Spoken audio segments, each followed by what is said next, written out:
Ibrahim dan Nilo Puspa. Informasi pertama akan disampaikan Nilo. Silakan Nilo.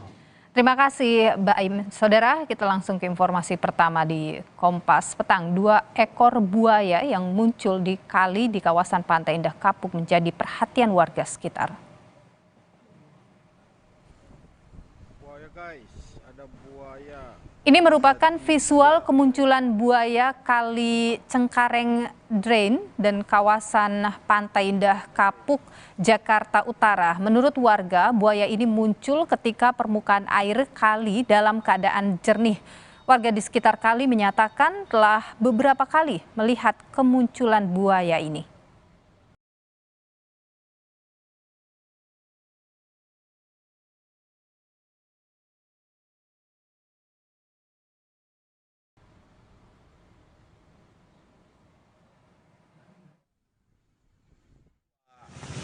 Kalau air bersih dia muncul. Area yang satu sono, area yang satu ke sono. Sering. Udah bilang lagi tuh, nggak tahu kemana tuh. Hingga saat ini belum ada lagi? Belum. Kalau airnya bersih dia pasti muncul lagi dia tuh. Gede bang. Sorotan banjir, saudara. Banjir yang menggenangi Kabupaten Kudus, Jawa Tengah beberapa hari terakhir membuat aktivitas warga terganggu. Warga terpaksa menggunakan rakit dan perahu untuk menerjang banjir yang tingginya hingga 2 meter.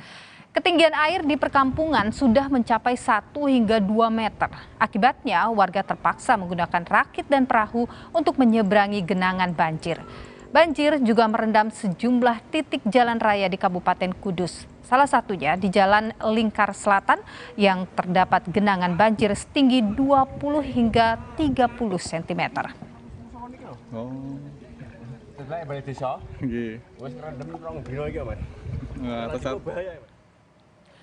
Akibat banjir yang kian meluas, ratusan korban banjir di Kudus, Jawa Tengah terus berdatangan ke titik pengungsian yang disediakan pemerintah daerah. Akibat kelelahan, saudara, ada pengungsi yang pingsan hingga harus dievakuasi dari atas truk. Hingga hari ini tercatat sudah lebih dari 1.200 warga mengungsi di 15 titik pengungsian. Mereka terpaksa mengungsi karena ketinggian air terus bertambah.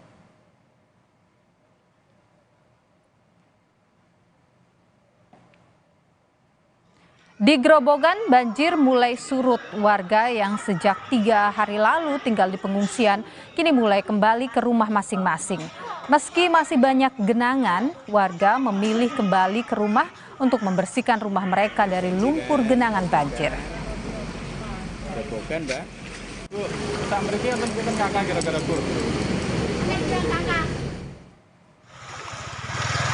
Akibat jebolnya tanggul Sungai Bendung Kiri Klambu pada Kamis lalu, ada 113 desa di 6 kecamatan terendam banjir.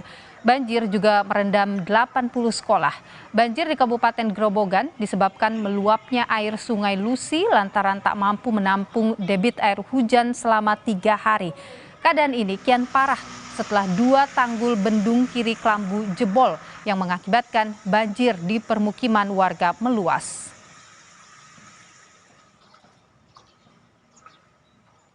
Saudara, untuk mengurangi curah hujan di Jawa Tengah, Badan Nasional Penanggulangan Bencana atau BNPB sejak Sabtu kemarin telah menggunakan teknologi rekayasa cuaca dengan memindahkan hujan di darat ke arah lautan. Upaya ini diharapkan berjalan lancar sehingga intensitas hujan di Jawa Tengah bisa berkurang. Situasi cuaca memang agak ekstrim ya sampai minggu-minggu ke depan, makanya kita harus kurangi dari atasnya, dari sumbernya. Makanya teknologi modifikasi cuaca itu mudah-mudahan ini bisa efektif ya, jadi mengalihkan hujan, jadi hujannya tidak jatuh ke daratan, bisa dibuang ke lautan gitu, sehingga curah hujan yang jatuh ke wilayah pemukiman ini bisa dikurangi. Lalu saudara, seperti apa situasi banjir di Kabupaten Kudus yang kini ketinggiannya sudah mencapai 2 meter? Kita akan tanyakan pada jurnalis Kompas TV, ada Iwan Miftahudin. Iwan, selamat sore. Terakhir ini kan tercatat 29 desa di 5 kecamatan yang terendam banjir. Kalau hari ini sampai dengan Anda melaporkan, ini situasinya seperti apa di sana? Ya, selamat sore Niluh dan saudara. Memang intensitas hujan yang cukup tinggi yang terjadi di Kabupaten Kudus beberapa hari terakhir ini membuat sejumlah sungai yang ada di Kabupaten Kudus ini meluap. Karena dari hulu ini air memang cukup debitnya cukup tinggi sehingga meluap dan menggenangi sejumlah perkampungan. Selain itu Niluh, banjir ini juga disebabkan dari aliran sungai Lusi yang saat ini posisinya juga sedang penuh, dan kemudian di spillway yang ada di Kabupaten Kudus ini limpas dan kemudian menggenangi lebih di 29 desa yang ada di Kabupaten Kudus. Akibatnya bahwa genangan ini terjadi di perkampungan dengan ketinggian antara 30 hingga 1,5 meter. Bahkan di tempat saya melaporkan saat ini seperti di Desa Jatiwetan, Kecamatan Jati, Kabupaten Kudus ini, ketinggian air mencapai 1 hingga 2 meter. Nah, dengan kondisi ini, sejumlah warga ada yang memilih tetap bertahan di rumah dan sebagian lagi mereka memutuskan untuk mengungsi di tempat-tempat pengungsian yang sudah disiapkan oleh pemerintah daerah.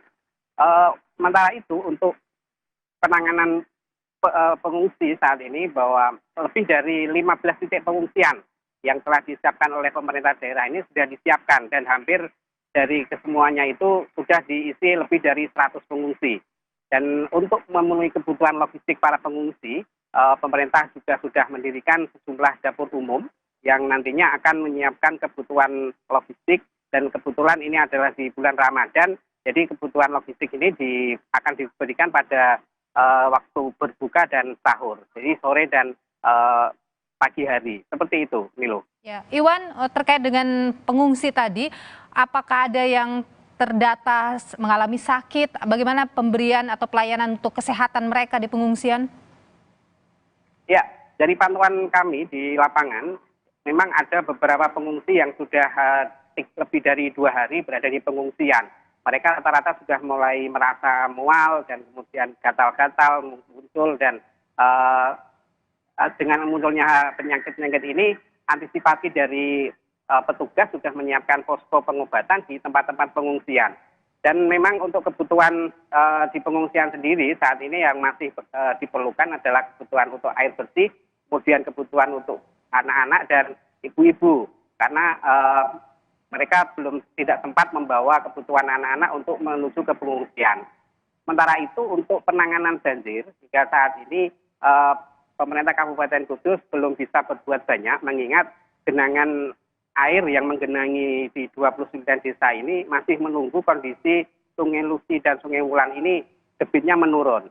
Karena ketika debit ini masih tinggi, air tidak bisa keluar dan kemungkinan untuk surutnya ini masih belum bisa dilakukan. Seperti itu, Niluh. Baik, Iwan Miftahudin, terima kasih atas informasi Anda, jurnalis Kompas TV. Saudara, kita ke sorotan selanjutnya terkait dengan ratusan calon penumpang yang terpaksa menginap di Pelabuhan Kaliangat, Sumeneb, Jawa Timur karena cuaca buruk. Akibatnya beberapa calon penumpang jatuh sakit karena kondisi yang dingin di pelabuhan. Buruknya cuaca di perairan Sumeneb, Jawa Timur mengakibatkan seluruh pelayaran dari Pelabuhan Kaliangat ditutup. Ratusan calon penumpang ini mengaku sudah 5 hari tidur di pelabuhan dengan alas tidur seadanya. Selama di pelabuhan, mereka mengaku kesulitan air dan kehabisan uang untuk biaya makan. Hingga kini belum ada bantuan dari dinas terkait untuk mengatasi para calon penumpang yang terlantar di Pelabuhan Kaliangat. Orang Mbak yang sakit, Mbak? 2 anak saya sendiri. Sakit kenapa, Pak? Ya mungkin atas kesejukan lah, mungkin kedinginan. Kedinginan sini. Soalnya di sini mau mandi susah. Kalau suami saya dengan saya pergi masjid. Ada bantuan atau gimana? Nggak ada bantuan. Beli. Usai jeda di Kompas Petang, Saudara, KPU targetkan rekapitulasi suara Pilpres dan pemilihan legislatif lebih cepat dari tenggat waktu.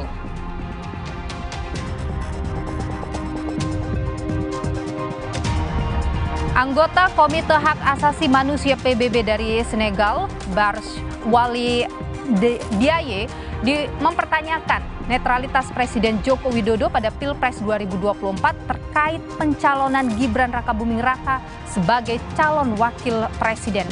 Simak perbincangannya usai jeda.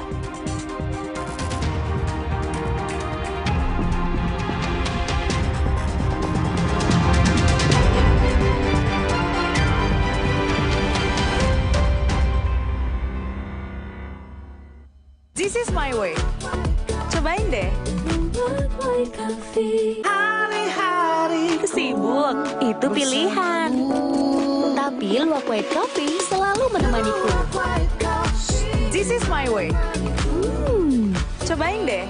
Now I'm here because of luwak hitam baru 21.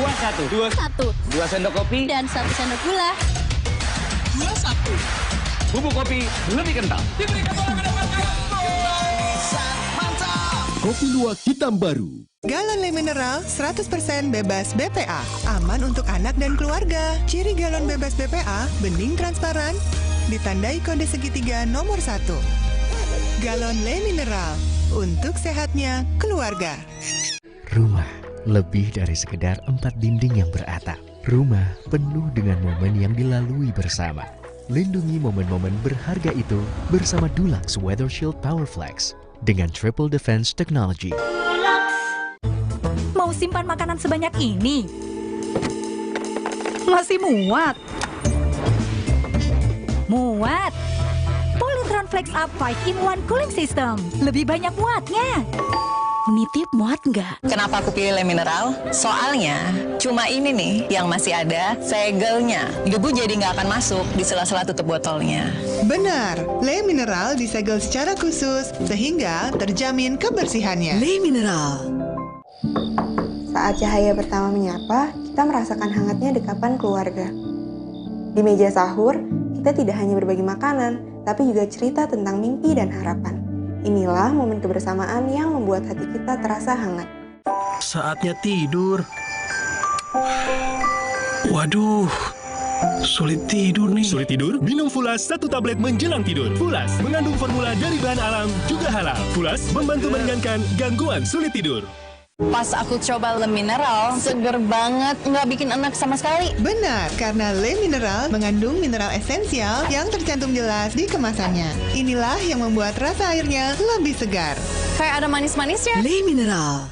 Rasa lapar saat puasa kadang naik, kadang turun. Tapi gula darah harus tetap stabil. Baru rasa almond oat. Vita Digest-nya bantu kontrol gula darah. Bikin kenyang lebih lama, jadi lancar puasanya. Diabetasol. Wah, makan. Udah nggak takut kolesterol naik nih. Kan habis makan langsung Benecol. Plan Stanol Esternya hajar kolesterol dari makanan yang habis kita makan. Nutri Benecol. Percuma punya uang banyak, kalau sakit mah dada sesek, perut melintir. Bikin makan minum nggak enak. Untung sekarang ada SMA, diformulasi oleh Sido Muncul dengan bahan herbal. Aman diminum kapan aja. Zat aktif kurkuminoid dari kunyitnya bantu perbaiki kesehatan lambung. Percaya sama yang herbal. Coba aja. Minum SMA, herbalnya lambung. Putri Hijau merebut kembali energi kehidupan yang dikuasai Tuan Cungkar. Alam pun kembali bermain. Sambut hari kemenangan Marjan. This is my way. Cobain deh.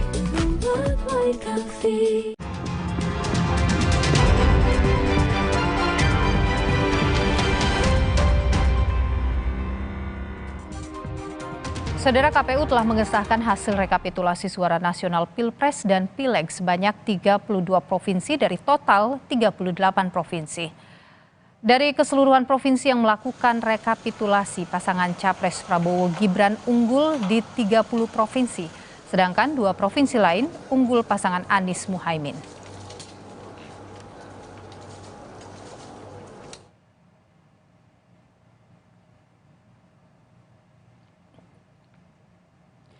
Komisi Pemilihan Umum optimistis proses rekapitulasi tingkat nasional akan selesai pada 20 Maret 2024. Bahkan ada kemungkinan selesai lebih cepat. Meski terjadi dinamika di tingkat kota, provinsi ataupun di luar negeri, KPU yakin masa tenggat penghitungan suara tak akan terganggu. Kita bergabung dengan jurnalis Kompas TV, Masni Rahmawati untuk melihat proses rekapitulasi di KPU. Selamat sore, Masni. Kapan ini target rekapitulasi selesai dan juga perolehan suara sampai dengan saat ini di Pilpres seperti apa? Iya, untuk dari target rekapitulasi suara nasional ini memang pada tanggal 20 Maret 2024 ini sesuai dengan peraturan KPU nomor 5 tahun 2024 tentang rekapitulasi hasil perhitungan tingkat nasional yang dijadwalkan itu dari tanggal 22 Februari hingga 20 Maret 2024. Sementara untuk nanti hasilnya akan disampaikan pada tanggal 21 Maret 2024. Memang untuk dari rekapitulasi ini masih terus dilakukan, di mana ini sudah 32 provinsi yang sudah ikut rapat rekapitulasi hasil suara nasional, di mana kita menunggu 6 provinsi lagi yang akan diikut sertakan dalam rapat rekapitulasi hasil suara nasional.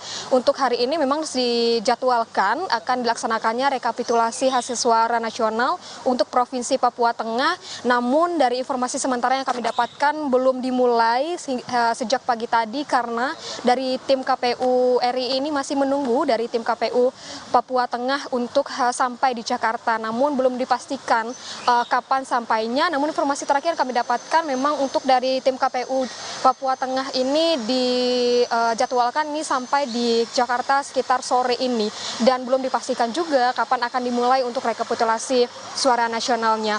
Dan hingga saat ini memang tadi sudah disebutkan sudah 32 provinsi dari 38 provinsi yang mengikuti rapat hasil rekapitulasi nasional. Itu sisanya ada Provinsi Jawa Barat, Maluku, Papua, Papua Pegunungan, Papua Tengah, dan juga Papua Barat Daya. Dan sementara itu untuk dari total sudah ada 127 PPLN yang sudah melakukan rekapitulasi suara nasional.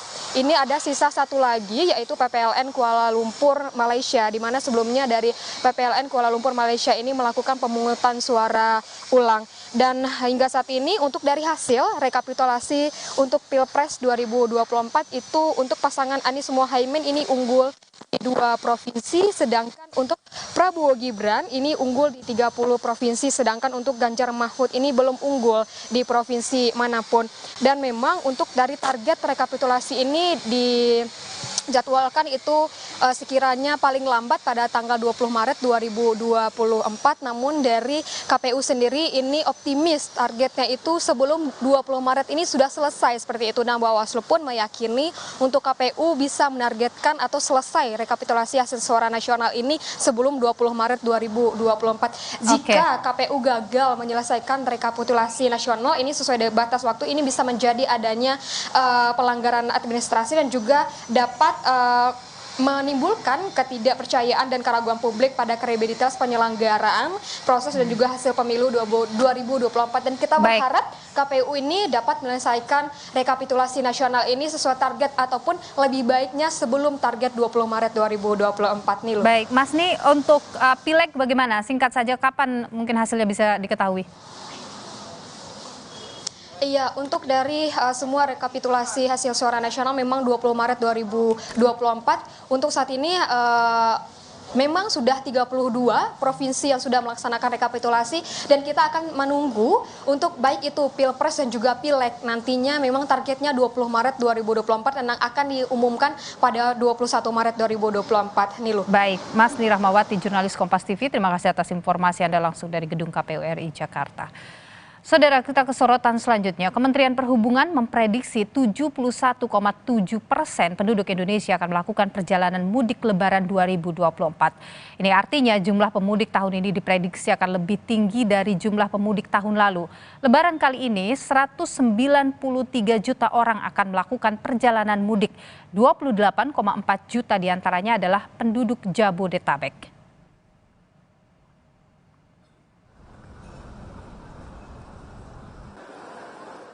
Terdapat tren peningkatan potensi pergerakan masyarakat secara nasional pada masa lebaran tahun 2024, yaitu sebesar 71,7% dari jumlah penduduk Indonesia sebanyak 193 juta orang. Dari angka tersebut, sebesar 14,6% atau 28,4 juta orang penduduk Jabodetabek akan melakukan perjalanan di masa mudik Lebaran tahun 2024. Kita ke sorotan selanjutnya, Saudara. Indonesia bisa belajar dari Prancis bagaimana membangun kapasitas industri pertahanan darat. Jurnalis Kompas TV Julius Suman meliput langsung ke Prancis untuk melihat bagaimana raksasa pertahanan Prancis Jerman Nexter KNDS memproduksi amunisi kaliber sedang dan besar, merancang sistem senjata dan integrasinya ke dalam kendaraan tempur.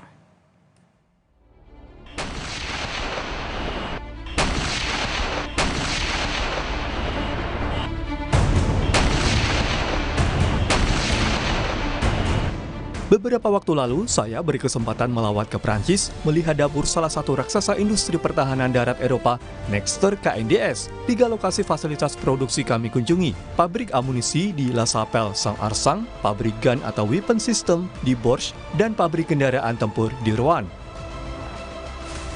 Fasilitas di La Chapelle menjadi lokasi Nexter memproduksi amunisi kaliber sedang ukuran 20 hingga 40 mm yang biasa digunakan sebagai munisi untuk kainan kendaraan tempur, kapal, maupun pesawat tempur. Sementara munisi kaliber besar mencakup 90, 105, 120, dan 155 mm dipakai untuk tank ringan hingga berat, serta untuk artileri berat. Dengan pekerja sekitar 500 orang, fasilitas di La Chapelle mengoperasikan sejumlah jalur permesinan otomatis untuk memproses bahan baku material mentah menjadi selongsong. Sebagian komponen juga dipasok oleh pemasok lokal dan diintegrasikan hingga jadi produk amunisi. Selanjutnya, selongsong diisi bahan peledak menggunakan metode pyroteknik, dipasangnya fuse, dan sebagian ditanam perangkat elektronik cerdas sehingga berkualitas amunisi presisi tinggi. When the body is ready at the end of the mechanical line, we go through the pyrotechnical line, we put the explosive at high temperature, and then we fill into the shell body. In high temperature? Yeah, in high temperature. Then there is we reduce the temperature gradually to have something like a block, okay? And it's full into the shell body, okay? Then we put the fuse on the body, and the shell body is ready to be shipped to a customer. Berikutnya, saya berkunjung ke fasilitas produksi sistem senjata atau gun di Bourges, Perancis Tengah. Fasilitas di Bourges mempekerjakan lebih dari 1.100 orang, termasuk 700 warga lokal. Produksinya berbagai barel atau laras kanon atau meriam yang kemudian diintegrasikan dengan sistem hidrolik dan recoil, serta sistem manajemen penembakan terkomputerisasi membentuk sistem senjata.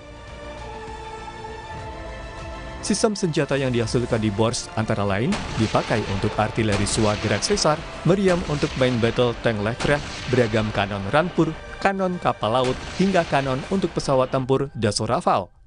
So we start from specific blank with specific alloy, which has been designed by us, okay? And we start to grinding these parts. The design is very, very specific. It's a very added value parts. So we're milling here at 5 axis. We use welding skills. We use milling, boring. We integrated the barrels, the mechanical parts. It's quite mechanical and hydraulic maximum. We will do the final test, so in shooting condition. After, we deliver to the customer in this case. Berbagai sistem senjata yang dihasilkan di Bourges diintegrasikan ke dalam sistem kendaraan tempur di fasilitas di Rouen. Rouen menjadi lokasi utama Nexter untuk memproduksi berbagai kendaraan tempur andalannya, antara lain sistem artileri SUA gerak sesar, artileri tarik 105 LG, tank utama Perancis Leclerc, berbagai rampur infanteri seperti VBCI, ataupun rampur misi khusus anti-tank seperti Jaguar. Integration line, because Nexter is a system integrator, which means that he will take different parts, some of them manufactured here in Nexter, others coming from our partners and suppliers. And the challenge is to integrate everything in a single system. So other activities also related to maintenance, repair overall, and all the services the company offer to its customers. Fasilitas Nexter di Rouen juga menjadi pusat pengembangan program Scorpion, yakni program modernisasi rampur medium milik Prancis, baik dari segi peningkatan kemampuan tempur maupun penguatan jaringan informasi tempur antar rampur.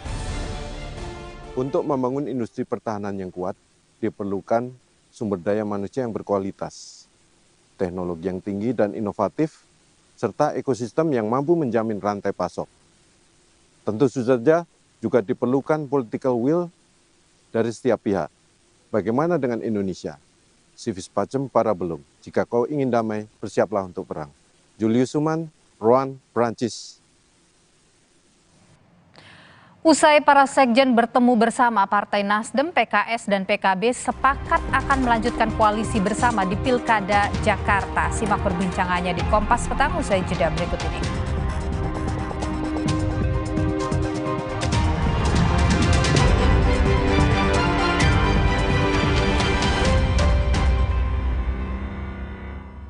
This is my way. Cobain deh. Hangatnya warna kuning pagi ketika bersama menikmati momen istimewa saat sahur tiba. Sambut sentuhan warna baru Ramadan dari Nippon Paint. Hari-hari sibuk, itu pilihan. Tapi luwak white coffee selalu menemaniku. This is my way. Cobain deh. Now I'm here because of Luwak hitam baru 21. 21. 2 sendok kopi Dan 1 sendok gula. 21. Bubuk kopi lebih kental.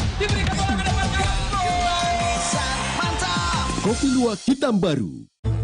Mau simpan makanan sebanyak ini? Masih muat? Muat. Polytron Flex Up 5-in-1 Cooling System. Lebih banyak muatnya. Nitip muat nggak? Putri Hijau merebut kembali energi kehidupan yang dikuasai Tuan Cungkar. Alam pun kembali bermain. Sambut hari kemenangan. Marjan. Jadikan tahun ini pintumu terbuka kembali. Kembali berkumpul di bulan suci bersama kecap sedap dengan kedelai pilihan. Kental gurihnya membuat masakan ibu tak tertandingi. Kecap sedap kedelai hitam spesial, so caramelized. Looks good.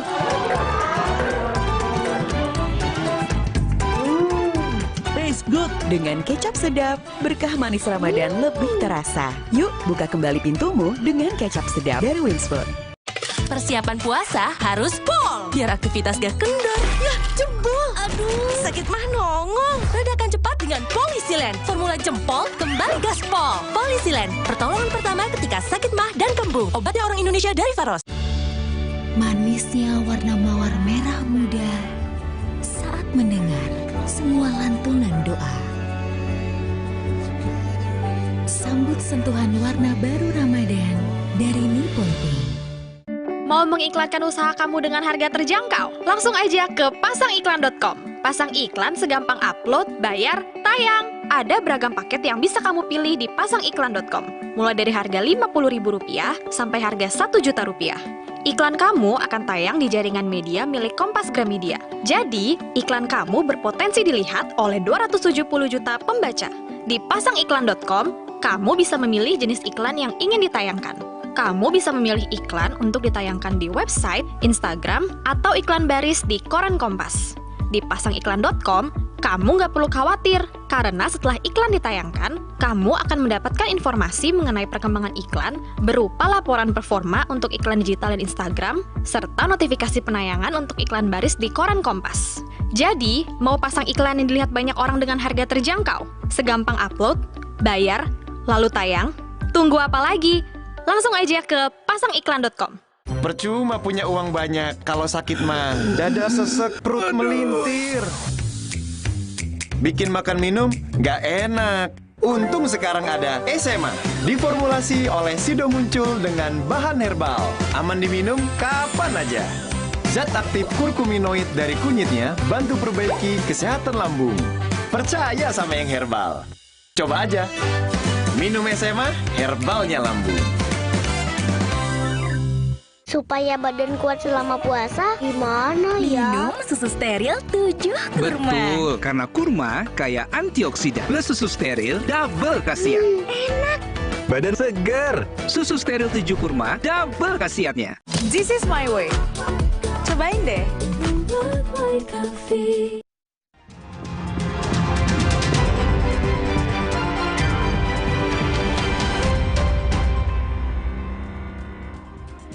Usai para sekjen bertemu bersama, Partai Nasdem, PKS, dan PKB sepakat akan melanjutkan koalisi bersama di Pilkada Jakarta.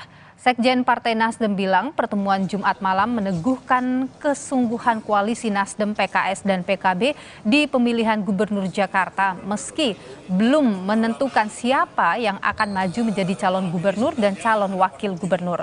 Sementara Ketua DPW PKS DKI Jakarta punya keinginan agar bisa memenangkan calon gubernur Jakarta agar seirama dengan kemenangan PKS di pemilihan legislatif Jakarta. Pertemuan malam ini sebenarnya ingin menunjukkan kepada publik kami sungguh-sungguh berusaha untuk terus mempertahankan koalisi ini sampai pilkada. Kami akan mulai dari DKI dan mereka DPRD DKI ini akan terus melakukan pertemuan. Hanya malam ini saja kita bersama. Minggu depan di PKS, minggu depannya lagi di PKB dan seterusnya. Kebetulan PKS dapat amanah dari warga Jakarta jadi pemenang dan dengan 18 kursi kita akan sekuat tenaga ya untuk inline dengan gubernurnya, menang legislatif, menang gubernur, sehingga perubahan Jakarta akan semakin mudah. Berdasarkan data rekapitulasi Pilpres wilayah DKI Jakarta, pasangan Prabowo Gibran unggul di 2.692.012 suara. Dilanjutkan dengan pasangan Anies Muhaimin dengan 2.653.762 suara. Dan pasangan Ganjar Mahfud dengan perolehan suara 1.115.138.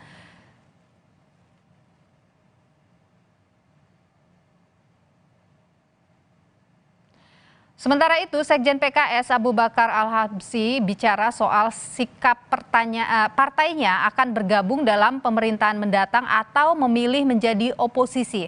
Abu Bakar menyatakan sikap PKS ini akan diputuskan setelah ada penetapan hasil pemilu dengan mempertimbangkan soal kemaslahatan. Oposisi, nggak di oposisi, jam terbangnya sudah cukup. Ya, kalau memang harus kembali ke oposisi, kita juga nggak ada kesulitan. Kita kembali kepada pemerintah, kita pun juga nggak ada kesulitan.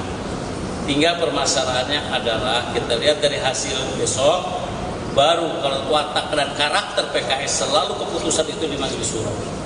Ya, nanti keputusannya mau kemana, arahnya bagaimana dan sebagainya, kita lihat maslahatnya.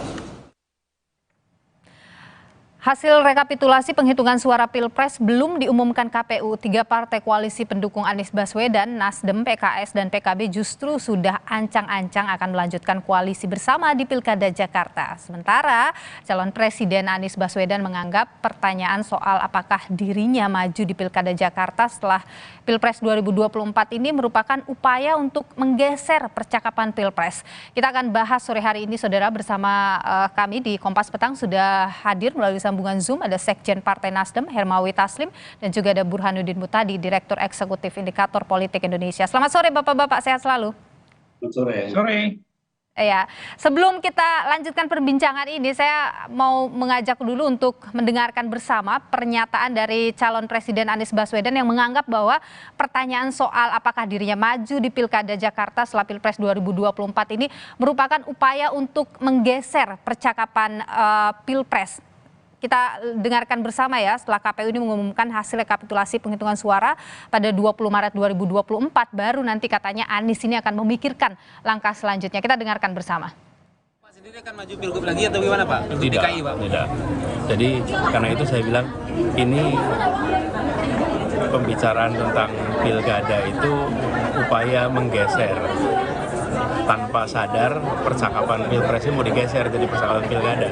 Jangan, kita ini masih berada di dalam pembicaraan tentang pilpres dan kita masih terus berusaha. Jadi saya ingin sampaikan kepada semuanya bahwa saya akan terus konsentrasi dalam pilpres ini. Bahkan kita nanti akan lihat hasilnya. Dari hasilnya kita akan tentukan langkah-langkah kita. Bung Burhan, bagaimana Anda melihat pernyataan Anies ini upaya untuk menggeser percakapan dari pilpres ke pilkada? Dari sudut formal, mungkin pernyataan Bung Anies ada benarnya. Tetapi dari sudut pandang informal, sebenarnya kita sudah bisa menebak apa yang akan diputuskan oleh KPU berdasarkan metode saintifik yang sudah bertahun-tahun proven, ya terbukti. Tetapi lagi-lagi saya bisa mengerti mengapa Mas Anies mengatakan tahapan Pilpres belum selesai, karena memang secara formal tanggal 20 Maret ya KPU baru mengambil keputusan siapa yang unggul berdasarkan Pilpres tanggal 14 Februari. Tapi lagi-lagi tahapan ini kan juga time is ticking nih loh. Ya, tahapan pilkada kita tahu bulan November bahkan ada potensi diajukan. Jadi cepat atau lambat pembicaraan soal pilkada termasuk kontestasi di Jakarta itu akan kita alami. Oke. Bung Hermawi, kalau dari Nasdem juga, Nasdem, PKS, PKB, kenapa sudah membicarakan soal pilkada ini di tengah rekapitulasi sedang berlangsung? Ya, jadi saya ada waktu Pak Anies menyatakan itu. Maksudnya opini pilpres jangan dikesampingkan. Nah, kenapa kita sebelum rekapitulasi manual berakhir kita sudah berbicara tentang pilkada? Karena di tingkat DKI kita sudah bisa memastikan perolehan kursi masing-masing. PKS akan megang palu sidang, Nasdem jadi wakil ketua, PKB 10 kursi, itu sudah firm, sudah hampir pasti tinggal ketok. Kalau pilpres kan belum. Maka kemarin itu sebenarnya pertemuannya itu pertemuan 3 sekjen seperti biasa, hanya kita undang ketua-ketua wilayah karena mereka pada saat yang bersamaan juga mau buat syukuran, berterima kasih kepada warga DKI dan seterusnya. Jadi kebetulan kita bersama lalu kita konferensi pers sama-sama, tapi sebenarnya aktor utamanya yang mereka yang berbicara tentang pilkada DKI. Dalam pertemuan itu sudah menyebutkan nama-nama siapa kira-kira yang dijagokan? Ya, jadi kemarin itu bukan menyebut nama siapa yang dijagokan, tapi nama-nama yang beredar di partai masing-masing. Kemarin Sekjen PKB Cak Hasan mengatakan di lingkungan PKB berkembang 2 nama. Yang pertama Menteri Transmigrasi Ibu Ida Fauzia, yang kedua Ketua DPW PKB DKI Pak Hasbi, yang sekarang DPRD dan akan segera naik ke DPR RI. PKS juga kemarin Ketua PKS Ustadz mengatakan di PKS ada beberapa nama, saya lupa, tapi diantaranya memang nama beliau juga disebut dan ada nama Mardani Alisera. Kalau dari Nasdem, saya kan berulang-ulang menjelaskan bukan Nasdem yang usulkan, tapi dari bawah ini memang banyak pendukung masing-masing sampai menelpon, sampai mendatangi kantor Nasdem. Itu ada nama Wakil Ketua Komisi 3, Bendahara DPP Partai Nasdem Saroni, lalu banyak juga yang mengusulkan Ibu Oki Asokawati, seorang tokoh perempuan senior yang pernah 10 tahun DPR, dan tokoh milenial Nasdem yang sekarang menjadi Ketua DPW DKI, Wibi Andrino. Jadi yang kita sebut kemarin itu bukan kita yang menominasi, tapi apa yang berkembang gitu. Dan memang tidak ada nama Anies Baswedan ya sebagai calon dari ketiga partai ini ya? Nama Pak Anies Baswedan itu nanti setelah tanggal 20 itu nanti kita akan berbicara dengan Pak Anies. Tapi sementara ini memang kita tidak mau ganggu Pak Anies. Baik. Bung Burhan, kalau Anda sendiri melihat ini memang waktu yang tepat, mulai sekarang sudah harus bicarakan soal Pilkada DKI? Begini ya, mengapa Koalisi Perubahan mengambil kesempatan untuk membicarakan Pilkada DKI lebih cepat? Karena memang betul seperti yang Pak Hermawi Taslim tadi sampaikan, rekapitulasi suara tingkat Provinsi DKI Jakarta sebenarnya sudah kelar ya, tinggal menunggu formalitas penghitungan. Dan kita tahu PKS unggul dan kemungkinan besar akan menjadi ketua DPRD. Kemudian Nasdem juga mengalami kenaikan tajam dan akan menduduki posisi sebagai wakil ketua, termasuk PKB yang naik secara tajam pula. Jadi ada insentif politiknya, ada rasionalitasnya mengapa koalisi perubahan tetap dilanjutkan, terutama dalam menentukan alat kelengkapan dewan di DPRD provinsi. Jadi kalau 3 partai pendukung Anies ini mengalami kenaikan, harapannya kan itu bisa diwujudkan dalam penguasaan AKD. Nah, pertanyaan yang belum tuntas dijawab kan ini terkait dengan pengumuman hasil Pilpres yang belum selesai adalah siapa calon gubernurnya.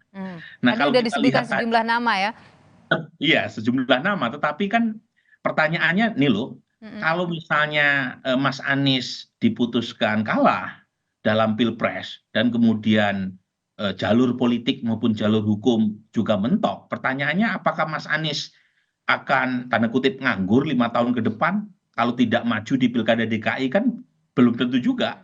Karena Mas Anies masih ada potensi untuk maju karena masih baru sekali sebagai gubernur. Jadi poin saya adalah kalau Mas Anies maju, nama-nama lain tadi itu langsung lewat semua itu. Tapi kalau Anda membaca, kalau menurut berkaca dari pernyataan Bung Hermawi tadi ya, bahwa ya nanti setelah rekap selesai baru kemudian akan disebutlah nama Anies begitu atau diperbincangkan kembali. Anda melihat itu menjadi sinyal Anies mungkin saja akan jadi calon lagi? Ini loh, Gubernur DKI itu RI 3. Jadi RI 3 itu jadi posisi politiknya itu hanya kalah dibanding presiden dan wakil presiden. Bahkan pada taraf tertentu lebih tinggi secara politik sebagai gubernur DKI ketimbang wapres. Jadi poin saya ya, terlalu sayang kalau misalnya posisi gubernur DKI Jakarta itu dilewatkan. Meskipun DKI sudah kehilangan posisinya sebagai ibu kota negara, tetapi secara simbolik, secara politis, secara apapun gubernur DKI masih penting. Itu menurut saya Mas Anies masih memerlukan panggung yang lebar, terutama dalam konteks persiapan 2029. Bung Hermawi bagaimana? Kuatkah sinyal mungkin Anies akan dimajukan? Ya, jadi saya mau menegaskan tadi pernyataan Prof itu memang DKI ini pilkada DKI sering dibilang pilkada rasa pilpres. Nah, tentang Pak Anies sekali lagi saya mau katakan kita belum mau mengganggu konsentrasi Pak Anies karena beliau masih mengurus pilpresnya ini. Kemarin sampai hari ini beliau ada di Padang dan di Aceh masih mengurus hal-hal yang berbau pilpres. Nah, apakah Pak Anies akan maju atau tidak? Terus terang itu juga sangat tergantung kepada Pak Anies sendiri dan pembicaraan dengan koalisi. Tapi dalam koalisi besar harapan itu? Kalau harapan kita ya nanti kita lihat saja, terlalu pagi untuk kita bicarakan. Tapi menarik juga kan sekarang juga soal undang-undang DKJ juga sedang dibahas dan kemudian juga nanti apakah kemungkinan ini akan terus kompak sampai dengan November nanti. Kita akan perbincangan lebih lanjut usai jeda berikut ini. Tetaplah bersama kami.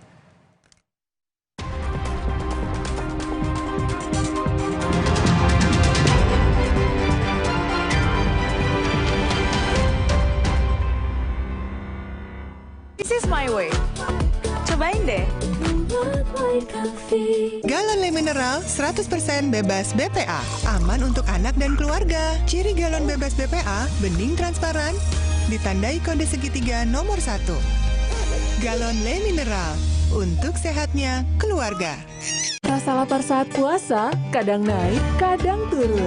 Tapi gula darah harus tetap stabil. Baru, rasa Almond Oat. Vita Digest-nya bantu kontrol gula darah. Bikin kenyang lebih lama, jadi lancar puasanya. Diabetasol. Wah, makan. Udah nggak takut kolesterol naik nih. Kan habis makan langsung Benecol. Plan Stanol Esternya, hajar kolesterol dari makanan yang habis kita makan. Nutri Benecol. Jadikan Ramadan Anda lebih bernilai. Kalau kita mau investasi, pastikan usaha yang menjadi tempat investasi atau modal digulirkan itu legal, tercatat di otoritas, diawasi oleh otoritas, halal dan tidak bertentangan dengan prinsip syariah. Mutiara Ramadan, adab-adab berinvestasi, Minggu 17 Maret menjelang azan maghrib.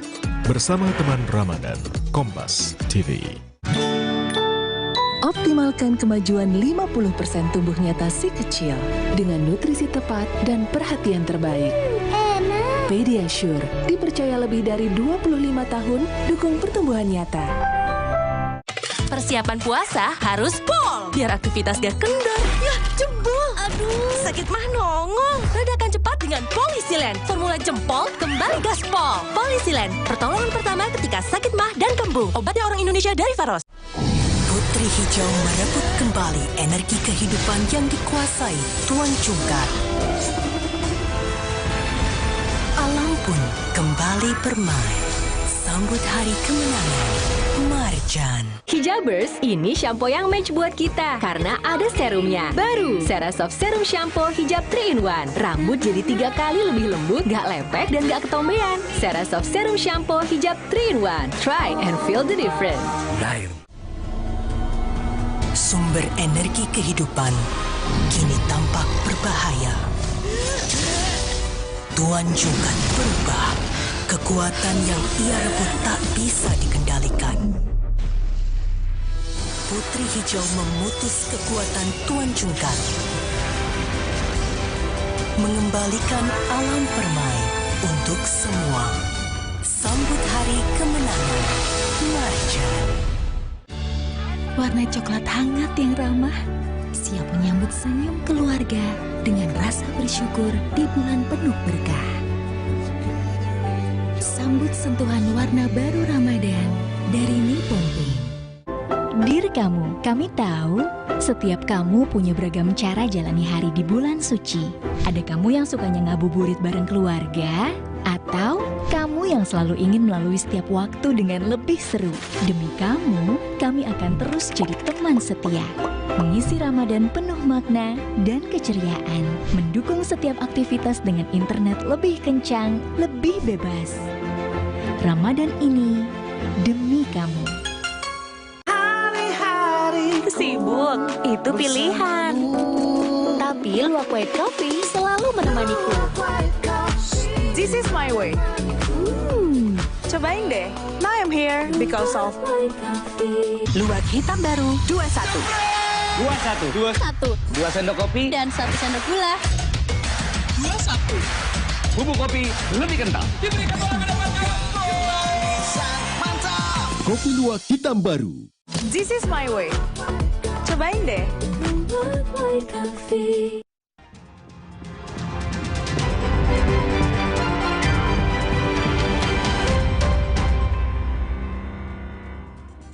Kita lanjutkan kembali perbincangan kita sore hari ini, saudara. Saya ingin ke Bung Hermawi dulu. Bung Hermawi, kalau mendengar pernyataan Pak Anies tadi ya soal dia tidak mau membahas soal Pilkada DKI, ada kemungkinan nggak sih Pak Anies tidak mau lagi maju di DKI? Ya, kalau sampai sekarang itu hanya 2 yang tahu, Pak Anies dan Tuhan. Kalau setelah tanggal 20 mungkin kami anggota koalisi akan tahu. Tapi poin saya, apapun sikap Pak Anies, pasti beliau tidak memutuskan sendiri. Pasti setelah mendengar masukan-masukan dari kita, dan memang beliau berulang-ulang mengatakan akan menunggu sampai tanggal 20. Oke. Kalau Bung Burhanuddin, kalau Anda bagaimana melihat? Mungkin nggak sih Pak Anies nggak mau lagi maju? Ya, kalau misalnya sudah ada keputusan formal, dugaan saya Mas Anies masih mempertimbangkan untuk maju di Pilkada DKI Jakarta.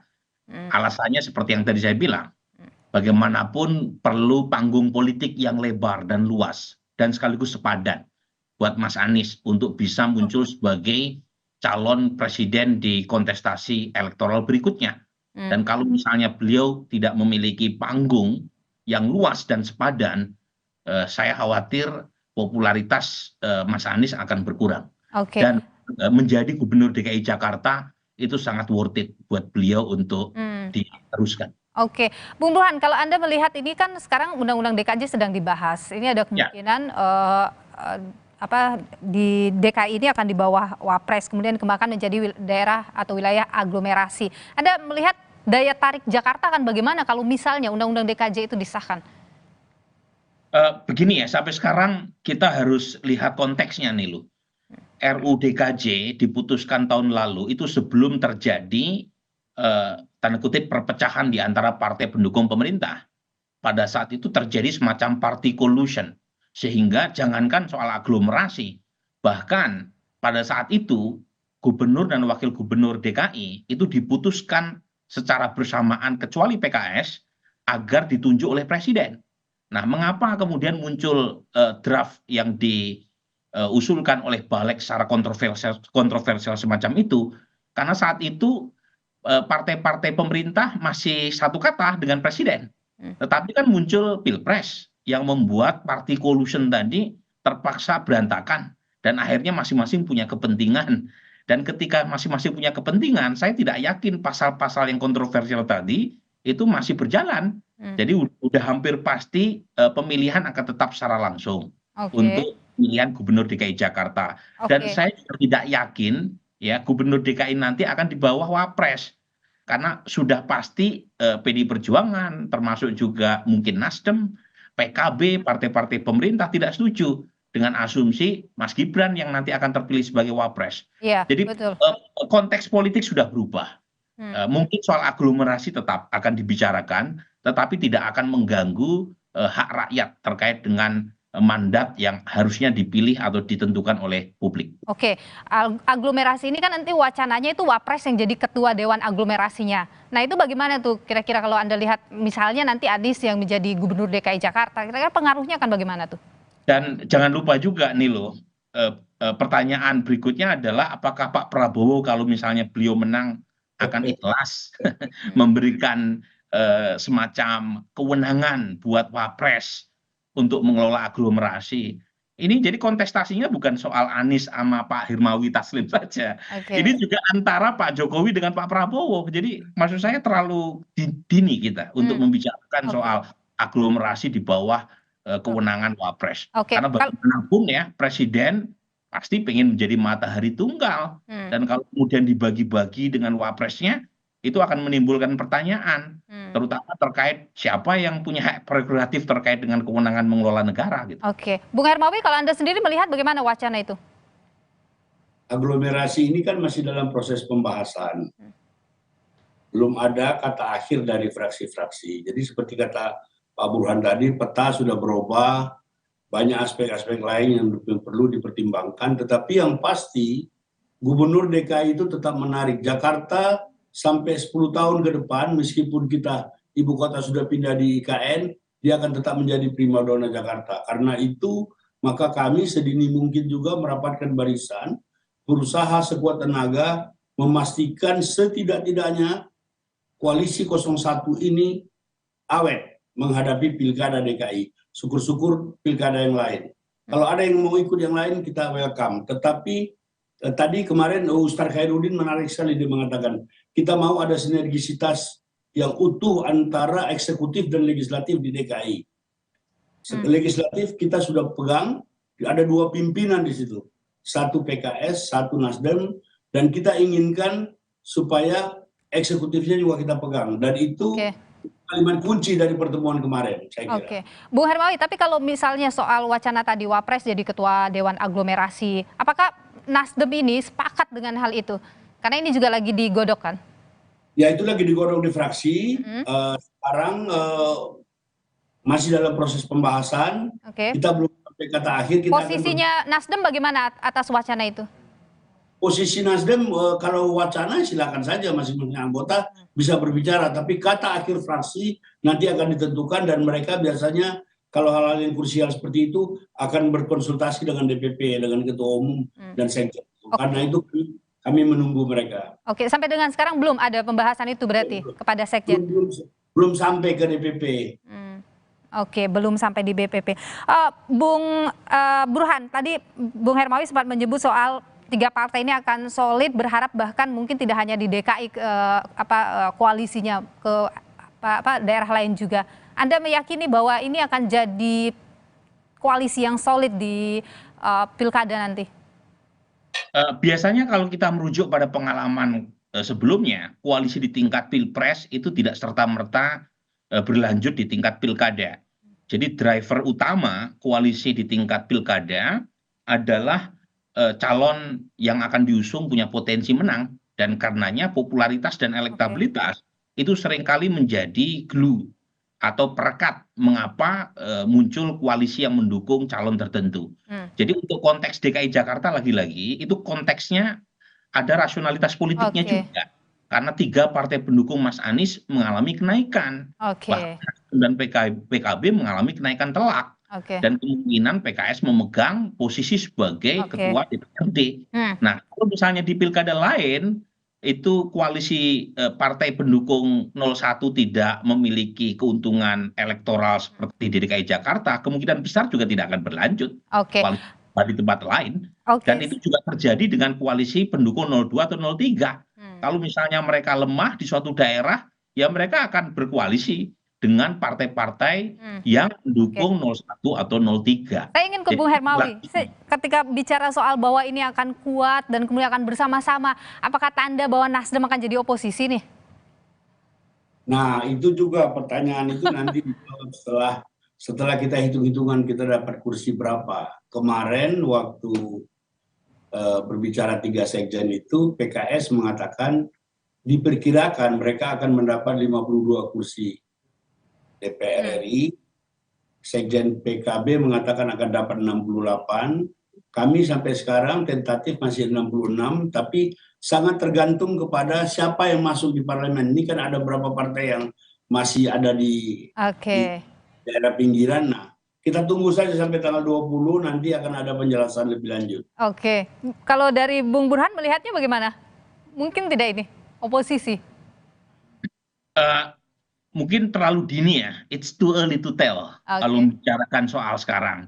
Tetapi poin saya soal oposisi atau koalisi, pertama kalau kita lihat partai politik kita itu cenderung kurang begitu antusias untuk menjadi koalisi, untuk menjadi oposisi. Simple, karena tidak ada insentifnya menjadi oposisi. Jadi insentif secara elektoral tidak terlalu terlihat, insentif untuk mendapatkan akses kekuasaan apalagi.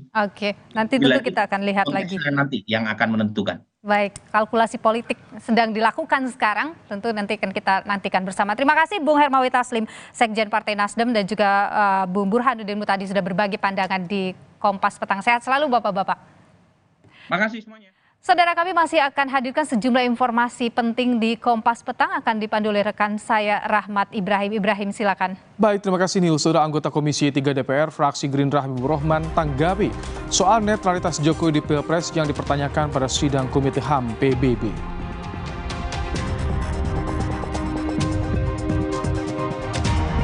Ketua Umum Partai Golkar Erlangga Hartarto meminta jatah minimal 5 kursi menteri kepada Prabowo Gibran karena kontribusi Golkar di Pilpres. Simak perbincangannya sesaat lagi.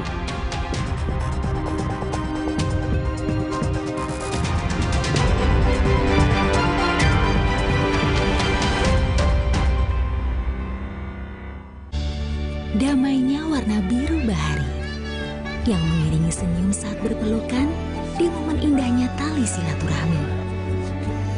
Sambut sentuhan warna baru Ramadan dari Nippon Paint.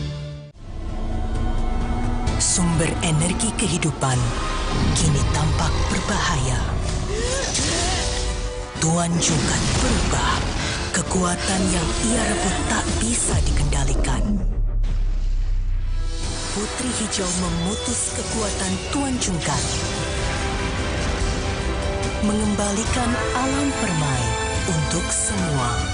Sambut hari kemenangan. Marjan. Kakak, sahur. Sahur ya, Bu. Sahur kan penting, Kak. Makan sedikit aja ya. Biar kuat puasanya, lengkapi ya sahurnya dengan Energen. Nutrisinya lengkap, kenyang lebih lama. Kuat puasa seharian. Hari-hari sibuk, itu pilihan. Tapi Luwak White Coffee selalu menemaniku. This is my way. Cobain deh. deh. Now I'm here because of Luwak hitam baru 21. 2 sendok kopi Dan 1 sendok gula. 21. Bubuk kopi lebih kental. Kopi luwak hitam baru. Putri Hijau merebut kembali energi kehidupan yang dikuasai Tuan Cungkar. Alam pun kembali bermain. Sambut hari kemenangan Marjan. Indahnya warna alam sambut bulan Ramadan. Jadi pengingat untuk selalu bersyukur dengan hikmat. Damainya warna biru bahari. Hangatnya warna kuning pagi. Manisnya warna mawar merah muda. Dan warna coklat hangat yang ramah menyambut keluarga di bulan penuh berkah. Sambut sentuhan warna baru Ramadan dari Nippon Paint. Supaya badan kuat selama puasa, gimana ya? Minum susu steril 7 kurma. Betul, karena kurma kaya antioksidan. Plus susu steril, double khasiat. Enak. Badan segar. Susu steril 7 kurma, double khasiatnya. Putri Hijau merebut kembali energi kehidupan yang dikuasai Tuan Cungkar. Alam pun kembali bermain. Sambut hari kemenangan Marjan. Aqua percaya akan keajaiban alam. Maka kami tidak menggunakan galon sekali pakai. Galon kami disanitasi dengan seksama sebelum diisi ulang. Aqua 100% murni.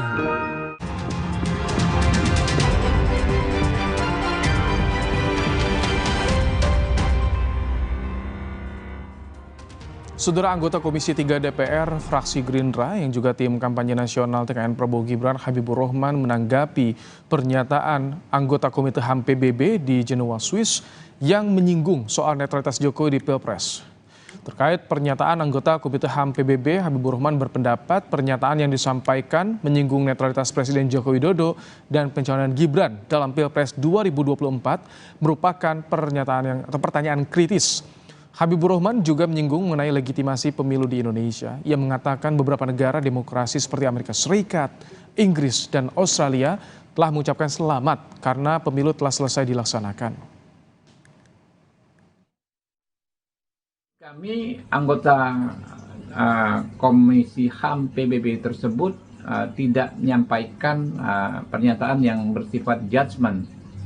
Lebih merupakan pertanyaan yang sifatnya kritis. Ya, untuk ukuran internasional, legitimasi pemilu kita sudah sangat-sangat kuat. Ya. Sehingga nggak perlu ada yang dirisaukan, 1-2 orang menyampaikan pertanyaan, menurut saya itu adalah hal yang wajar ya di era demokrasi seperti saat ini. Sebelumnya anggota Komite Hak Asasi Manusia PBB dari Senegal, Bashir Wali Ndiaye, mempertanyakan mengenai netralitas Presiden Joko Widodo pada Pilpres 2024 terkait pencalonan Gibran Rakabuming Raka sebagai calon presiden. Pertanyaan ini diajukan pada sidang Komite HAM PBB CCPR di Jenewa, Swiss pada 12 Maret lalu. 2024, Indonesia held presidential elections.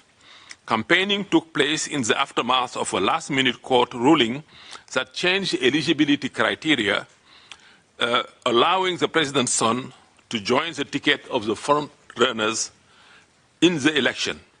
What measures are in place to ensure that high-ranking officials, including the presidents, are prevented from unduly influencing the electoral processes?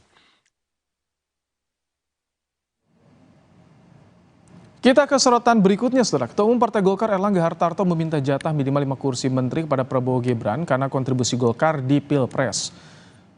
Dalam sambutannya di acara Golkar di Bali, Saudara, Erlangga Hartarto menyinggung kontribusi partainya untuk kemenangan Prabowo Gibran. Karena itu Erlangga meminta jatah kursi menteri minimal 5 untuk Golkar pada pemerintahan Prabowo Gibran.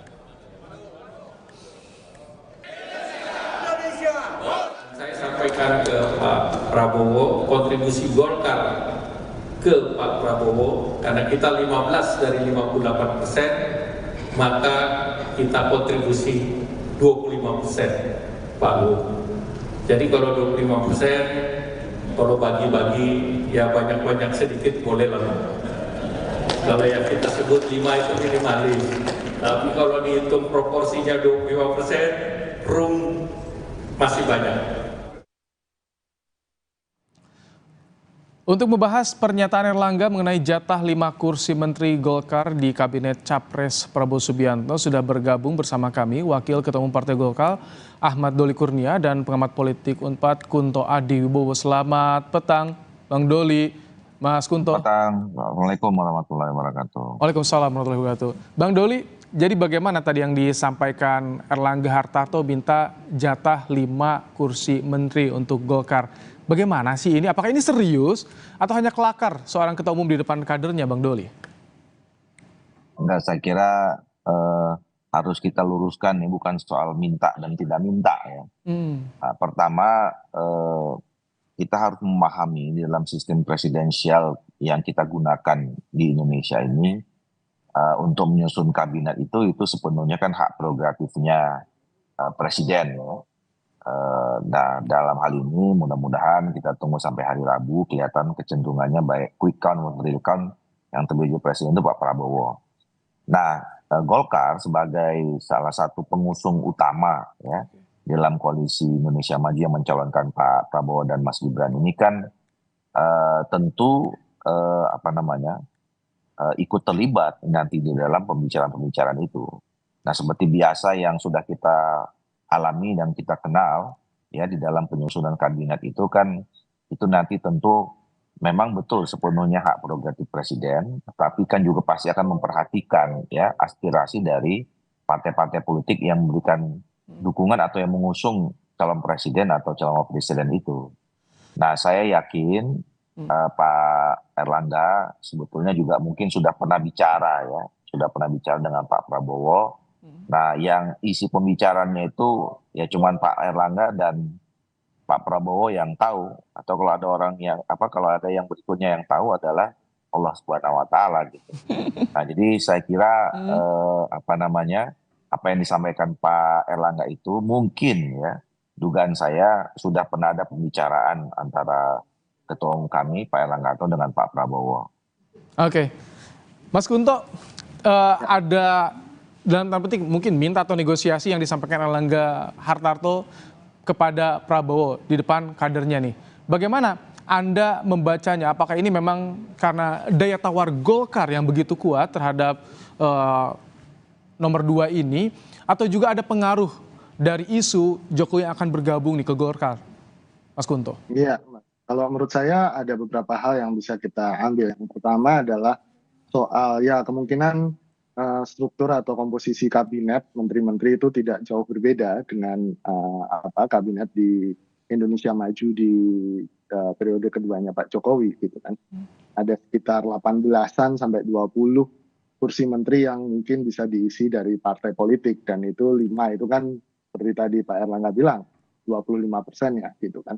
Lalu kemudian yang kedua menurut saya ya kalau kita sandingkan dengan konteks politik yang sedang terjadi, bagaimana kemudian isu munaslup di Golkar, lalu kemudian isu perubahan ketua umum mungkin ya, pemilihan ketua umum nanti di bulan Desember, itu juga bisa jadi menjadi alasan atau motivasi kenapa Pak Erlangga kemudian bilang 5 gitu. Karena kemarin kan cuma 4 ya Menteri Golkar di zamannya Pak Jokowi gitu kan, dengan naik 1 mungkin itu sudah dianggap sebagai prestasi dan bisa jadi menjadi pendorong bagi Pak Erlangga untuk bisa jadi ketua umum berikutnya gitu.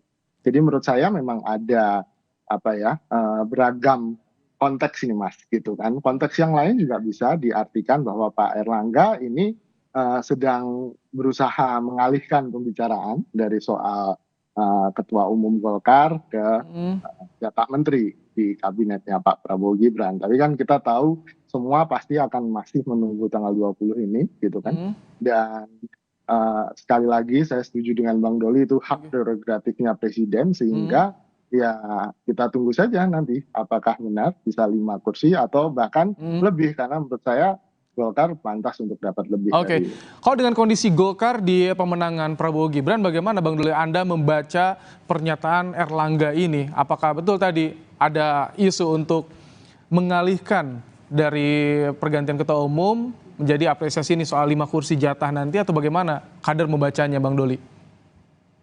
Enggak, saya kira situasi kita di internal alhamdulillah baik-baik saja, normal-normal saja ya.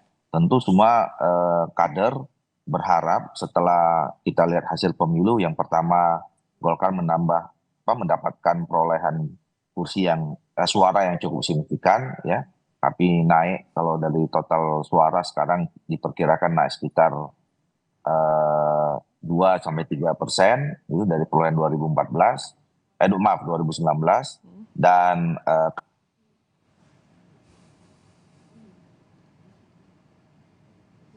Tampaknya nge-freeze tadi sambungan audiovisual kami dengan Wakil Ketua Umum Golkar, Bang Doli Kurnia. Kita akan coba kembali sapa. Bang Doli. Halo?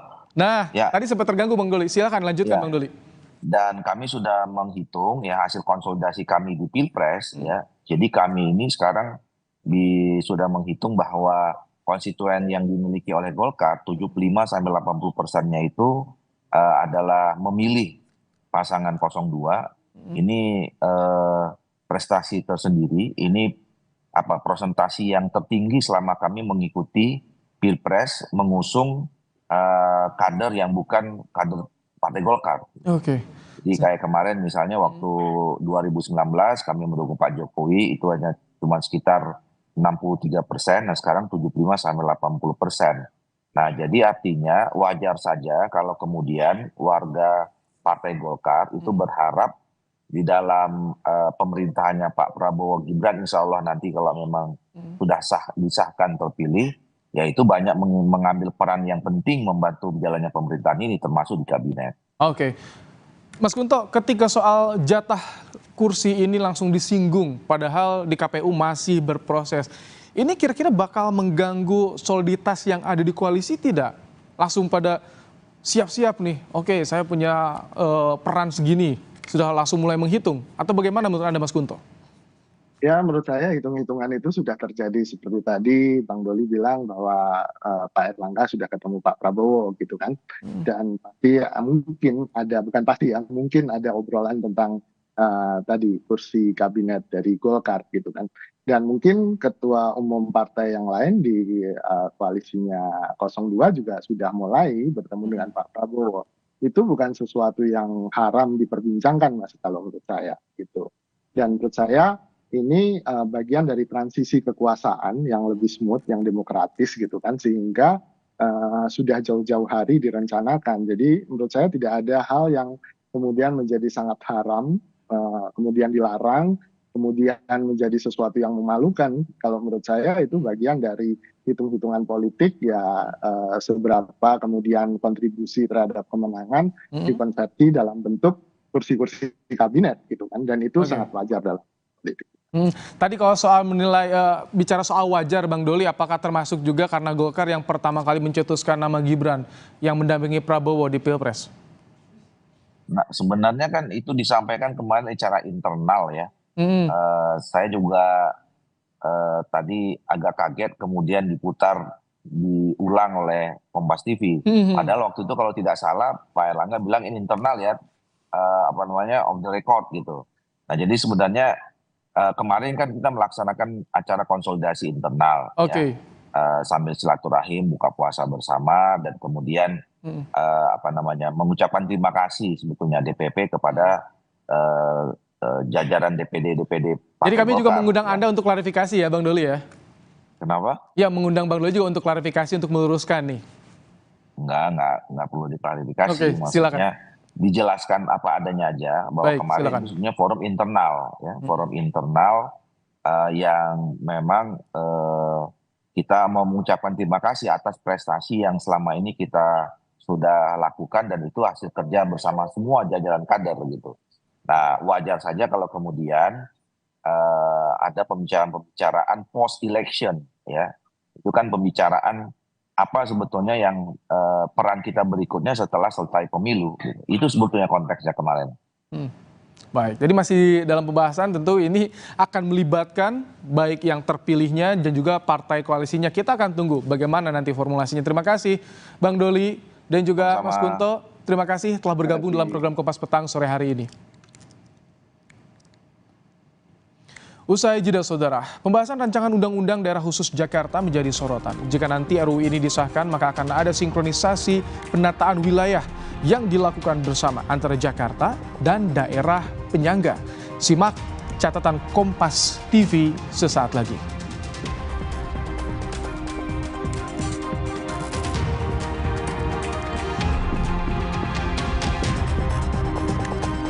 Lalu seperti apa kondisi warga Gaza saat menjalankan ibadah Ramadan di tengah perang?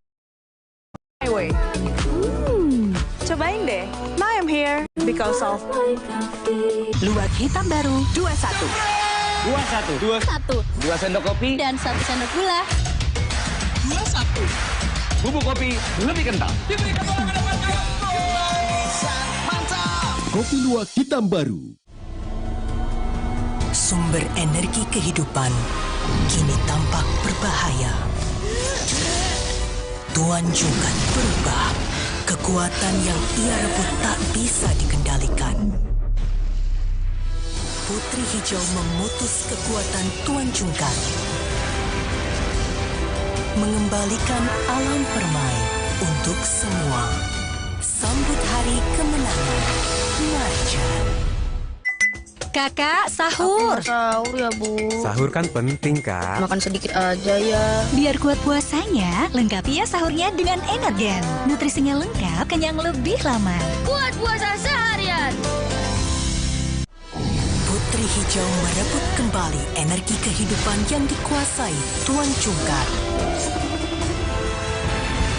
Alam pun kembali bermain. Sambut hari kemenangan. Marjan. Minum segar dingin SDC 1000 untuk Ramadan. Vitamin C 1000 mg. Segar dingin SDC 1000 mengucapkan selamat menunaikan ibadah puasa dari Wings Food. Hey guys.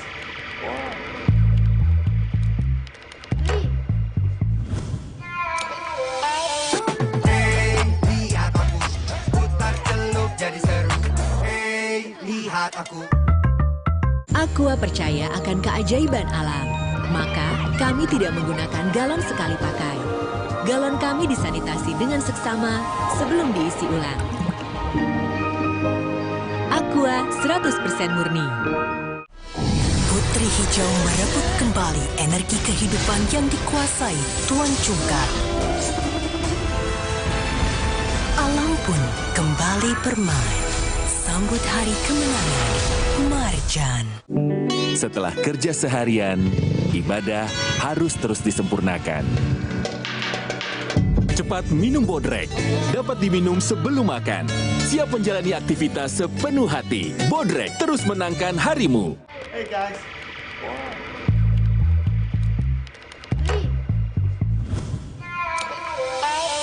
Hey, lihat aku putar celup jadi seru. Hey, lihat aku.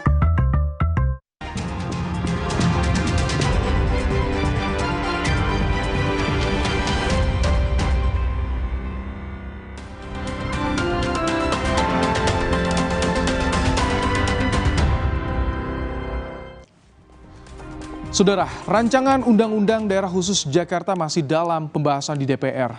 Isu penunjukan Gubernur Jakarta oleh Presiden menjadi bagian yang disorot dalam RUU tersebut. Inilah catatan Kompas TV selengkapnya.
Daerah khusus Jakarta, sikap pemerintah tegas, tetap pada posisi dipilih atau tidak berubah sesuai dengan yang sudah dilaksanakan saat ini. Ya. Dan bukan ditunjuk. Sekali lagi.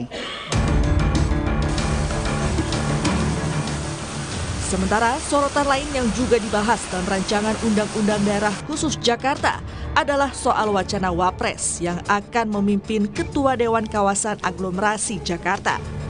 Ketua Balik DPR Supratman Andi Aktas menyampaikan pemerintah dan DPR setuju Ketua Dewan Kawasan Aglomerasi DKJ ditunjuk oleh Presiden, meskipun nanti yang ditunjuk adalah Wakil Presiden. Dewan Ketua dan anggota Dewan Kawasan ditunjuk oleh Presiden Republik Indonesia. Oke?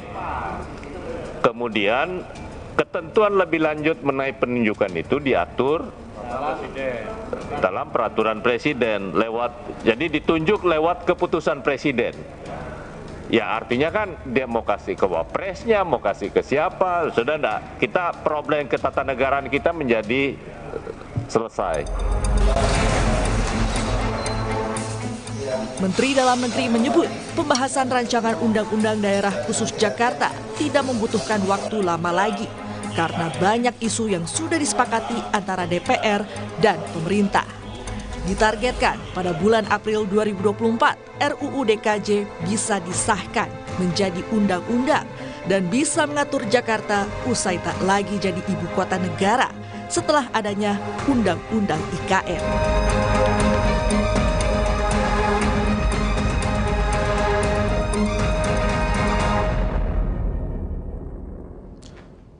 Pembahasan rancangan Undang-Undang Daerah Khusus Jakarta menjadi sorotan jika nanti RUU ini disahkan, maka akan ada sinkronisasi penataan wilayah yang dilakukan bersama antara Jakarta dan daerah penyangga. Mendagri Tito Karnavian menyebutkan kawasan aglomerasi Jakarta bertujuan bukan untuk menyatukan administrasi, namun hanya sinkronisasi program.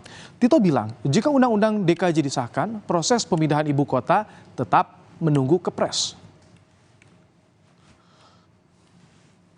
Sekali lagi, bukan menyatukan daerah pemerintahan, administrasi pemerintahan, tidak. Tapi hanya sinkronisasi program.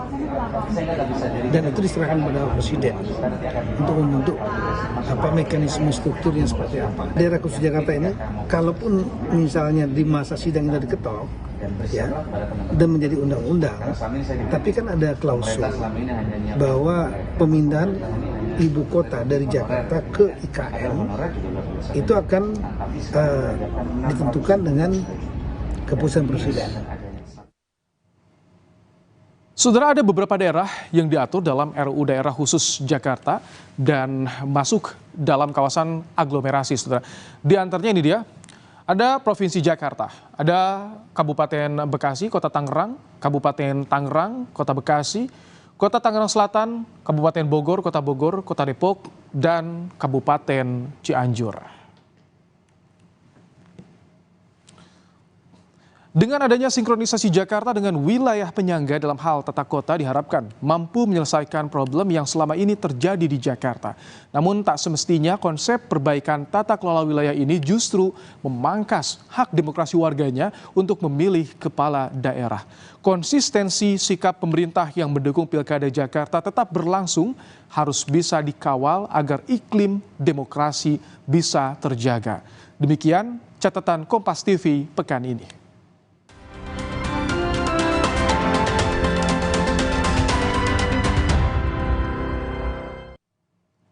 Seperti apa kondisi warga Gaza saat menjalankan ibadah Ramadan di tengah perang? Laporan langsungnya kami hadirkan usai jeda.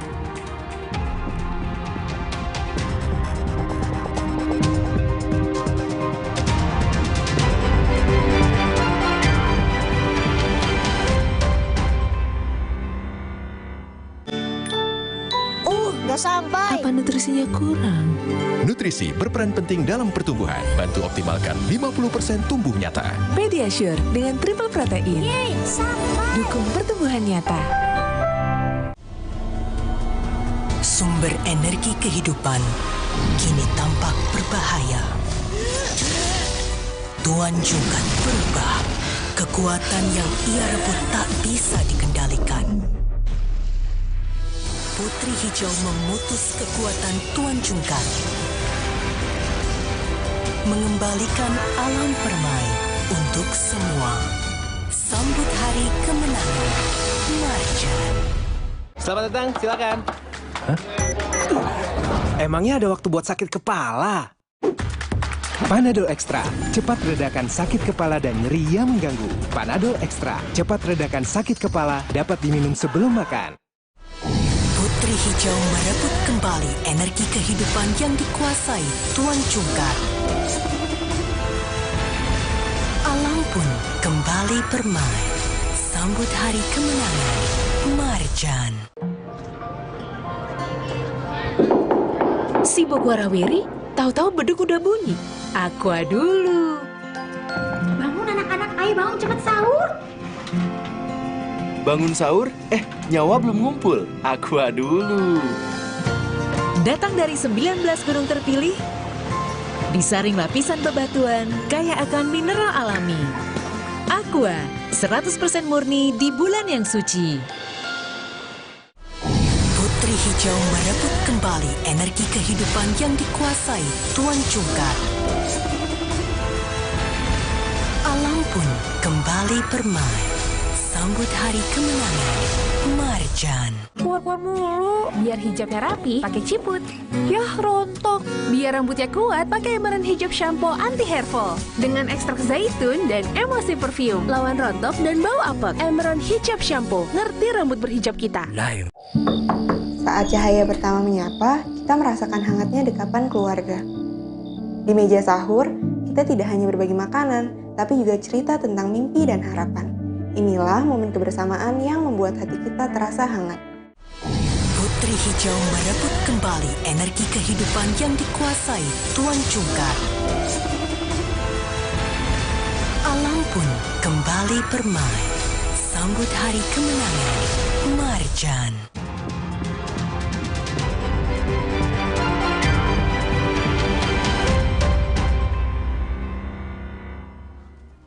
Saudara, serangan militer Israel terus terjadi di kawasan Rafah Timur, Gaza Selatan. Rudal militer Israel meluluhlantahkan sebuah bangunan setempat.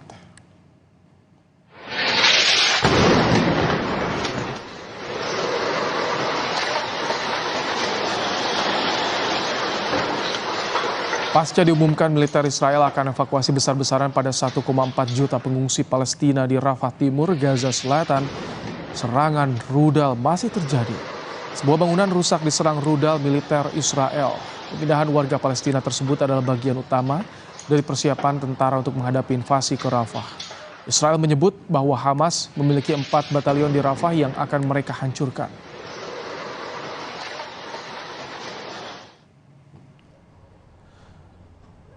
Pesawat-pesawat mulai menjatuhkan bantuan di jalur Gaza pada Sabtu pagi waktu setempat ketika sejumlah serangan berlanjut ke daerah Gaza dan Rafah. Pengiriman bantuan melalui udara merupakan bagian dari upaya internasional untuk mengatasi krisis kemanusiaan akut akibat terganggunya bantuan darat ke Gaza, Palestina. PBB menyatakan 1/4 penduduk Gaza saat ini mengalami krisis kelaparan. Pengiriman bantuan melalui truk beberapa kali terhenti karena masalah keamanan di Gaza. Sementara bantuan melalui kapal laut juga beberapa kali dikirimkan di pelabuhan Gaza.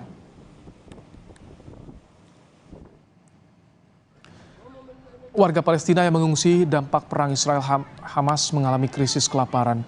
Banyak orang hanya makan 1 kali sehari dan harus dibagi dengan anggota keluarga lain termasuk anak-anak. Bahkan saat Ramadan mereka semakin sulit mencari makanan, air, dan hidup tanpa sanitasi. Meskipun Amerika Serikat dan negara-negara lain mengirim bantuan lewat jalur laut, makanan dan air bantuan belum cukup menangani semua ribuan pengungsi di sepanjang bibir pantai Gaza.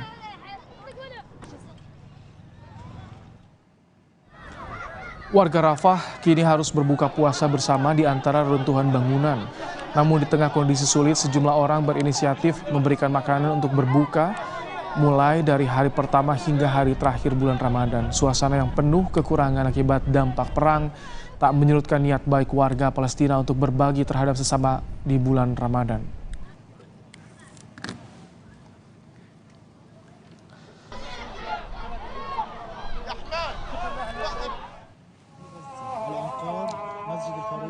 Sementara saat sholat tarawih, warga Gaza ramai-ramai berkumpul menjalankan sholat tarawih di tengah keterbatasan fasilitas, bahkan tanpa listrik dan lampu.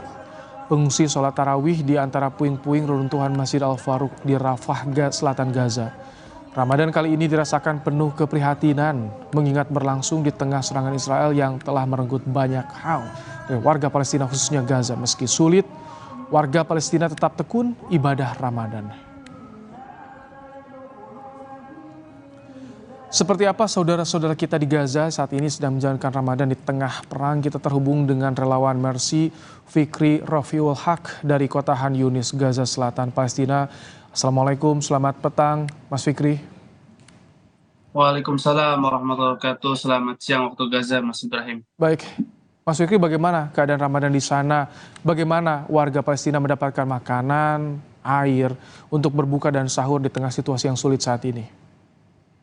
Ya, tentunya situasi pada bulan Ramadan ini cukup berbeda dengan tahun lalu, di mana masyarakat Gaza bisa menjalankan ibadah puasanya dengan anggota keluarga mereka yang lengkap, dan juga dengan masih ada rumah mereka yang utuh, dan juga banyak fasilitas-fasilitas ibadah seperti masjid juga masih bisa dipakai untuk mereka melaksanakan sholat tarawih. Namun berbeda dengan tahun ini, di mana masyarakat harus melaksanakan ibadah puasa pada tahun ini dengan ketidakhadirannya anggota keluarga mereka yang banyak sudah meninggal, baik dari orang tua ataupun dari saudara kandung mereka. Bahkan data dari UNICEF sendiri mengatakan ada 17.000 warga yang 17.000 anak-anak yang sudah menjadi yatim piatu akibat sejak terjadinya serangan Israel pada 7 Oktober lalu. Sehingga memang anak-anak ini mereka menjalankan ibadah puasanya pada bulan Ramadan ini dengan ketidakhadirannya kedua orang tuanya, dan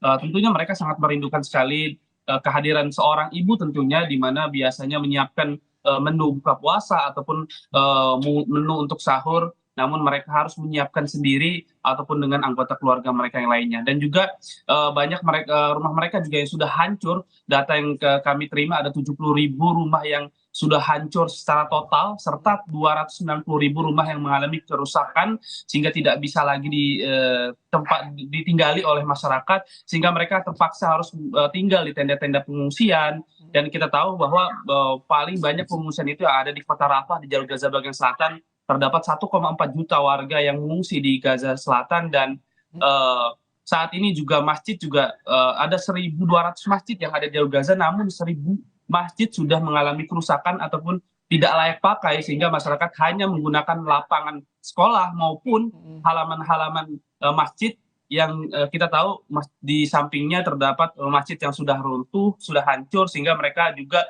melaksanakan ibadah puasa pada bulan Ramadan ini, terutama pada sholat tarawih, dengan minimnya penerangan dan juga minimnya pengeras suara, namun mereka tetap semangat untuk menjalankan ibadah puasa atau ibadah tarawih pada bulan suci Ramadan ini. Dan tentunya saat ini kita tahu bahwa Israel juga masih memblokade bantuan-bantuan untuk masuk ke jalur Gaza, terutama yang ada di perbatasan Rafah antara Mesir dan juga jalur Gaza, sehingga saat ini terjadi kelaparan yang begitu dahsyat yang ada di jalur Gaza, bahkan menyebabkan 27 orang meninggal akibat malnutrisi dan juga dehidrasi. Ini data dari Kementerian Kesehatan Palestina. Dari 27 tersebut, 25 lainnya adalah anak-anak yang dirawat di Rumah Sakit Kamal Udwan di Gaza Utara maupun di Rumah Sakit Ashifa yang ada di Gaza Mas Fikri, kalau tadi jalur bantuan masih diblokade, bagaimana upaya warga Palestina mendapatkan makanan untuk sahur dan juga berbuka? Dari mana saja sekarang bantuan yang mulai bisa dijangkau oleh warga di sana, Mas Fikri? Ya, mungkin mereka mengandalkan bantuan-bantuan yang sudah lama sekali mereka dapatkan, karena kita tahu bantuan juga masih sangat sulit sekali lagi untuk masuk ke jalur Gaza, sehingga memang banyaknya bantuan itu seperti makanan kaleng, sehingga mereka bisa memasak makanan-makanan kaleng tersebut. Kalau tidak ada, mereka ya memasak seperti kentang rebus untuk sahurnya, dan nanti ketika berbuka puasa pun mereka juga memasak kentang rebus lagi, dan terus berulang seperti itu saja, karena mereka tidak memiliki bahan atau ketersediaan bahan pangan mereka sangat menipis. Bahkan dari data Kementerian Kesehatan Palestina mengatakan ada 2.000 tim medis yang bertugas di Gaza Utara, mereka melaksanakan puasa, namun mereka tidak melaksanakan sahur ataupun berbuka puasa karena minimnya bahan pangan yang mereka punya, serta mereka harus bertugas selama 24 jam untuk merawat korban agresi militer Israel ini yang kita tahu bahwa setiap harinya, setiap jamnya bertambahan, dan datanya sudah menyentuh angka 31.500 lebih, dan di mana diantaranya 13.700 lainnya adalah anak-anak dan 9.100 adalah dari kalangan wanita, serta korban luka-luka juga sudah menyentuh angka 73.500 lebih, dan sekali lagi mayat mereka adalah anak-anak dan juga perempuan. Tentunya ini juga membuat sulit masyarakat untuk menjalankan ibadah puasanya, namun sekali lagi mereka tetap semangat, mereka tetap berjuang dan tetap teguh untuk menjalankan ibadah puasanya di bawah agresi militer Israel dan dibayang-bayangi dengan gencatan senjata yang tidak menentu sampai hari ini, yang masih terus dilakukan diskusi antara kedua belah pihak di mediator oleh Qatar dan juga Mesir. Di Han Yunis banyak pengungsi juga di sana. Bagaimana kondisi Han Yunis? Apakah juga ini, kan tadi ada wilayah yang terkena serangan rudal, ada bangunan yang rusak. Kalau di Han Yunis bagaimana saat ini kondisinya, Mas Fikri? Ya, di kota Khan Yunis pun tidak terlalu jauh ya, berbeda dengan kondisi-kondisi daerah lainnya, karena kita tahu di Khan Yunis ini masih ada di jalur Gaza bagian selatan. Semenjak gencatan senjata yang sementara berlaku 1 minggu pada tahun lalu, ya Israel, mereka Perdana Menteri Israel Benjamin Netanyahu pun mengatakan mereka setelah gencatan senjata akan melakukan serangannya terhadap jalur Gaza Selatan, dan mereka akan membuat kota Rafah atau kota Khan Yunis yang ada di Gaza Selatan ini seperti yang ada di jalur Gaza Utara, yang kita tahu di sana sudah rumah sudah tidak terlihat satupun, mungkin sudah hancur lebur di sana, bombardir sudah sangat intens, dan seperti itu kondisi yang ada di Gaza Selatan pun tidak jauh berbeda. Namun bahkan ada persyaratan-persyaratan yang diusulkan oleh Hamas atau pejuang Palestina yang terbaru, namun ditolak oleh Perdana Menteri Israel, dan mereka malah justru Perdana Menteri Israel Benjamin Netanyahu mengatakan bahwa justru mereka menolak menolak gencatan senjata, malah justru mereka menyetujui akan adanya invasi darat yang akan dilakukan oleh Israel ke kota Rafah itu sendiri yang ada di Gaza Selatan. Sehingga di Khan Yunis pun tidak jauh berbeda kondisinya, bombardir setiap malamnya kami terus mendengar bombardir terbangun oleh dentuman bom yang diakibatkan serangan dari Israel. Tentu kami semua berharap perang ini, agresi militer ini segera disudahi agar tidak menimbulkan korban yang lebih banyak lagi. Terima kasih Fikri Rafiul Haq, relawan Mercy, yang telah menyampaikan bagaimana kondisi terkini dari Gaza Selatan saat bulan Ramadan. Terima kasih Fikri. Assalamualaikum. Waalaikumsalam warahmatullahi wabarakatuh. Usai jeda saudara, jaringan pemantau independen Kehutanan Sumbar menyebut banjir dan longsor yang melanda sejumlah wilayah di Sumbar tidak bisa dilepaskan dari masifnya alih fungsi lahan dan aktivitas ilegal logging.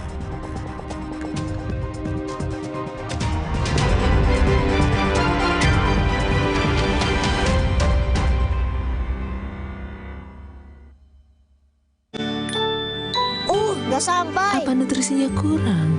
Nutrisi berperan penting dalam pertumbuhan. Bantu optimalkan 50% tumbuh nyata. Pediasure dengan triple protein. Dukung pertumbuhan nyata. Sumber energi kehidupan kini tampak berbahaya. Tuan Jungkat berubah.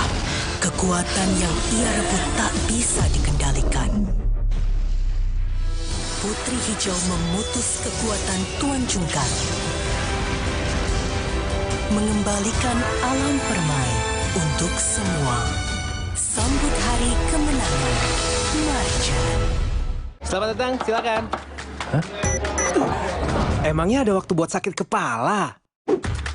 Panadol Extra, cepat redakan sakit kepala dan nyeri yang mengganggu. Panadol Extra, cepat redakan sakit kepala, dapat diminum sebelum makan. Putri Hijau merebut kembali energi kehidupan yang dikuasai Tuan Jungkat. Alam pun kembali bermain. Sambut hari kemenangan, Marjan. Sibuk warawiri, tahu-tahu beduk udah bunyi. Aqua dulu. Bangun anak-anak, ayo bangun cepat sahur. Bangun sahur? Nyawa belum ngumpul. Aqua dulu.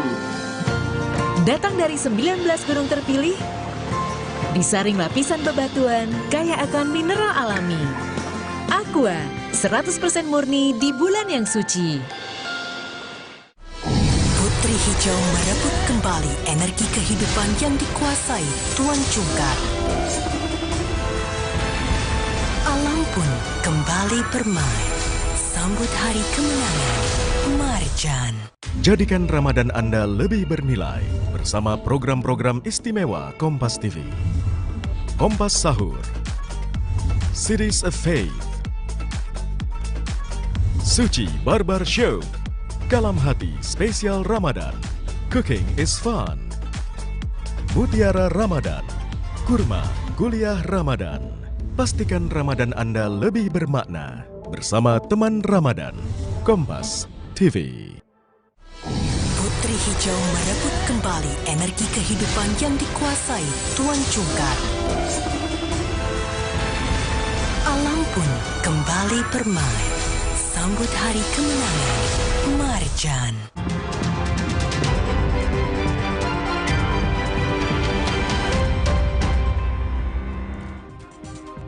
Jaringan Pemantau Independen Kehutanan Sumbar menyebut banjir dan longsor yang melanda sejumlah wilayah di Sumbar tidak bisa dilepaskan dari masifnya alih fungsi lahan dan aktivitas illegal logging. 20 hingga 30% kawasan hutan di pesisir selatan telah hilang. Dari penelusuran dan investigasi yang dilakukan dari daerah Tarusan, Bayang, Balai Selasa, Kambang, Surantia, dan Lunang, JPIK menemukan adanya aktivitas illegal logging dan pembukaan lahan. Di Kabupaten Pesisir Selatan sendiri, JPIK mendata 20 hingga 30% kawasan hutan di sana telah rusak karena illegal logging dan alih fungsi lahan. Hampir semua wilayah yang berada di tepi kawasan Taman Sungai Sebelat adanya aktivitas illegal logging dan pembukaan lahan. Memang dari data analis Kompas Petang berakhir sampai di sini. Saya Rahmat Ibrahim. Dan saya Dilu Puspa mengucapkan terima kasih atas perhatian Anda. Sampai jumpa.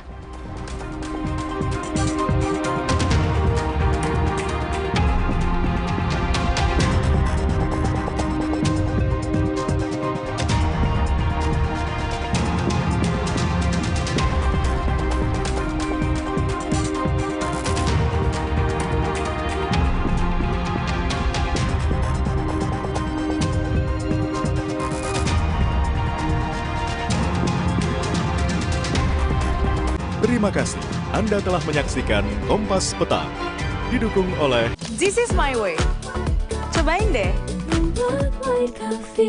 Jadikan Ramadan Anda lebih bernilai bersama program-program istimewa Kompas TV.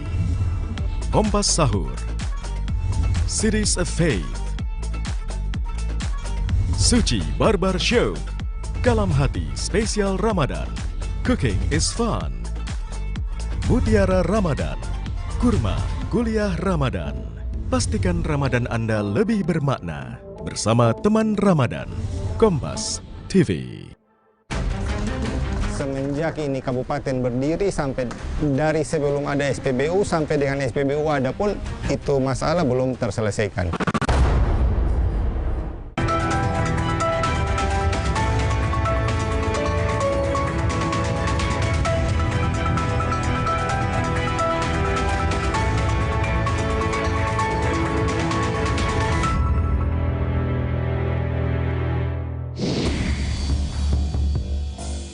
Di tengah penantian hasil penghitungan suara Pilpres 2024, Capres Prabowo Subianto hujan ucapan selamat dari sejumlah pemimpin dunia.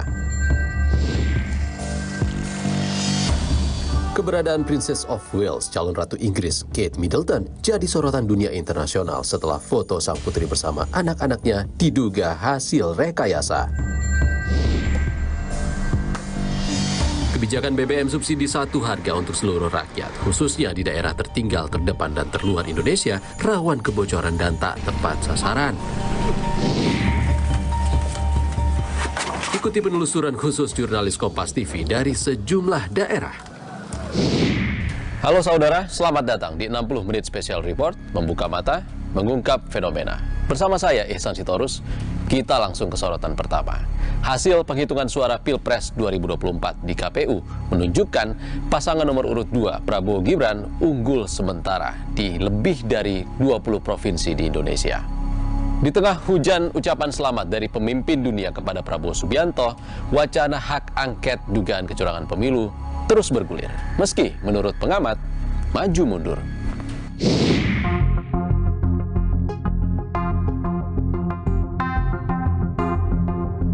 Rekapitulasi hasil suara Pilpres 2024 tingkat nasional oleh KPU terus berlanjut. Pasangan nomor urut 2 Prabowo Gibran sementara unggul di 24 provinsi. KPU tetapkan pasangan Prabowo Gibran menang di wilayah Jakarta dengan perolehan 2.692.011 suara. Hanya selisih 0,6% dari pasangan Anies Mohaimin dengan perolehan 2.653.762 suara. Sementara pasangan Ganjar Mahfud meraih suara 1.115.138 suara. Berdasarkan data KPU per 13 Maret 2024, pasangan Prabowo Gibran mendominasi kemenangan di sejumlah provinsi. DKI Jakarta, Prabowo Gibran meraih suara 41,67%. Pasangan Anies Mohaimin 41,07%. Sedangkan Ganjar Mahfud 17,26%. Di kandang Banteng, Jawa Tengah, Prabowo Gibran meraup suara 53,08%, Anies Mohaimin 12,58%, sementara Ganjar Mahfud 34,35%. Di Sumatera Selatan, Prabowo Gibran meraih suara 69,47%, Anies Mohaimin 18,98%, Ganjar Mahfud 11,55%. Di Pulau Dewata, Bali, Prabowo Gibran unggul 54,26%, Anies Mohaimin 3,7%, sementara Ganjar Mahfud 42,04%. Sementara di Sulawesi Utara, Prabowo Gibran menang telak meraup suara 75,31%, Anies Mohaimin 7,3%, sementara Ganjar Mahfud 17,39%. Di Papua Barat, Prabowo Gibran meraih suara 52,26%, Anies Mohaimin 11,32%, Ganjar Mahfud 36,43%. Situs kawalpemilu.org merilis data sementara pasangan Prabowo Gibran meraih suara hingga 58,44%. Ainun Najib, praktisi teknologi informasi dan penggagas situs kawalpemilu.org, lewat cuitannya di akun X pribadinya, mengucapkan selamat atas keunggulan pasangan Prabowo Gibran. Ucapan selamat ini berbuntut serangan komentar ke akun Kawal Pemilu dari warganet yang tak setuju, namun tak sedikit pula yang mendukung langkah profesional dan independen Kawal Pemilu. Ucapan selamat kepada calon presiden nomor urut 2 Prabowo Subianto juga datang dari sejumlah pemimpin dunia. Terbaru, Presiden Amerika Serikat Joe Biden mengucapkan selamat kepada Prabowo Subianto melalui surat yang diunggah dalam akun Instagram miliknya. Raja Yordania, Raja Abdullah II, turut mengucapkan selamat kepada Prabowo melalui sambungan telepon. Thank you, Your Majesty. I'd like to maybe call on you maybe in next few weeks. Thank you, Your Majesty. Thank you. I really value your friendship and I hope to see you as soon as possible. Sebelumnya, Prabowo juga mendapat ucapan selamat dari Presiden Prancis Emmanuel Macron. I wanted to congratulate you for your outstanding success. Congratulations. Merci beaucoup. Merci beaucoup. Excellence. Merci beaucoup. Thank you very much, sir. It's a great honor for me. C'est un grand honneur pour moi. Excellence. So once again, I would like to thank you for your support, for your friendship. Prabowo Subianto juga menerima surat ucapan selamat dari Presiden Turki Recep Tayyip Erdogan yang diunggah dalam kanal Instagram pribadi miliknya. Menanggapi Prabowo menerima ucapan selamat dari sejumlah pemimpin negara, Capres nomor urut 1 Anies Baswedan irit komentar. Menurut saya semuanya harus tunggu sampai kepada seluruh penghitungan ini selesai dan hormati KPU karena penyelenggaranya adalah KPU. Di tengah penghitungan suara oleh KPU yang didominasi kemenangan Prabowo Gibran, wacana hak angket dugaan kecurangan pemilu 2024 masih terus bergulir. Bahkan muncul wacana pertemuan antara Megawati dan Surya Paloh. Namun, Paloh menyebut masih menunggu sinyal Ketua Umum PDIP. Sayang sekali kita, ada hak konstitusional, diinisiat siapapun itu, terutama barangkali saat ini adalah kawan-kawan dari Partai Demokrasi Indonesia Perjuangan misalnya. Sementara Sekretaris Jenderal PDI Perjuangan Hasto Kristianto mengakui kedua partai masih terus menjalin komunikasi. Ya, semua pertemuan sangat penting selama memperjuangkan hak kedaulatan rakyat. Sementara itu, 50 tokoh masyarakat mulai dari akademisi, aktivis hingga seniman menyurati Ketua Umum Parpol pengusung Anies Mohaimin dan Ganjar Mahfud. Dalam surat 6 halaman tertanggal 8 Maret 2024, para tokoh tersebut meminta para pimpinan partai mendesak anggota fraksinya menggunakan hak angket mengusut dugaan kecurangan pemilu 2024. Hal ini untuk menyelamatkan hasil pemilu dan merespons keresahan publik. Direktur Eksekutif Skala Data Indonesia Arief Nurul Imam menyebut wacana hak angket terkesan maju mundur. Asumsi bahwa hak angket ini cuma digunakan sebagai bergen politik untuk menaikkan posisi tawar di hadapan kekuasaan hari ini maupun pemenang pemilu di 2024 kemarin. Selain hasil rekapitulasi suara Pilpres 2024, KPU juga tengah menyelesaikan hasil rekapitulasi Pileg 2024. Salah satunya rekapitulasi suara untuk calon legislatif DPR dari Provinsi NTT. Saat rapat pleno di KPU Pusat Selasa lalu, Partai Nasdem menyerahkan surat pengunduran diri salah satu calegnya. Caleg Nasdem tersebut adalah Ratu Ngadu Bonuwula yang mengantongi suara terbanyak di Dapil NTT 2. Tidak sampai ke sana. Kebetulan kemarin itu memang saksi Partai Nasdem menyampaikan surat ke kami. Kami kan tidak dalam rangka merespon itu ya. Nanti akan ada mekanisme untuk mengkajinya. Kalau kita fokusnya rekapitulasi. Partai Nasdem menyebut pengunduran diri Ratu Ngadu Bonuwula kehendak yang bersangkutan. Calon anggota legislatif Partai Nasdem nomor urut 5 Dapil NTT 2 menyatakan mengundurkan diri, dan dengan demikian kami dari DPP Partai Nasdem menyampaikan surat kepada KPU RI dengan ditembuskan kepada Bawaslu RI. Ratu Ngadu Bonuwula semestinya melenggang ke Senayan mewakili Partai Nasdem setelah mengantongi 76.331 suara mengalahkan rekan satu partainya yang juga mantan Gubernur NTT Victor Laiskodat. Partai Nasdem sendiri hanya berhasil memperoleh 1 kursi di NTT. Dengan mundurnya Ratu Ngadu Bonuwula sebagai caleg, maka sesuai pasal 426 Undang-Undang Nomor 7 Tahun 2017 tentang Pemilu, jatah kursi caleg terpilih yang mengundurkan diri otomatis digantikan oleh caleg dari partai dan dapil yang sama dengan perolehan suara terbanyak berikutnya, yaitu Victor Laiskodat dengan perolehan 63.359 suara. Saudara, keberadaan Princess of Wales, calon Ratu Inggris Kate Middleton, jadi sorotan internasional setelah foto bersama anak-anaknya yang beredar di media sosial diduga hasil rekayasa. Usai jeda di 60 Menit Special Report. Dampak paling parah terkait Kate dan rekayasa foto ini adalah turunnya kepercayaan dan kredibilitas terhadap keluarga kerajaan.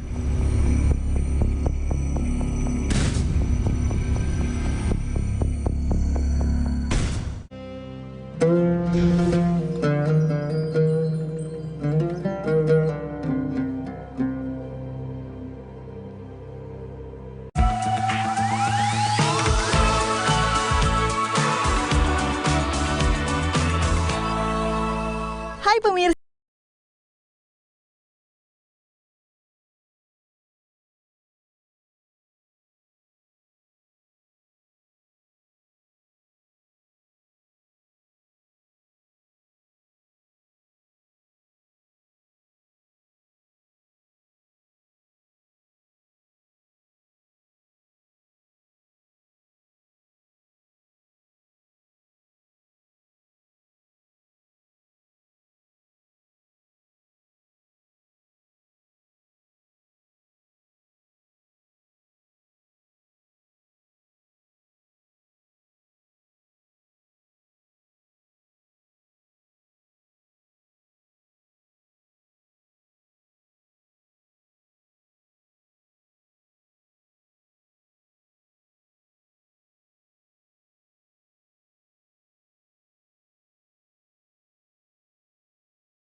hanya di Kompas TV.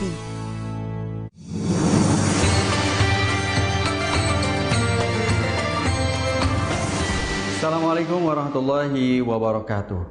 Agar investasi yang kita lakukan berbuah keberkahan untuk kita, untuk keluarga, untuk khalayak, maka ada beberapa adab yang harus kita tunaikan. Yang pertama adalah pastikan kalau kita mau investasi, kita punya modal, mau ditempatkan di usaha atau portofolio tertentu, pastikan usaha tersebut halal. Seperti deposito bank syariah, reksadana syariah, saham syariah, sukuk, atau usaha real di sektor real yang dikelola oleh individu atau entitas tertentu, tetapi halal dan tidak bertentangan dengan prinsip syariah. Sebagaimana firman Allah Subhanahu wa taala, "Kulu min thayyibati ma razaqnakum." Yang kedua, pastikan kalau kita investasi, pastikan usaha yang menjadi tempat investasi atau modal digulirkan itu legal, tercatat di otoritas, diawasi oleh otoritas. Kenapa? Karena agar ada mitigasi terhadap kepatuhan syariah, agar ada otoritas yang memastikan bahwa ini patuh, legal. Nah, yang ketiga, pastikan setiap investor itu mempertimbangkan risiko. Sungguh menjadi sesuatu yang lazim sesuai dengan fitrah. Kalau kita mau investasi, pengennya untung. Sebagaimana tuntunan keteladanan sebagian sahabat. Jadi dulu beberapa sahabat itu punya lahan. Pilihan yang halalnya banyak. Di antaranya bisa disewakan atau dibagi hasilkan. Beberapa sahabat dikisahkan dalam sirah memilih untuk disewakan. Kenapa? Bukan sekedar halal, tetapi karena fixed income, karena risikonya termitigasi. Dalam sirah disebutkan faddala ba'du sahabah al-karo alal musaqah. Dan adab yang terakhir adalah berbagi, berdonasi. Maksudnya berzakat jika memenuhi kriterianya, atau bersedekah atau berinfak. Mudah-mudahan Allah Subhanahu wa taala memberkahi setiap ikhtiar kita. Assalamualaikum warahmatullahi wabarakatuh.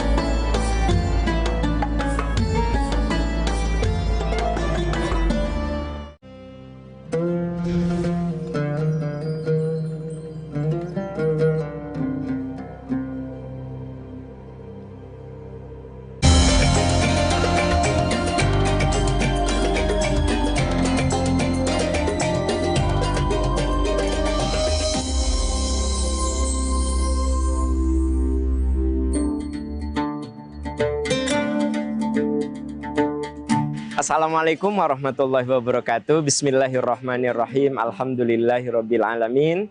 Wassalatu wassalamu ala asyrafil anbiya'i wal mursalin wa ala alihi wa sahbihi ajmain. Pemirsa Kompas TV, hidup itu harus dibarengi dengan sebuah konsistensi atau istiqomah. Jadi kalau kita ingin sukses dalam apapun, urusan dunia ataupun akhirat, adalah teguh pendirian alias istiqomah. Kalau kita ingin berhasil menurunkan berat badan, nah istiqomah diet. Jadi ternyata sukses itu tidak bisa lepas dari yang namanya teguh pendirian atau istiqomah. Nah, untuk bisa istiqomah ada suatu fondasi namanya keimanan atau keyakinan. Makanya di dalam Al-Quran disebutkan bahwa keistiqomahan itu tidak bisa lepas dari yang namanya keimanan. Alam taro kaifa doroballahu mathalan kalimatan thayyibatan. Tidakkah kamu perhatikan bagaimana Allah membuat perumpamaan?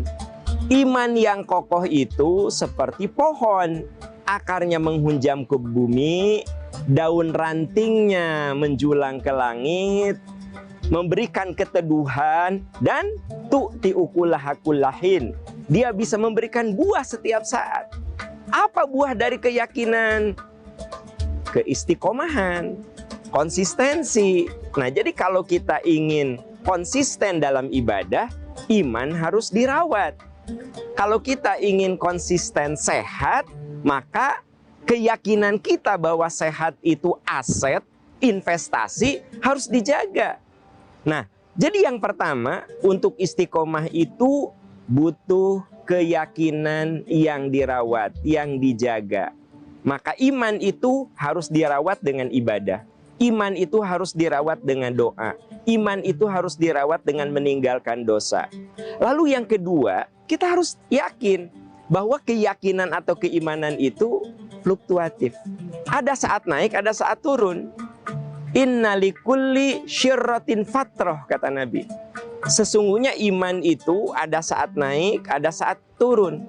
Fa'in kana sohibuha. Kalau saat iman kita turun, jahada, kita berjuang untuk menaikkan keimanan itu, maka arju, dia akan selamat.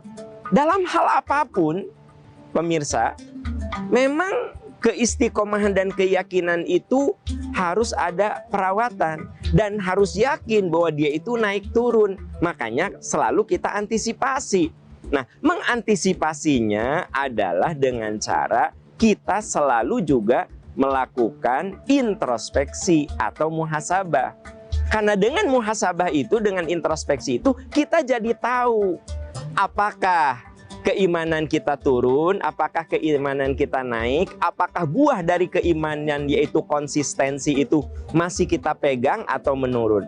Nah, semoga kita semua di bulan yang penuh berkah ini berjuang untuk menjaga, merawat iman dengan berbagai ibadah, dari mulai tarawih, tadarus, bersedekah, bermajelis taklim, dan semoga dengan cara begitu nanti keistiqomahan kita semakin terjaga, semakin kuat. Semoga ini adalah ibadah Ramadan yang akan membuat kita semakin teguh pendirian dan iman kita semakin kokoh.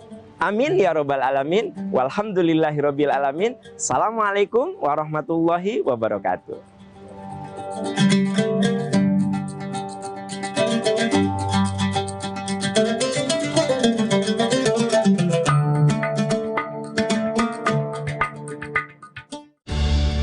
Damainya warna biru bahari yang mengiringi senyum saat berpelukan di momen indahnya tali silaturahmi.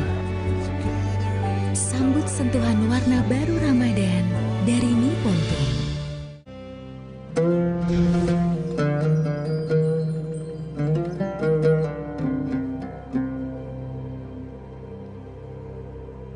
Telah hilang meninggalkan rumah Basane. Inilah kisah tentang warga kami yang hilang.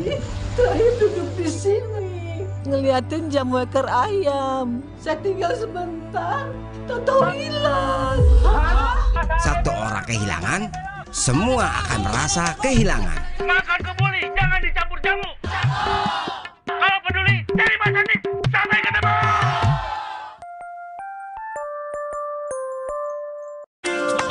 Sukses itu butuh totalitas. Minum Hemaviton Stamina Plus dengan Advanced Fit Formula, multivitamin, ginseng ekstra, dan L-glutamic acid. Yuk, Mot. Bantu jaga stamina, plus konsentrasi, dukung multitaskingku. Pesannya, Mot. Oke. Pennya mana ya? Konsen dong. Hemaviton Stamina Plus. Minum Hemaviton Stamina Plus saat sahur dan buka. Selamat menunaikan ibadah puasa. Enak sih Ramadan tiap sore. Bapak bawa oleh-oleh takjil. Tapi kok semprong? Ini burgernya, ini bonusnya. Pak, ngapain beli semprong mulu sih? Pak, semprongnya 2 ya? Baik, Pak. Lagi sakit, Pak. Anak saya, Pak. Saya ambil lagi deh 2 semprongnya. Kamu mau tahu nggak kenapa? Supaya yang jual tahu kalau semua usaha dan doanya nggak akan sia-sia.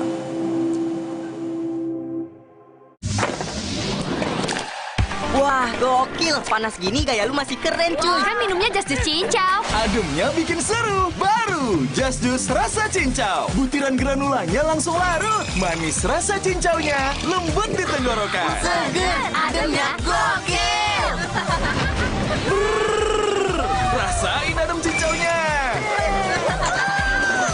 Just Juice rasa cincau. Gokil segernya. Ademnya bikin seru. Dari Wings Food. Kuatkan hati di saat Ramadan datang. Kuatkan gigi di saat kuman menyerang.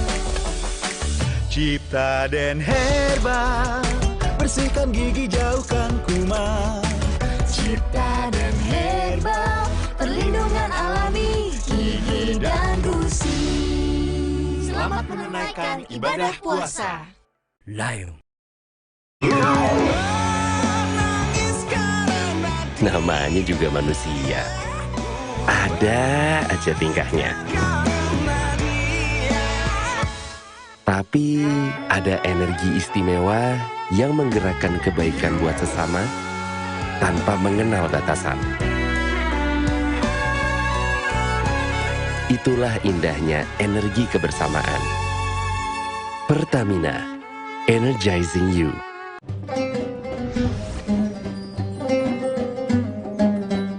Allahu Akbar, Allahu Akbar, Allahu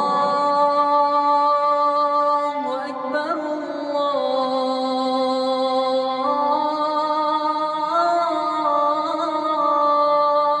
Allahu Akbar. Asyhadu an la ilaha illallah.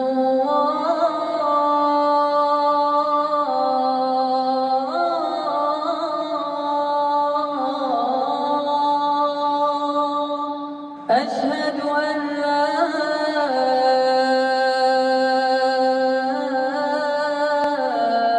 إله إلا الله.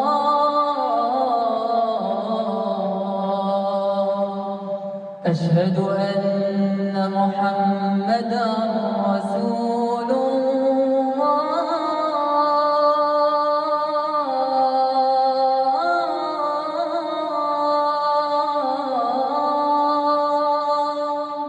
أشهد أن محمدا رسول الله.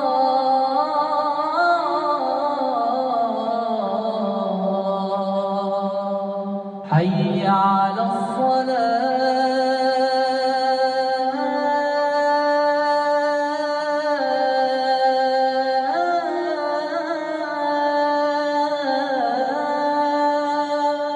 حي على الصلاة.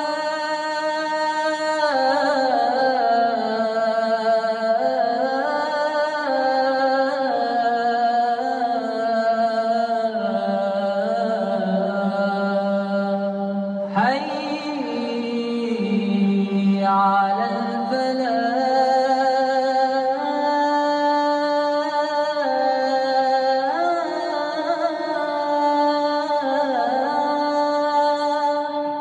حي على الفلاح.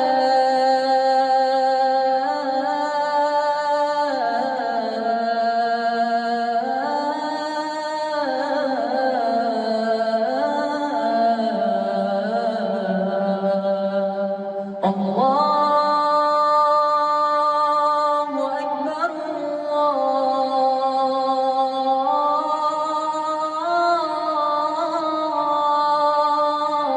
الله أكبر. لا إله إلا الله.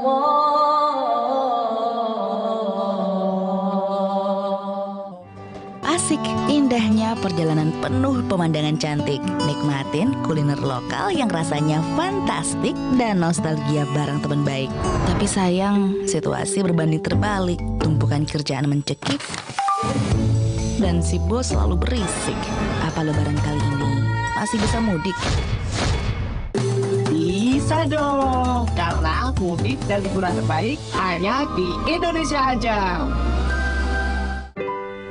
Ramadan ini gue bersyukur kita bisa bertemu kembali. Bersyukur untuk kebersamaan, penuh semangat, penuh keceriaan. Bersyukur hari ini dan esok manis kemenangan pasti kita dapatkan. Bersyukur Top Coffee selalu hadir menemani kita. Dari Wingspot. Jadikan tahun ini pintumu terbuka kembali. Kembali berkumpul di bulan suci bersama kecap sedap dengan kedelai pilihan. Kental gurihnya membuat masakan ibu tak tertandingi. Kecap sedap kedelai hitam spesial, so caramelized. Looks good.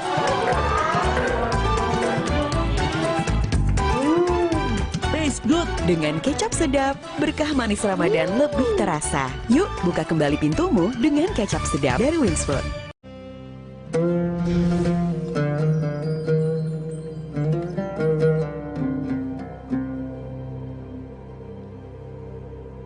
Alergi jontor nih. Aku biduran, obatnya yang depannya Indal CTN. Bisa dibeli tanpa resep dokter. Indal CTN, komposisi anti alerginya redakan alergi. Indal CTN. Hey, ada madu teja saset, madu teja saset, sehat berstamina. Rasa jeruk strawberry, banyak manfaatnya. Madu teja saset, enak sehatnya. Kenapa aku pilih Le Mineral? Soalnya cuma ini nih yang masih ada segelnya. Debu jadi nggak akan masuk di sela-sela tutup botolnya. Benar, Le Mineral disegel secara khusus sehingga terjamin kebersihannya. Le Mineral. Tenggorokan kering, sariawan, jerawatan, bau mulut. Minum Adem Sari saat berbuka dan setelah tarawih. Adem Sari yang botol tanpa soda. Selamat datang, silakan. Hah? Emangnya ada waktu buat sakit kepala? Panadol Extra, cepat redakan sakit kepala dan nyeri yang mengganggu. Panadol Extra, cepat redakan sakit kepala, dapat diminum sebelum makan. Minum Renovit, dilengkapi dengan 12 vitamin dan 13 mineral, siap bantu jaga kesehatan tubuh. Siapkan Renovit, siapkan dirimu selalu. Renovit, siap jaga kesehatan. Produksi Konimax. Galon Le Mineral 100% bebas BPA. Aman untuk anak dan keluarga. Ciri galon bebas BPA, bening transparan, ditandai kode segitiga nomor 1. Galon Le Mineral, untuk sehatnya keluarga. Omehar, minyak ikan pilihan dari laut dalam. Omehar, suplemen omega 3 esensial. Dalam mini kapsul, lebih mudah ditelan. Diproses dengan teknologi modern di Amerika. Bantu pelihara kesehatan tubuh kini dan nanti. Pak, ada kurma. Kan Ramadan. Yakin ada, Sari Kurma TJ. Sari kurma Arab, yakin ada di Sari Kurma TJ. Dipanen di Arab, dikemas di Indonesia. Sari Kurma TJ, halal, yakin. Selamat berpuasa. Gagal. Mana prestasinya? Bangkit lagi. Hancur, berjuang lagi. Extra Joss dengan ginseng Korea Royal Jelly dan vitamin B kompleks.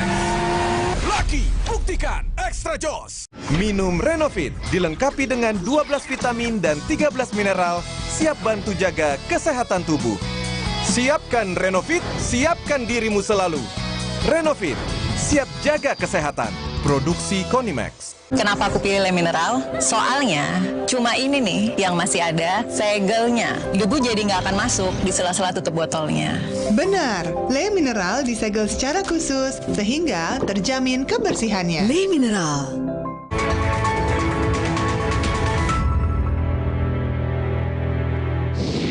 Anda kembali bersama kami di 60 Menit Special Report, membuka mata, mengungkap fenomena. Kita beralih ke sorotan luar negeri, saudara. Foto Kate Middleton, putri kerajaan Inggris bersama 3 anaknya yang diduga penuh rekayasa olah digital, menghebohkan dunia internasional. Pasalnya, foto itu diunggah akun Instagram resmi pasangan Pangeran dan Putri Inggris di tengah keberadaan dan kondisi kesehatan Putri Inggris yang masih jadi misteri sejak 3 bulan lalu.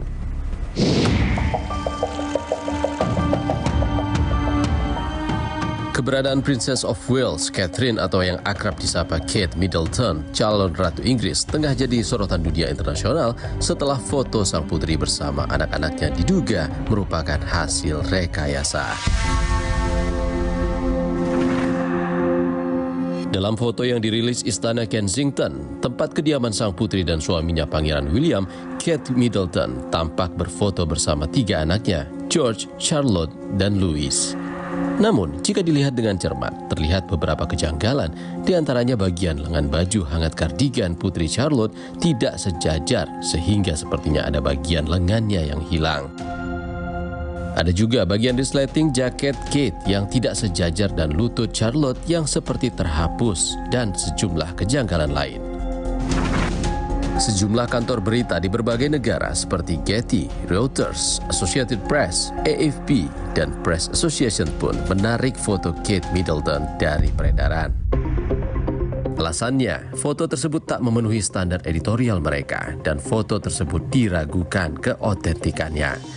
Yang tradisional di Inggris sendiri. Endang Nurdin, jurnalis yang berbasis di London, Inggris, menyebut kantor berita internasional memiliki standar tinggi dan aturan yang ketat terkait foto yang diterbitkan. News agencies ini kan internasional ya, dan mereka memang memiliki standar tinggi, cukup tinggi. Dan foto-foto itu yang dihasilkan itu mereka cek kesahihannya. Satu aja itu yang sudah menyalahi standar mereka itu bisa dicabut ya atau ditarik. Ini lebih dari satu gitu yang diedit. Foto yang diduga direkayasa tersebut memantik spekulasi liar. Pasalnya, kemunculan foto tersebut seiring dengan pertanyaan publik mengenai keberadaan sang putri. Kate Middleton terakhir kali muncul di publik saat kebaktian Natal di Sandringham, Inggris, 25 Desember 2023 lalu. Pada 17 Januari 2024, Humas Kerajaan Inggris mengabarkan Kate tengah menjalani operasi perut dan akan kembali melaksanakan tugas kerajaan setelah Paskah. Pada saat bersamaan, Humas Kerajaan juga mengabarkan bahwa Raja Charles menjalani pemeriksaan medis akibat pembesaran prostat. Lalu pada 29 Januari 2024, pihak Kerajaan Inggris mengumumkan Raja Charles dan Kate telah selesai menjalani perawatan dan keluar dari rumah sakit. Namun, hanya ada foto Raja Charles didampingi Ratu Camilla yang dirilis oleh pihak kerajaan. Sementara, akun resmi Pangeran dan Putri Wales merilis pengumuman bahwa Kate Middleton telah kembali ke Windsor Palace untuk melanjutkan proses penyembuhan. 3 bulan tak muncul di publik, akun media sosial resmi Kensington Royal kemudian merilis foto Putri Kate Middleton bersama 3 anaknya, George, Charlotte, dan Louis. Foto yang disebut potret Pangeran William itu dilengkapi pesan terima kasih atas dukungan selama 2 bulan terakhir dan selamat Hari Ibu. Namun belakangan, foto ini disebut-sebut hasil rekayasa digital. Ditulis kata-kata kasar kan diedit. Mantan redaktur foto harian Kompas, Arbain Rambe menyoroti kejanggalan dalam foto yang dirilis akun media sosial Pangeran dan Putri Wales. Arbain menilai foto Kate Middleton dan anak-anaknya telah melewati rekayasa olah digital. Meski tak dilarang, Arbain menegaskan olah digital seharusnya tak menghasilkan kepalsuan. Jadi ngedit itu bukan hal yang terlarang, karena editing adalah bagian dari jurnalisme juga. Tulisan diedit, foto diedit itu biasa. Cuma apakah editing itu menghasilkan kebenaran atau kepalsuan, itu yang jadi masalah. Publik ingin tahu di mana sih Kate Middleton kan. Terus tiba-tiba muncul foto itu. Foto itu mungkin maksudnya hanya menampilkan foto yang diedit bahwa ada Kate Middleton dengan ketiga anaknya. Yang jadi masalah adalah ngeditnya kasar. Hasil pemeriksaan terhadap metadata foto tersebut menunjukkan foto tersebut sudah disimpan dalam perangkat lunak pengedit foto Adobe Photoshop 2 kali di komputer Apple Mac. Tak berselang lama, Putri Kate Middleton mengklarifikasi lewat akun media sosial X Kensington Palace mengaku telah mengedit fotonya dan meminta maaf sudah menimbulkan kontroversi. Namun, foto rekayasa yang diunggah di tengah hilangnya Kate Middleton terlanjur memperluas asumsi publik.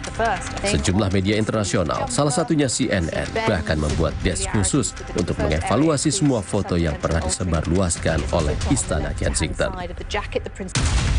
Dalam wawancara jurnalis BBC Radio, Ross Atkins dengan Direktur Berita Global AFP, Phil Chatwin, Atkins bertanya apakah AFP menganggap Istana Kensington sebagai sumber terpercaya setelah foto Putri Wales dan anaknya diedit.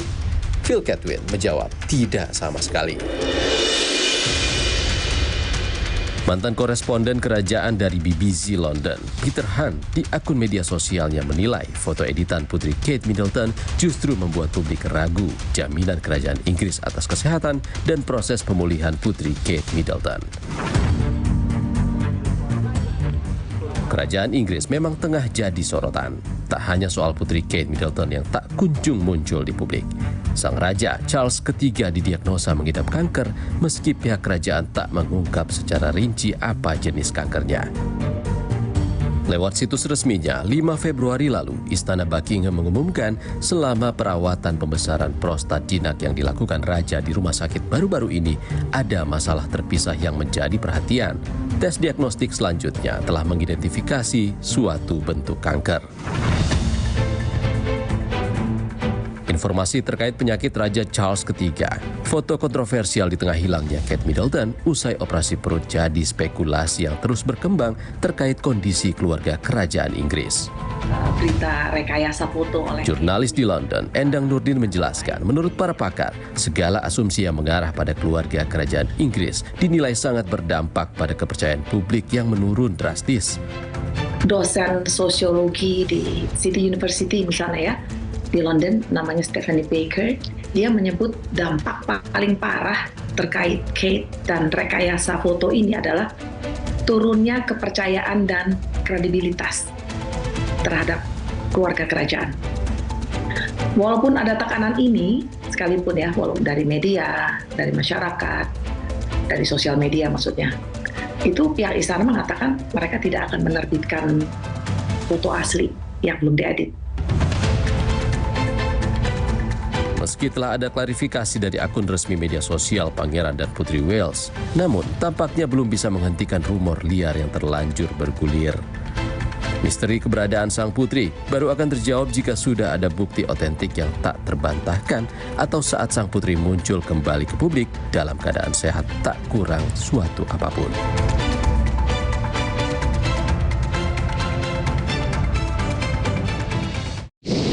Saudara, kebijakan BBM satu harga pemerintah untuk daerah 3T, tertinggal, terdepan, dan terluar di Indonesia, ternyata rawan kebocoran dan salah sasaran.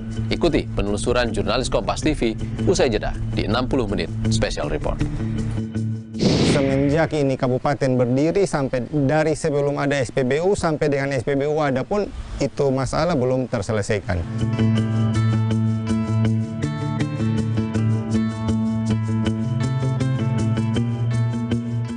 Pas aku coba Le Mineral, seger banget, nggak bikin enak sama sekali. Benar, karena Le Mineral mengandung mineral esensial yang tercantum jelas di kemasannya. Inilah yang membuat rasa airnya lebih segar. Kayak ada manis-manisnya. Le Mineral. Omehar, minyak ikan pilihan dari laut dalam. Omehar, suplemen omega 3 esensial. Dalam mini kapsul, lebih mudah ditelan. Diproses dengan teknologi modern di Amerika. Bantu pelihara kesehatan tubuh kini dan nanti. Pak, ada kurma. Kan Ramadan. Yakin ada Sari Kurma TJ. Sari kurma Arab. Yakin ada di Sari Kurma TJ. Dipanen di Arab, dikemas di Indonesia. Sari Kurma TJ. Halal. Yakin. Selamat berpuasa. Galon Le Mineral 100% bebas BPA. Aman untuk anak dan keluarga. Ciri galon bebas BPA, bening transparan, ditandai kode segitiga nomor 1. Galon Le Mineral. Untuk sehatnya keluarga. Jangan ada batuk di antara kita. Batuk berdahak, Siladex ME. Batuk pilek, Siladex Cough and Cold. Batuk tidak berdahak, Siladex Antitusif atau Siladex DMP. Siladex, aktif redakan batuk. Produksi Konimex. Kenapa aku pilih Le Mineral? Soalnya cuma ini nih yang masih ada segelnya. Debu jadi nggak akan masuk di sela-sela tutup botolnya. Benar, Le Mineral disegel secara khusus sehingga terjamin kebersihannya. Le Mineral. Gagal. Mana prestasinya? Bangkit lagi. Hancur. Berjuang lagi. Extra Joss dengan ginseng Korea Royal Jelly dan vitamin B kompleks. Laki, buktikan Extra Joss. Saatnya tidur. Waduh, sulit tidur nih. Sulit tidur? Minum Fulas 1 tablet menjelang tidur. Fulas mengandung formula dari bahan alam juga halal. Fulas membantu meringankan gangguan sulit tidur. Kalau puasa, siang berasa lemas. Kenapa ya, Ma? Saat puasa, tubuh bisa lemas karena kekurangan mineral, Dek. Minum Le Mineral yang mengandung mineral penting buat tubuh selama puasa. Le Mineral, penuhi kebutuhan mineral selama berpuasa. Ayam. Nggak usah takut, kan ada Agoda. Agoda. Bisa liburan murah di banyak hotel. Wah, diskonnya sampai 60%. Cuma di Agoda, booking sekarang. Wah, populer kamera. Waktunya refreshing. Mata perlu istirahat. Bila perlu, minum Ivy. Formula Ivy membantu memelihara kesehatan mata. Untuk mata sehatku, minum Ivy. Dari LAPI. Saat cahaya pertama menyapa, kita merasakan hangatnya dekapan keluarga. Di meja sahur, kita tidak hanya berbagi makanan, tapi juga cerita tentang mimpi dan harapan. Inilah momen kebersamaan yang membuat hati kita terasa hangat. Pas aku coba Le Mineral, seger banget, nggak bikin enak sama sekali. Benar, karena Le Mineral mengandung mineral esensial yang tercantum jelas di kemasannya. Inilah yang membuat rasa airnya lebih segar. Kayak ada manis-manisnya. Le Mineral. Rasa lapar saat puasa, kadang naik, kadang turun. Tapi gula darah harus tetap stabil. Baru, rasa almond oat. Vita Digest-nya bantu kontrol gula darah. Bikin kenyang lebih lama, jadi lancar puasanya. Diabetasol. Wah, makan. Udah nggak takut kolesterol naik nih. Kan habis makan langsung Benecol. Plan Stanol Esternya hajar kolesterol dari makanan yang habis kita makan. Nutri Benecol.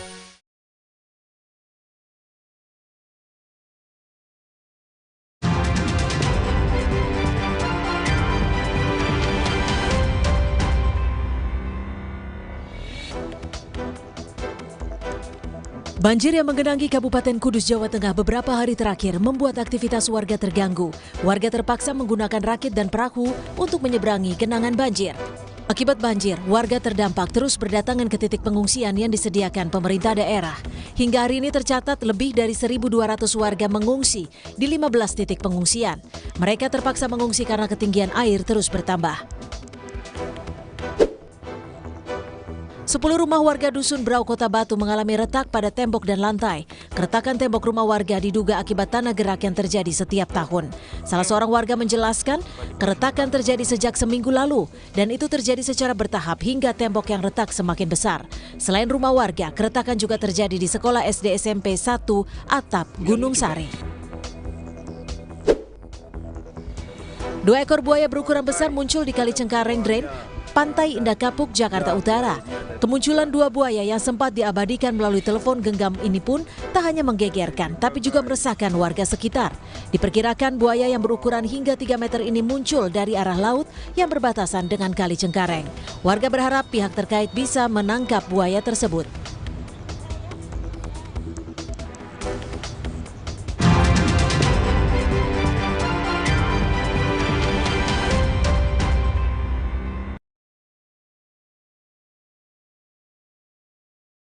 Rasa lapar saat puasa, kadang naik, kadang turun. Tapi gula darah harus tetap stabil. Baru, rasa almond oat. Vita Digest-nya bantu kontrol gula darah. Bikin kenyang lebih lama, jadi lancar puasanya. Diabetasol. Wah, makan. Udah nggak takut kolesterol naik nih. Kan habis makan langsung Benecol. Plan Stanol Esternya hajar kolesterol dari makanan yang habis kita makan. Nutri Benecol.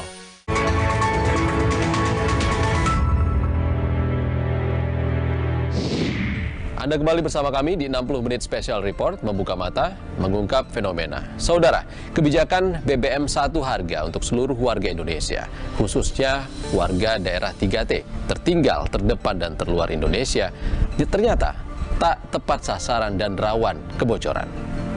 Pengamat energi menilai, karut-marut BBM 1 harga disebabkan banyak faktor, mulai dari data kebutuhan, pengawasan lemah, hingga keberadaan mafia yang merampas hak rakyat kecil. Berikut penelusuran jurnalis Kompas TV, Wela Andani, Calixtus Taus, Syarif Jimar, dan Rahmatul Fauza.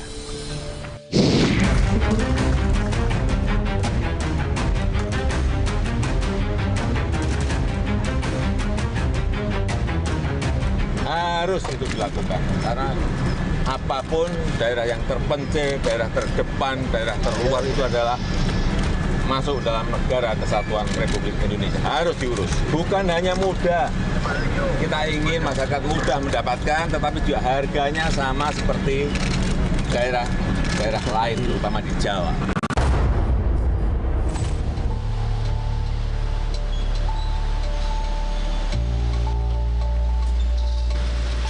tahun 2017 pemerintah mencanangkan program BBM Satu Harga guna mewujudkan keadilan energi di seluruh wilayah Indonesia, khususnya di daerah terluar, tertinggal, dan terdepan atau 3T. Namun, pada praktiknya masyarakat 3T masih kesulitan mendapatkan BBM bersubsidi. Terjadi kebocoran kuota yang semestinya dinikmati oleh rakyat kecil.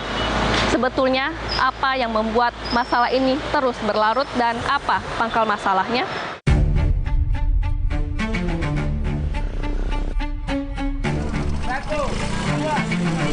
Rotendao, Nusa Tenggara Timur, salah satu wilayah terluar yang merasakan program BBM Satu Harga setengah hati. Antrean panjang kendaraan di SPBU Kabupaten Rotendao jadi pemandangan sehari-hari.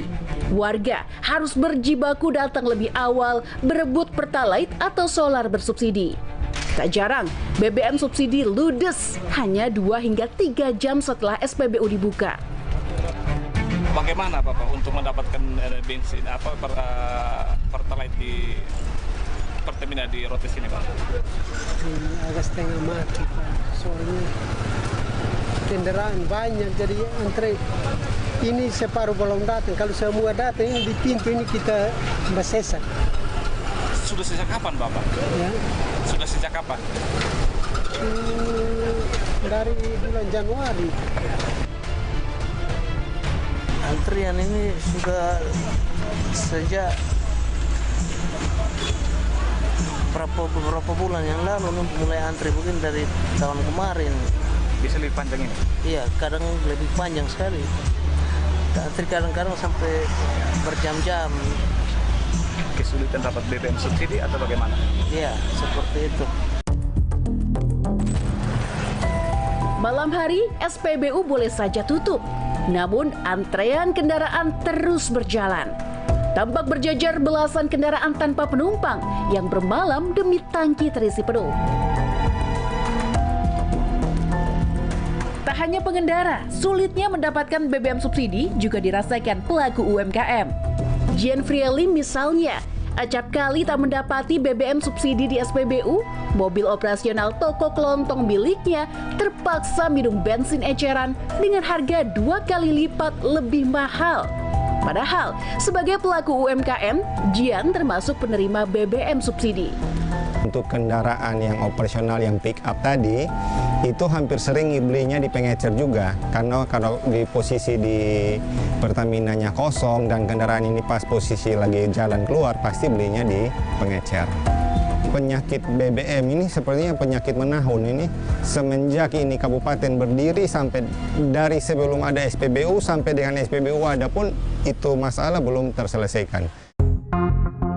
Jian Frieli menuturkan, ketersediaan dan keterjangkauan BBM jadi salah satu roda penggerak ekonomi Rotendao. Menurutnya, omset toko terjun hingga 30% saat sulit mendapat BBM subsidi.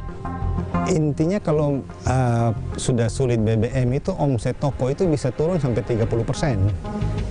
Karena dan toko juga sepi, jalan raya juga orang tidak lalu lalang lagi. Nah itu pasti bukan hanya kita toko saja.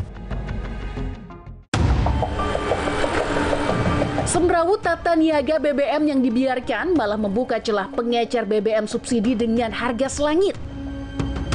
Temuan Ombudsman di NTT, September 2023, Pertalite eceran dibanderol Rp30.000 per liter, 3 kali lipat lebih mahal. Tim Kompas TV menemukan seorang oknum yang menjual kembali BBM yang dibelinya dari SPBU.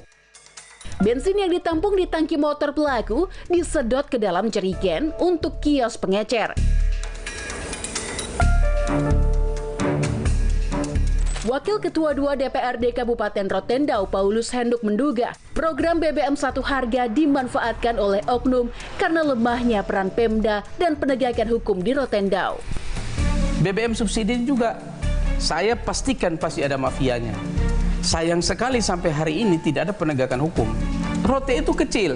Kalau kita mau tindak hal-hal seperti ini mestinya tidak susah. Cuma ya saya melihat tidak ada gutil, tidak ada niat baik untuk memperbaiki. Yang ada semacam pembiaran. Pejabat Bupati Rotendao Odemark Sombu mengakui pemerataan BBM satu harga belum maksimal.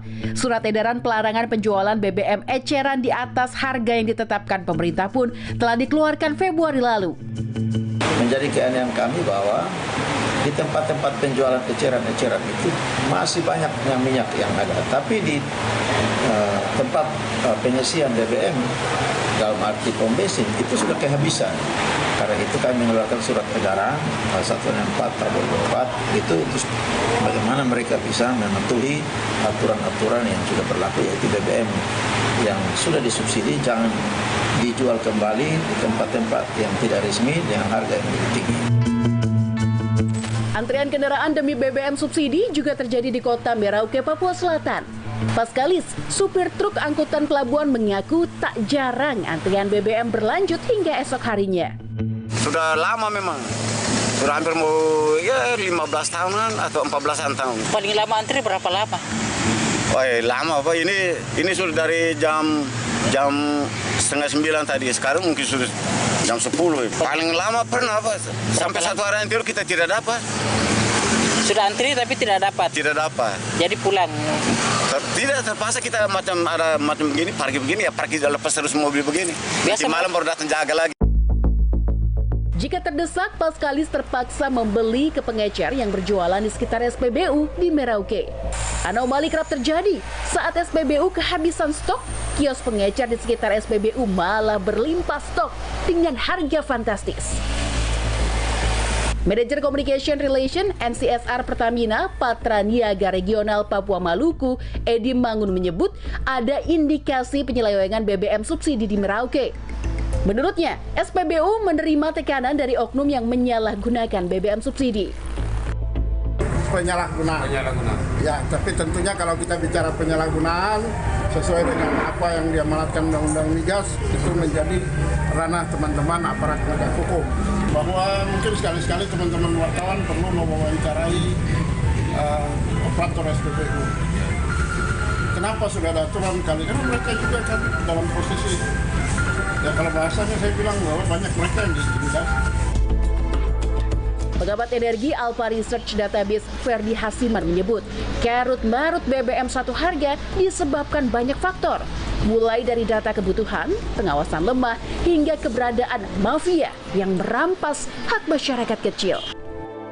Menurut saya pasti ada mafia di dalam SPBU itu sendiri yang harus diantisipasi oleh Pertamina dengan Kementerian SDM. Begitu juga BPH Migas itu harus turun ke bawah untuk segera melakukan supervisi, harus melakukan monitoringnya rutin. Karena itu Pertamina, pemerintah melalui Kementerian SDM harus benar-benar membuat kebijakan yang benar-benar efektif sampai di daerah.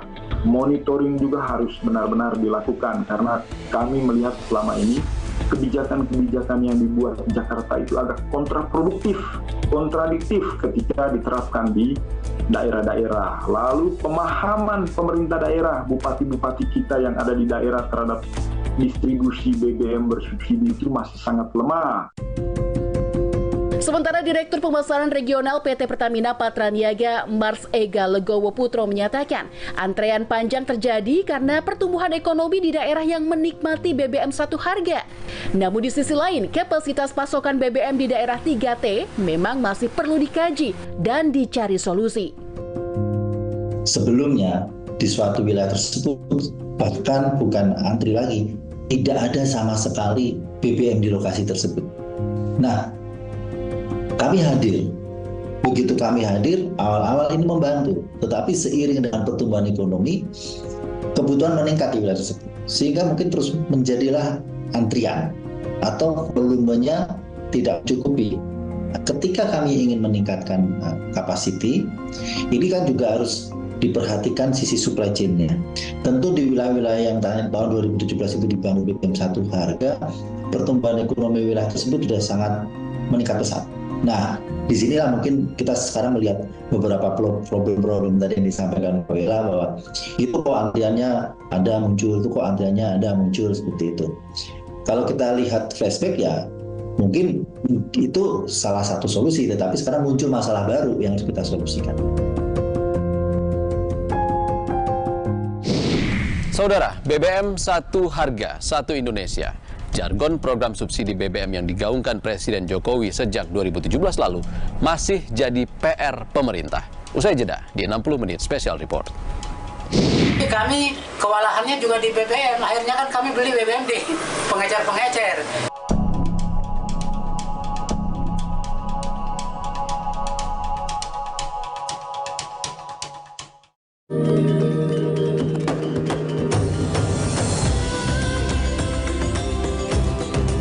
Every day for 20 years, we have been helping keep Indonesians healthy and happy.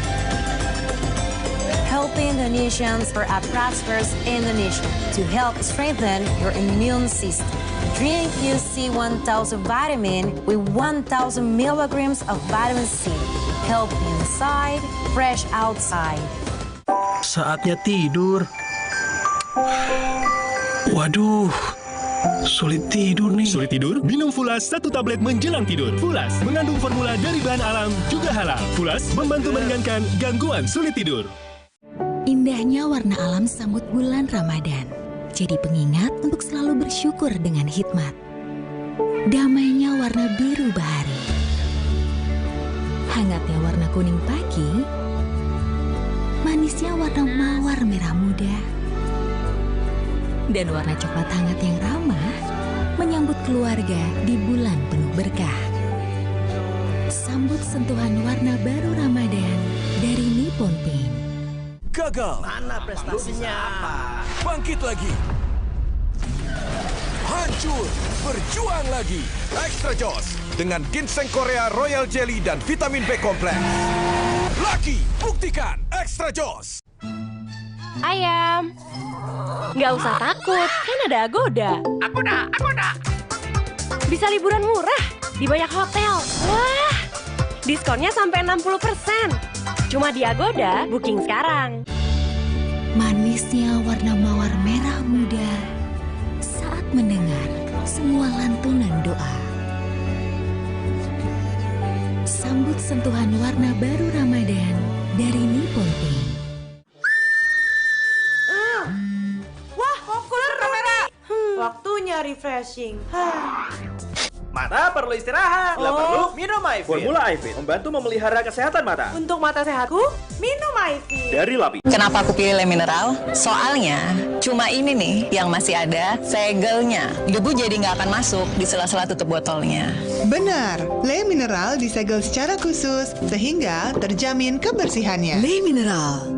Gagal. Mana prestasinya? Bangkit lagi. Hancur. Berjuang lagi. Extra Joss dengan ginseng Korea Royal Jelly dan vitamin B kompleks. Laki, buktikan Extra Joss. Jangan ada batuk di antara kita.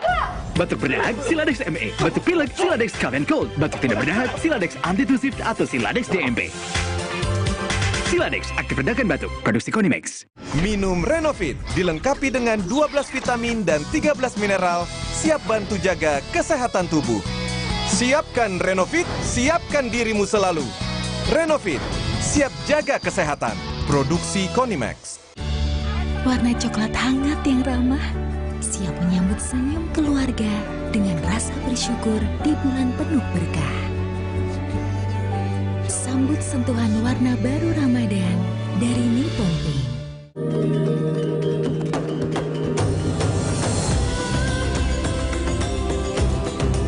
Every day for 20 years, we have been helping keep Indonesians healthy and happy.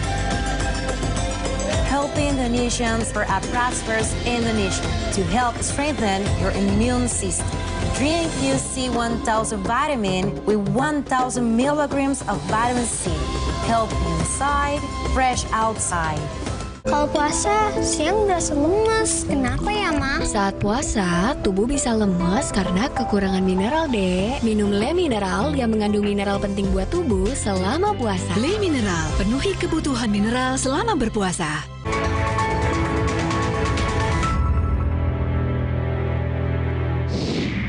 Anda kembali bersama kami di 60 menit special report, membuka mata, mengungkap fenomena. Saudara, BBM satu harga, satu Indonesia. jargon subsidi BBM yang digaungkan Presiden Joko Widodo sejak 2017. Ternyata masih jadi PR pemerintah. Mulai dari kurangnya kuota, penyelewengan, hingga subsidi yang tak tepat sasaran. Berikut penelusuran jurnalis Kompas TV, Wela Andani, Calixtus Taus, Rahmatul Fauza, dan Sarif Jimar.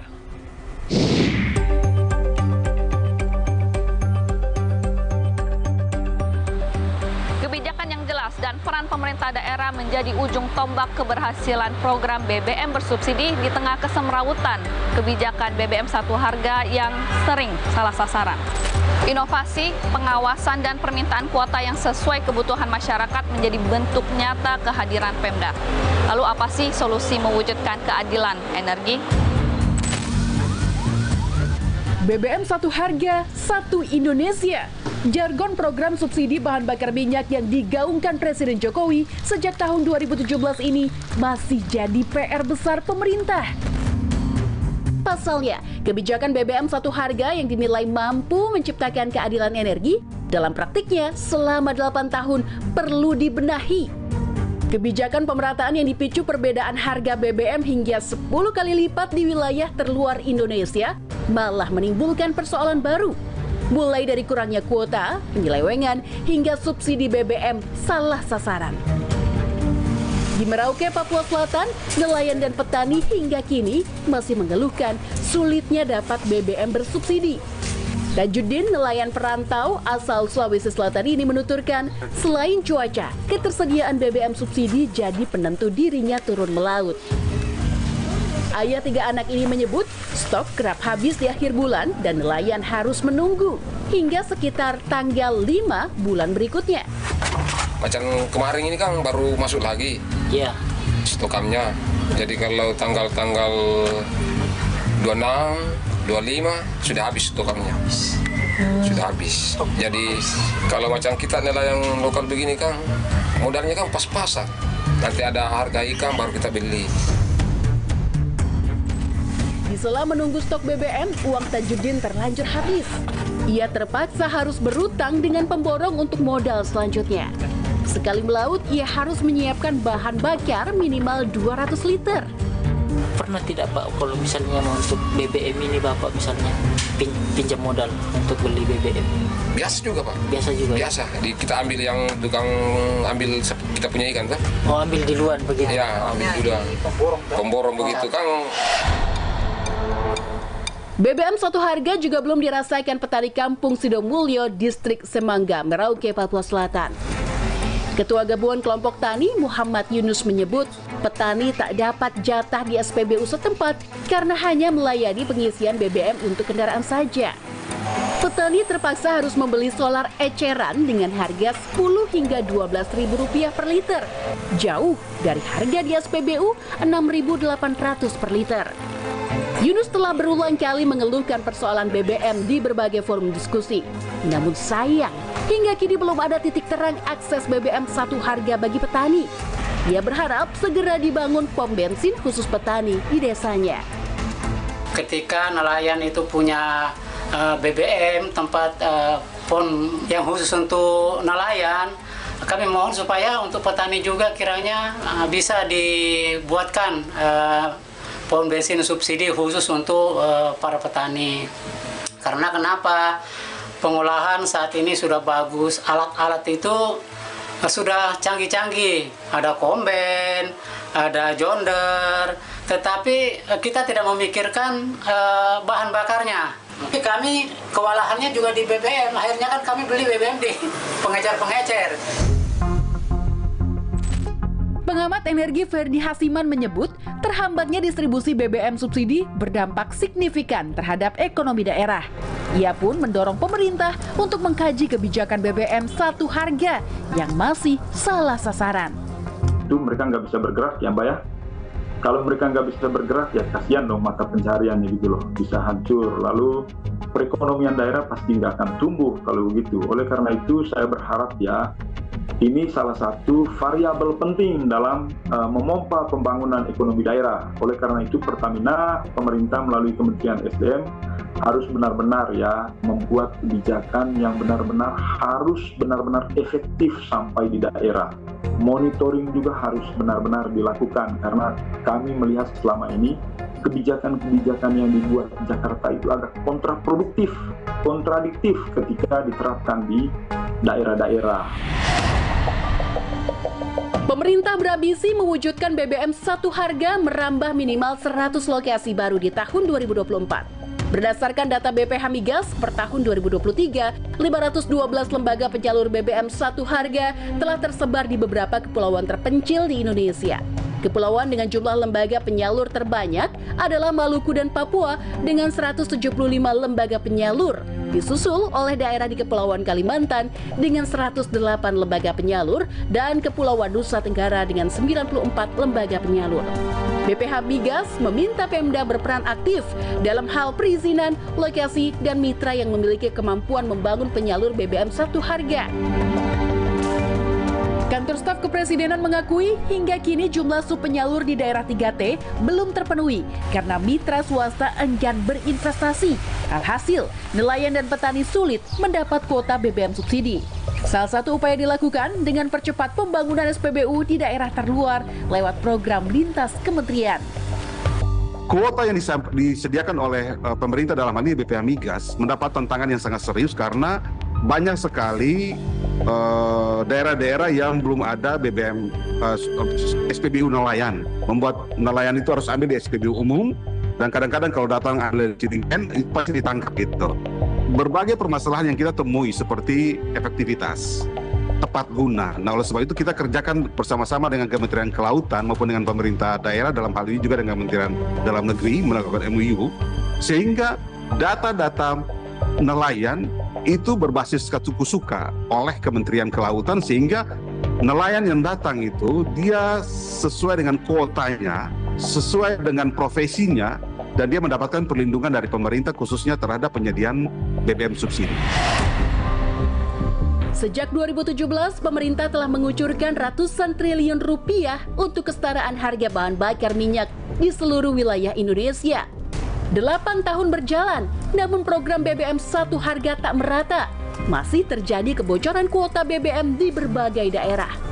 Namun, ada pula daerah yang berhasil mengawasi penyaluran BBM subsidi, salah satunya Provinsi Kepulauan Bangka Belitung. Walau bukan termasuk daerah 3T, namun Bangka Belitung pernah punya pengalaman sulitnya menyalurkan BBM subsidi agar tepat sasaran. Marsam, sopir truk berusia 51 tahun ini, telah menikmati inovasi fuel card atau kartu kendali BBM bersubsidi. Sebagai pemegang fuel card, Marsam terverifikasi dan berhak mendapat BBM bersubsidi dan dijamin haknya di SPBU seluruh Bangka Belitung. Ia bercerita, sebelum fuel card dirilis pada 2019, antrean solar bersubsidi mengular panjang. Bermalam di SPBU demi mengantri BBM pun sering ia lakoni. Sebelum ada fuel card tuh yang saya rasakan itu bisa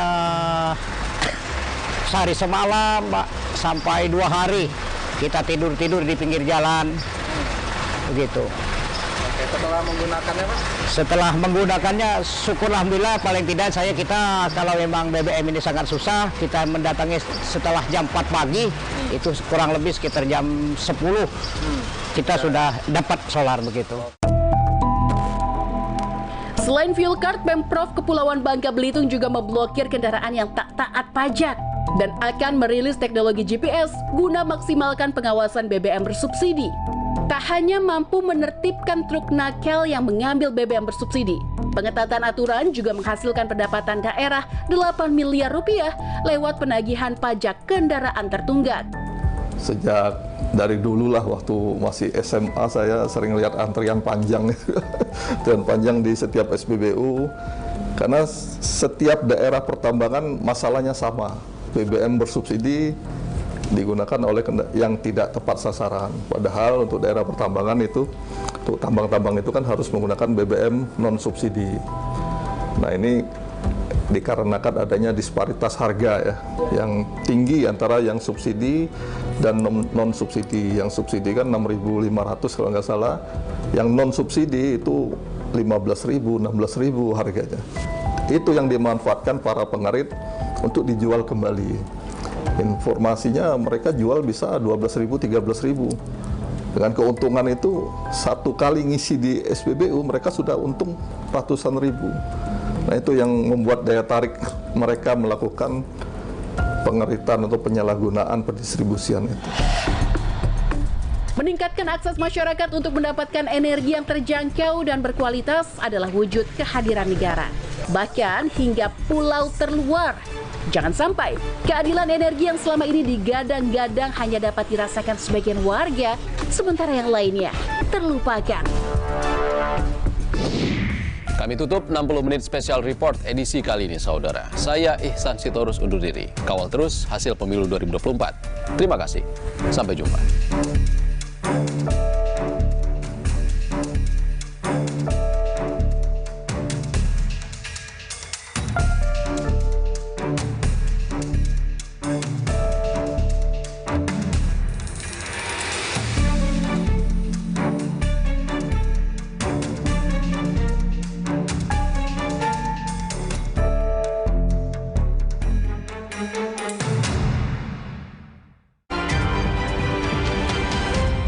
Kompas Update dipersembahkan oleh Diabetasol.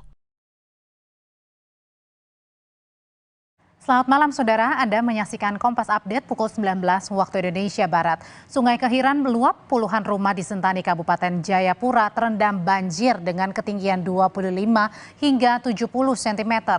Sungai meluap akibat hujan deras yang mengguyur Kabupaten Jayapura pada Sabtu malam hingga Minggu pagi.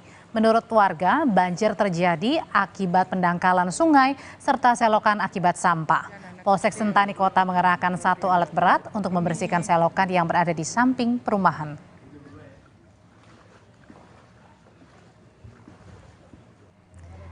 Tetap bersama kami di Kompas TV, saudara. Sesaat lagi Anda menyaksikan Sapa Indonesia Malam.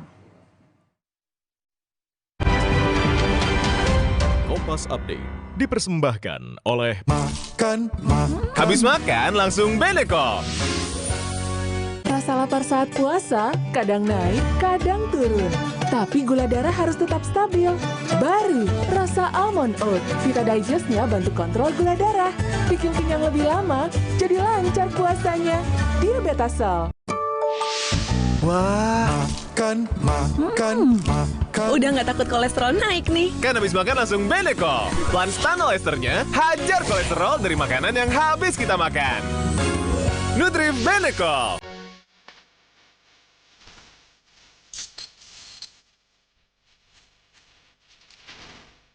Kawal terus update informasi detik-detik pengumuman hasil pemilu.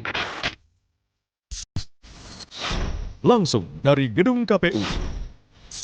Ikuti Breaking News, pengumuman hasil pemilu 2024, Rabu 20 Maret, pukul 10 pagi, live di Kompas TV, Rumah Pemilu.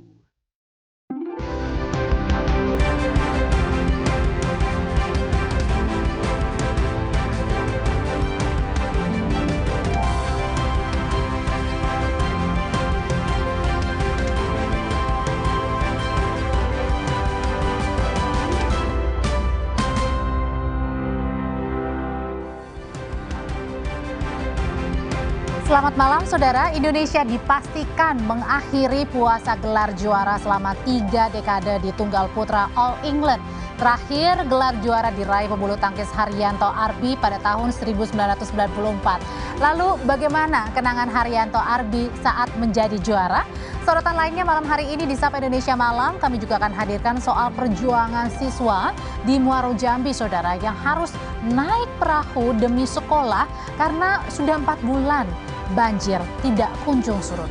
Saya Audrey Chandra, kita mulai Sapa Indonesia Malam selengkapnya.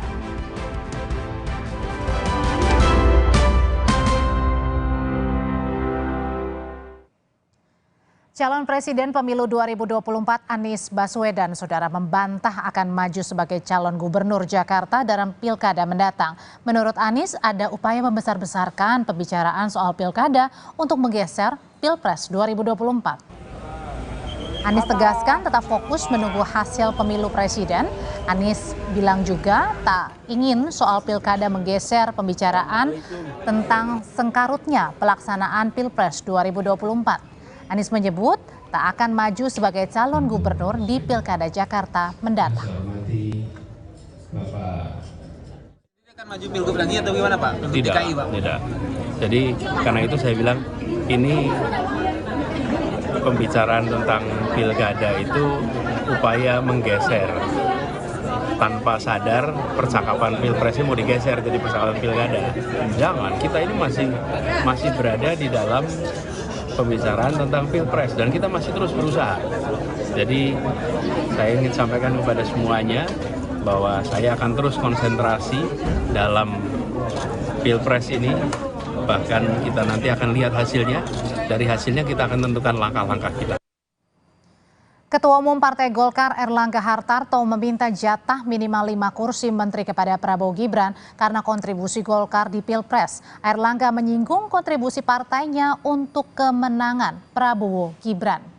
Erlangga, saudara, mengklaim Golkar berkontribusi 25% dari perolehan suara Prabowo Gibran di Pilpres 2024. Karena itu Erlangga meminta jatah kursi menteri minimal 5 untuk Golkar pada pemerintahan Prabowo Gibran jika memenangi Pilpres. Saya sampaikan ke Pak Prabowo kontribusi Golkar ke Pak Prabowo karena kita 15 dari 58%, maka kita kontribusi 25% Pak Bu. Jadi kalau 25%, kalau bagi-bagi ya banyak-banyak sedikit boleh lah. Kalau yang kita sebut 5 itu minimalis. Tapi kalau dihitung proporsinya 25%, room masih banyak. Wakil Ketua TKN Habibur Rahman menanggapi pernyataan Komisi HAM PBB terkait netralitas Jokowi di pemilu bukanlah bersifat menghakimi. Habibur Rahman menyebut beberapa negara sudah mengakui legitimasi pemilu Indonesia. Pernyataan Komite HAM PBB soal netralitas Jokowi adalah bentuk sikap kritis, bukan menghakimi, kata Habibur Rahman. Ia juga bilang beberapa negara demokrasi seperti Amerika Serikat, Inggris, dan Australia telah mengucapkan selamat karena pemilu telah selesai dilaksanakan. Kami anggota Komisi HAM PBB tersebut tidak menyampaikan pernyataan yang bersifat judgement, lebih merupakan pertanyaan yang sifatnya kritis ya. Untuk ukuran internasional, legitimasi pemilu kita sudah sangat kuat ya, sehingga nggak perlu ada yang dirisaukan. 1-2 orang menyampaikan pertanyaan, menurut saya itu adalah hal yang wajar ya di era demokrasi seperti saat ini. Netralitas Presiden Joko Widodo, saudara, pada pemilu Presiden 2024 menjadi sorotan dalam sidang Komite Hak Asasi Manusia PBB di Jenewa, Swiss pada 12 Maret lalu. Kala itu, anggota Komite HAM PBB, Bacrewol Diaye, menyinggung putusan MK soal batas usia Capres-Cawapres. Dalam sidang, anggota Komite HAM PBB Indonesia held presidential elections. Campaigning took place in the aftermath of a last-minute court ruling that changed eligibility criteria, allowing the president's son to join the ticket of the front-runners in the election. What measures are in place to ensure that high-ranking officials, including the presidents, are prevented from unduly influencing the electoral processes? Are allegations of undue influence under investigation? Sorotan utama kami lainnya, saudara, Indonesia memastikan gelar tunggal putra All England 2024 setelah Anthony Ginting dan Jonathan Christie akan saling bertarung di final. Capaian ini mengulang sejarah yang terjadi 30 tahun lalu saat Ardi B. Wiranata menghadapi Haryanto Arbi.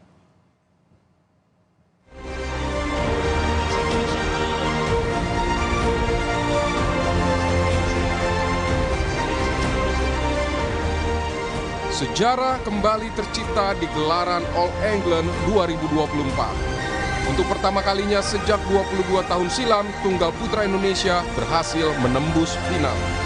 Dan untuk pertama kalinya sejak 30 tahun, Anthony Sinisuka Ginting yang jadi unggulan kelima memastikan tempat di final setelah mengalahkan Christophe Popov asal Prancis. Menyerah di game pertama, Ginting mengamuk di game kedua. Poin kepada saya pribadi, juga kepada tim tunggal putra, tim Indonesia juga.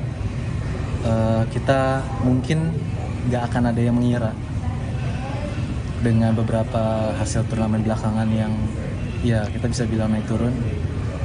Ya itu balik lagi, kita nggak pernah tahu apa yang Tuhan ingin kerjakan gitu.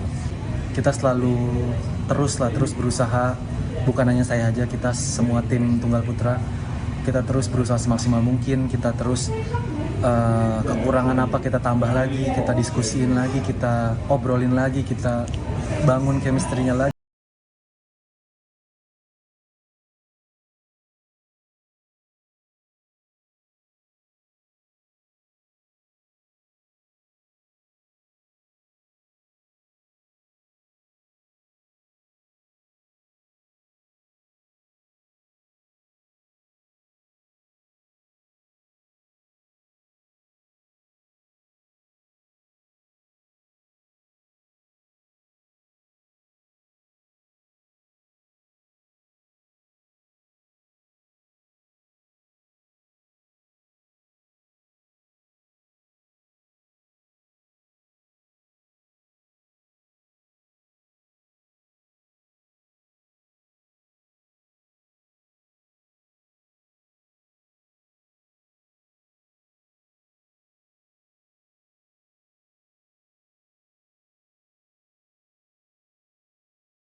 Selain Anthony Ginting dan Jonathan Christie, ganda Fajar Alfian dan Rian Ardianto juga melangkah ke final setelah menaklukkan ganda Jepang dengan skor 21-18, 21-18 dalam 37 menit. Di final, keduanya akan berhadapan dengan duet Malaysia, Aaron Chia dan So Woo Yip.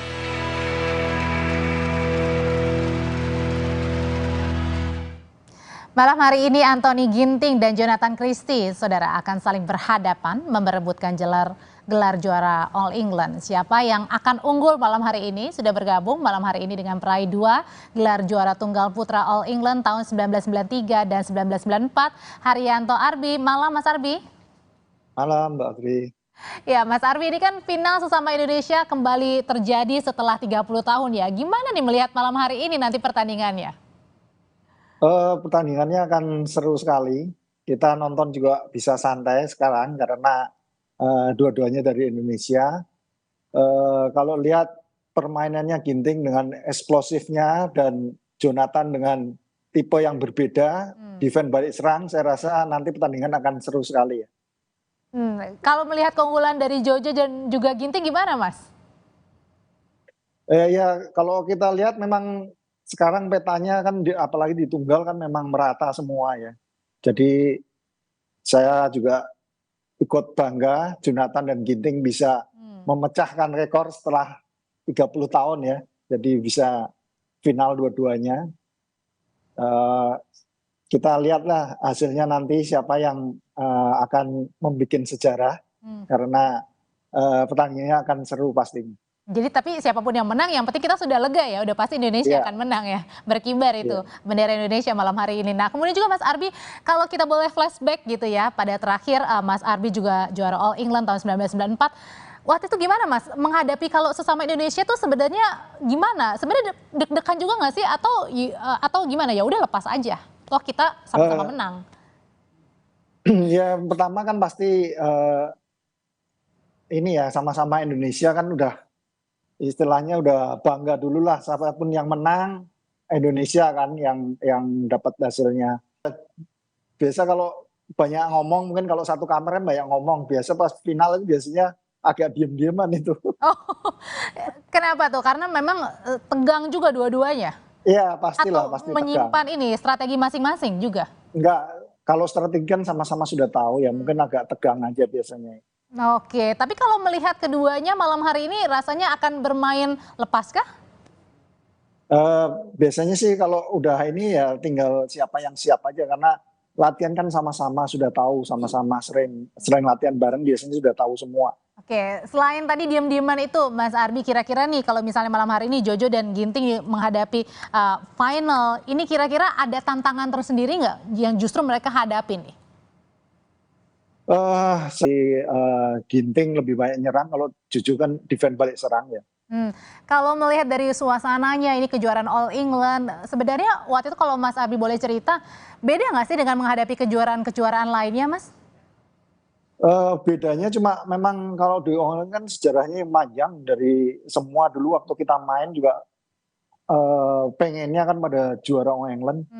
Jadi kadang biasanya tuh agak awal-awal biasa sebelum main tuh memang menguasai keadaan. Oke, Mas Arbi, ini juga saya ngutip nih dari kata-katanya Bang Ginting ya, Anthony Ginting dibilang nih waktu itu pada saat ditanya masuk final, dia bilang saya bisa mengatur semuanya dengan baik di lapangan. Ini maksudnya apa? Apakah mengatur lebih ke perasaan, euforianya?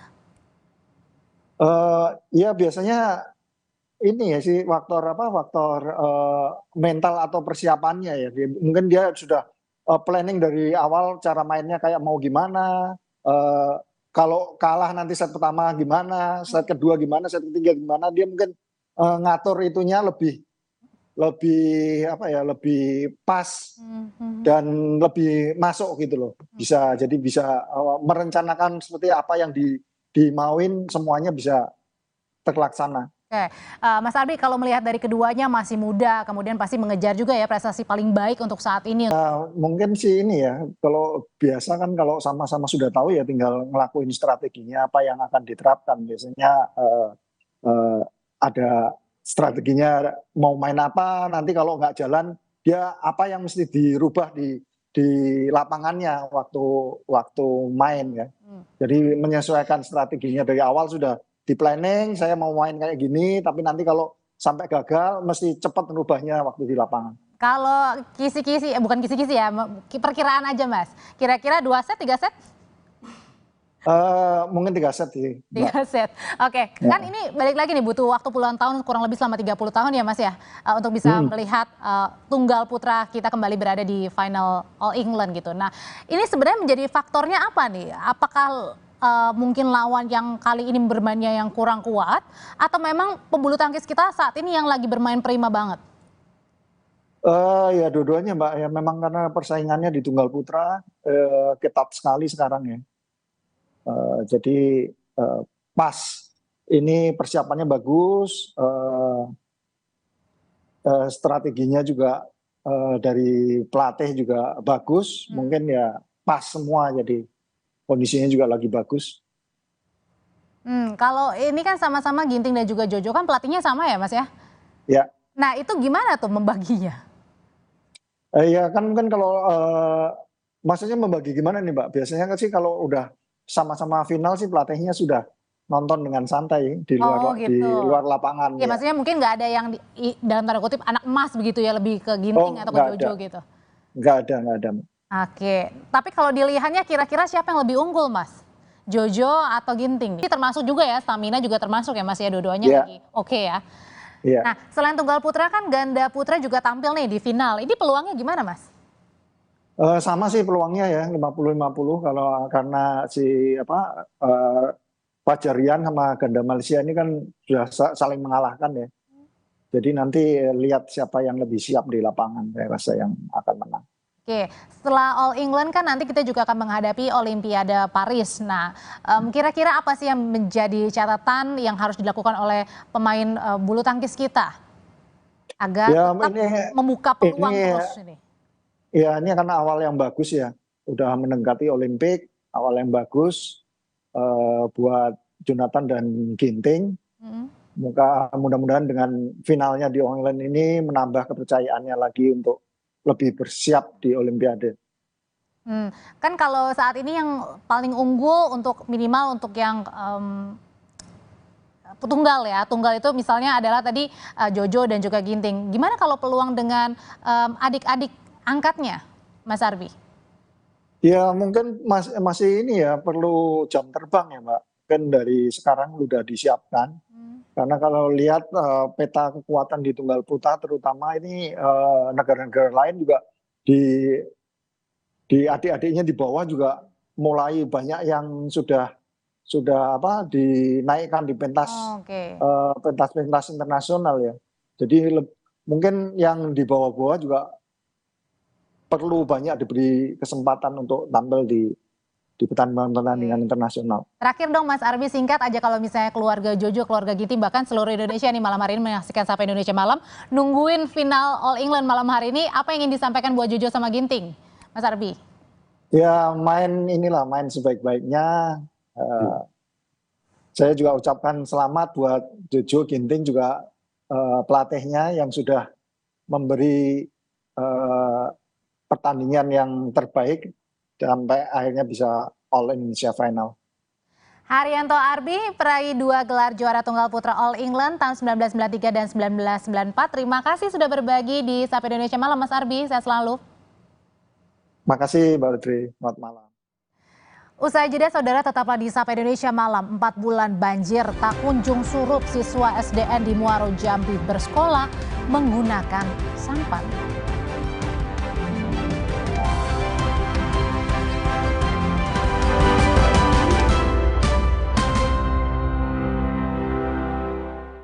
Setelah kerja seharian, ibadah harus terus disempurnakan. Cepat minum Bodrek. Dapat diminum sebelum makan. Siap menjalani aktivitas sepenuh hati. Bodrek terus menangkan harimu. Sedia payung sebelum hujan. Sedia Altex Waterproofer sebelum rembes. Anti rembes. Cat Altex Waterproofer. Anti rembes paling the best. Warnanya? Banyak amat. Altex Cat Protector dengan 7 warna natural. Tahan cuaca, anti lumut, anti rembes. Cat Altex Waterproofer anti rembes paling the best. Sumber energi kehidupan kini tampak berbahaya. Tuan Jungkat berubah. Kekuatan yang ia rebut tak bisa dikendalikan. Putri Hijau memutus kekuatan Tuan Jungkat. Mengembalikan alam permai untuk semua. Sambut hari kemenangan. Mari jalan. Ini bulan penuh rasa semangat. Semangat saling menjaga silaturahmi. Rasakan hangatnya kebersamaan dalam semangat kebaikan. Kopi Kapal Api, jelas lebih enak. Aqua percaya akan keajaiban alam. Maka kami tidak menggunakan galon sekali pakai. Galon kami disanitasi dengan seksama sebelum diisi ulang. Aqua 100% murni. Persiapan puasa harus pol. Biar aktivitas gak kendor. Ya, jebol. Aduh, sakit mah nongol. Redakan cepat dengan Polisilen. Formula jempol kembali gaspol. Polisilen, pertolongan pertama ketika sakit mah dan kembung. Obatnya orang Indonesia dari Faros. Cat besi dan kayu yang biasa dong. Jangan yang biasa-biasa. Kamsut? Pilih cat kayu dan besi kualitas Jawara. Cat Altex kaleng merah, Altex sintetik, warna mengkilap, pilihannya lengkap. Cat Altex sintetik, keringnya cepat, tahan lama. Wow. Cat Altex sintetik kaleng merah, kualitas Jawara. Kuat-kuat mulu, biar hijabnya rapi, pakai ciput. Yah, rontok. Biar rambutnya kuat, pakai Emerald Hijab Shampoo Anti Hair Fall. Dengan ekstrak zaitun dan emosi perfume. Lawan rontok dan bau apek. Emerald Hijab Shampoo. Ngerti rambut berhijab kita. Nah, Tina udah siap, Om. Mie sedap soto dulu yuk. Enggak deh, Om. Makasih. Mie sedap soto. Dengan mie yang kenyal, serta koya gurih dan jeruk nipis asli. Soal rasa mie sedap soto, lidah nggak bisa bohong. Rasa soto nomor 1, cuma mie sedap soto. Saya harus kuat setiap hari. Mulai usia 40, tubuh kehilangan 33% massa otot. Saya minum Ensure Gold dengan dual action. HMB plus triple protein, dukung kekuatan otot. Ensure Gold for everyday strength. Saat dikejar kesibukan, berpacu dengan waktu, selalu hirup Fresh Care Smash. Selalu sempatkan waktu untuk beribadah. Selamat menunaikan ibadah puasa. Inovasi baru dari Hotin. Hotin Go. Oles, go. Roll on, go. Pijat, go. Nggak sentuh langsung, nggak bikin tangan panas. Hotin Go. Hotnya in, langsung go. Percuma punya uang banyak, kalau sakit mah dada sesek, perut melintir. Bikin makan minum nggak enak. Untung sekarang ada SMA, diformulasi oleh Sido Muncul dengan bahan herbal. Aman diminum kapan aja. Zat aktif kurkuminoid dari kunyitnya bantu perbaiki kesehatan lambung. Percaya sama yang herbal. Coba aja. Minum SMA, herbalnya lambung. Sumber energi kehidupan kini tampak berbahaya. Tuan Jungkat berubah. Kekuatan yang ia rebut tak bisa dikendalikan. Putri Hijau memutus kekuatan Tuan Jungkat. Mengembalikan alam permai untuk semua. Sambut hari kemenangan Marjan.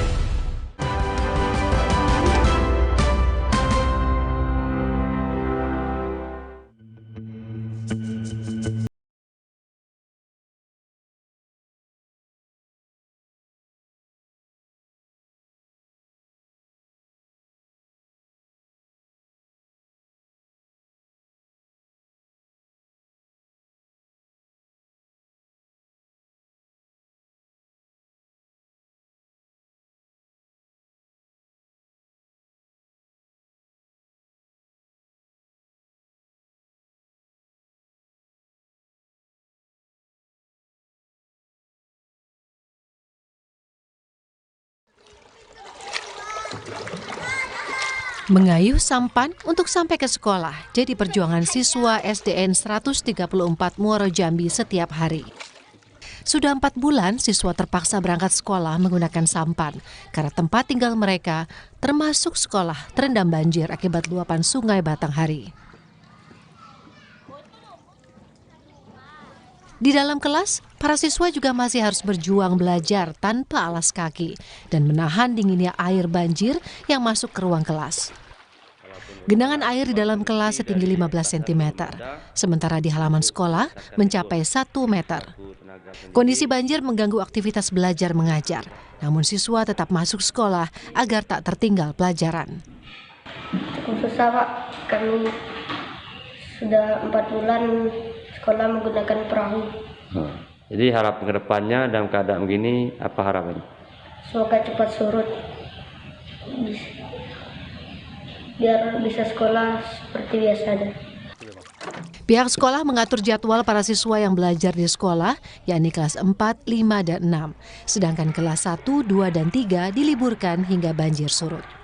1, 2, 3 kita liburkan, 4, 5, 6 tetap kita belajar walaupun kondisi air dalam kelas masuk.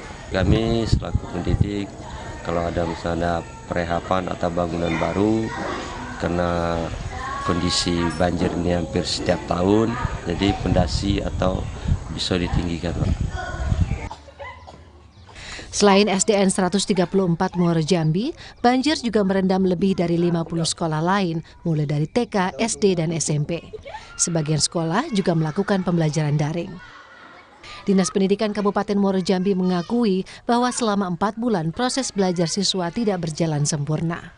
3 bulan mereka tidak bisa melakukan pembelajaran bersama-sama secara tatap muka.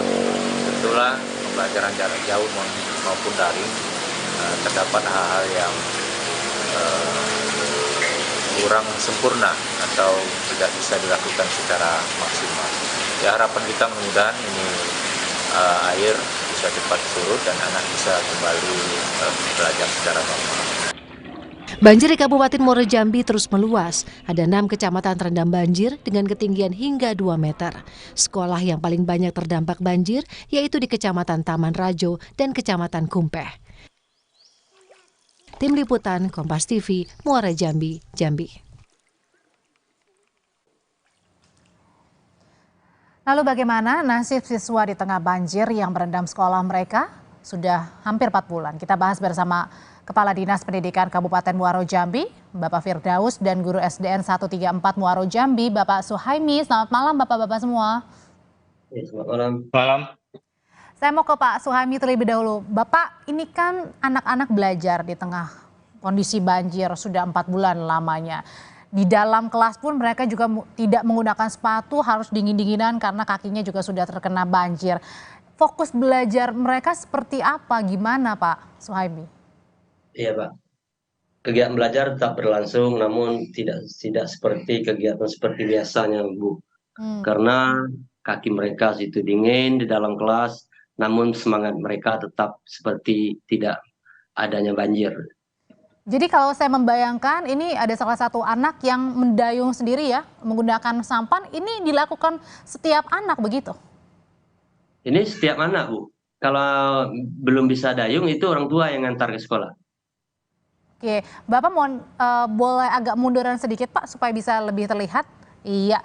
Gimana Pak, silakan. Iya, kalau itu suasananya itu anak itu bisa.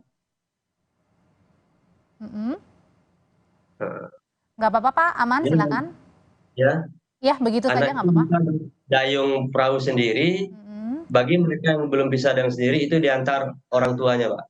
Itu ketinggian berapa memang banjirnya Pak? Itu 1 meter lebih tuh Pak.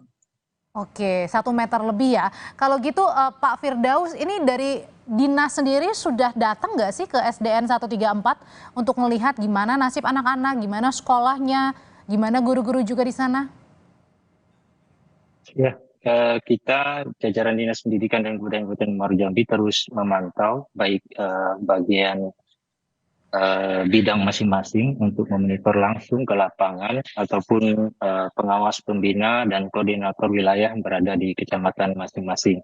Jadi untuk kategori sekolah yang terdampak banjir ini ada akses dari tempat tinggal menuju sekolah yang terendam, dan sekolah belum terendam karena bangunannya panggung. Ada sekolahnya yang terdampak terendam. Nah, ini yang lumpuh total, artinya anak tidak bisa lagi beraktivitas di sekolah. Mereka belajar di rumah masing-masing, kita menggunakan metode daring ataupun pembelajaran jarak jauh. Nah, untuk yang aksesnya ini juga kita kategorikan, ada kelas rendah yang libur, kelas 1, 2, 3 kita liburkan, total sama sekali, mereka tidak menuju ke sekolah. Ini di SDN 134? Untuk SDN 134, akses dari rumah yang terkendala dampak banjir, jadi mereka ada juga yang kelas tinggi masih beraktivitas atau belajar tatap muka di sekolah. Oke, Pak Suhaimi, ini saya dengar-dengar ada ketakutan ya yang dialami Bapak dan juga guru-guru begitu. Mungkin ada binatang begitu atau gimana? Apa itu pernah kejadian Pak Suhaimi? Kalau untuk sementara, alhamdulillah sampai sekarang belum ada kejadian. Namun kita tetap antisipasi supaya hal tersebut tidak terjadi terhadap anak kita. Kalau di sekolah sendiri itu dekat sungai, jauh dari sungai? Itu kurang lebih 100 meter dari Sungai Batanghari. Dekat ya Pak ya? Itu berarti artinya harus setiap hari ini mau tidak mau berhadapan dengan jarak sungai yang dekat dan selalu was-was terus dong Pak? Ya itu pasti Pak, pasti. Karena kemarin itu ada salah satu keluarga menampak itu binatang buaya yang timbul di sekitar rumah warga. Oke. Saya balik lagi ke Pak Firdaus. Pak Firdaus tadi kalau tidak salah, tadi kelas 1, 2, 3 diliburkan ya Pak? Atau sekolah dari rumah? Iya. Untuk yang akses terdampak menuju ke sekolah, itu kelas tinggi masih belajar, dan juga kami sudah mengeluarkan instruksi kepada kepala sekolah melihat kondisi. Memang sewaktu-waktu air mendadak naik tinggi ataupun ada kejadian yang di luar dugaan kita terjadi di sekolah, ambil tindakan cepat untuk dipulangkan siswa. Ini kan sudah dialami siswa dengan guru 4 bulan ya Pak lamanya ya.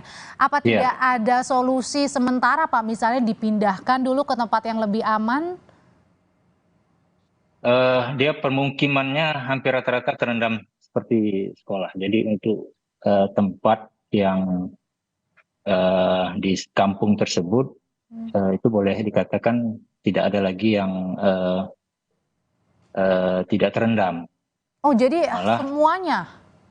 iya, hampir boleh dikatakan kalau satu kampung itu kayak di Dusun Muda sudah terendam daratannya. Loh, kalau satu kampung itu kira-kira ada berapa sekolah, ada berapa murid, Pak? Rata-rata satu kampung itu ada satu sekolah, Bu. Satu desa, satu sekolah. Kalau perkiraan siswa itu lebih kurang 100 ya rata-ratanya. 100 ya. Oke, Pak Suhaimi, ini berarti anak-anak yang masih sekolah saat ini yang tiap harinya harus mendayung, ini adalah anak-anak kelas 5? Ya, 4, 5, 6. 4, 5, 6. Terus kalau mau mereka makan, misalnya mau cuci tangan, itu gimana, Pak? Nah, gini, kan kita ada persiapan untuk cuci tangan air bersih itu, Pak. Ada. Pas dia habis makan atau jajan itu langsung dicuci dengan menggunakan air yang bersih. Kita siapkan di sekolah. Oke, Pak Suhaimi, sebenarnya Bapak dan guru-guru pernah nggak sih meminta misalnya dari Dinas Pendidikan untuk meliburkan atau mungkin belajar dari rumah atau secara daring, itu pernah nggak, Pak? Kalau dari kami SD ini belum pernah, Pak. Belum pernah. Kami pikir gini, inisiatif kami sambil guru disebabkan karena gini, Mbak. Dia ada, walaupun dia misalnya di libur sekolah, dia tetap bermain di air. Oke, anak-anak maksudnya? Iya, ya anak-anak. Lebih baik kita sekolah. Jadi lebih baik disekolahkan saja ya daripada bermain air gitu? Gitu ya. Dari Pak Firdaus sendiri ini ada nggak sih Pak solusinya begitu Pak? Tadi kan katanya anak-anak lebih ya daripada bermain air lebih baik belajar saja begitu. Nah ini tapi kan kondisi mereka juga kesehatan, kebersihan juga harus diperhatikan sekali Pak. Ya, sesuai dengan surat edaran yang telah kami keluarkan untuk sekolah yang terdampak, baik akses menuju sekolah maupun sekolahnya yang banjir. Dan juga kami berikan kewenangan kepada kepala sekolah yang mengerti betul kondisi lingkungan sekolahnya untuk mengambil kebijakan yang tepat untuk anak-anak. Dari Pak Suhaimi sendiri pernah nggak Pak ada mungkin tawaran untuk dipindahkan sementara ke sekolah lain? Nah, kalau sesuai dengan kepala dinas yang memberitahu tadi Bu, itu dalam satu kampung itu tidak ada lagi salah satu gedung atau sekolah yang tidak terendam. Jadi mau pindah kemana gitu. Oke, jadi semuanya juga merasakan ya, bukan hanya sekolah di tempat Bapak gitu ya? Oke, biasanya anak-anak mengeluhkan apa Pak?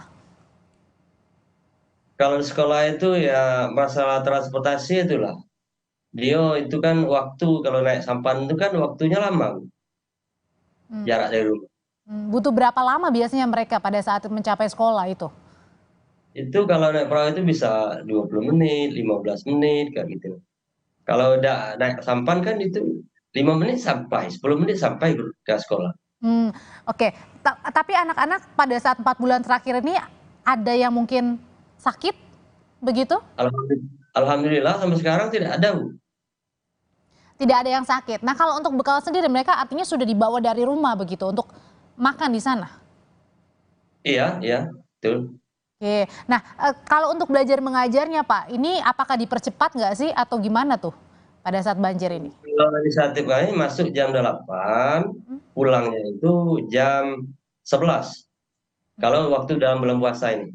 Oke, dipercepat ya. Nah balik lagi ke Pak Firdaus Pak, ini kan kita nggak tahu nih sampai berapa lama banjir ini terjadi di Muaro Jambi.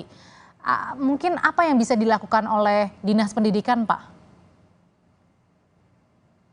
Untuk saat ini tentulah kita berharap bersama air Sungai Batanghari segera surut sehingga lebih kurang 56 satuan pendidikan kita yang saat ini terdampak bisa kembali beraktivitas normal.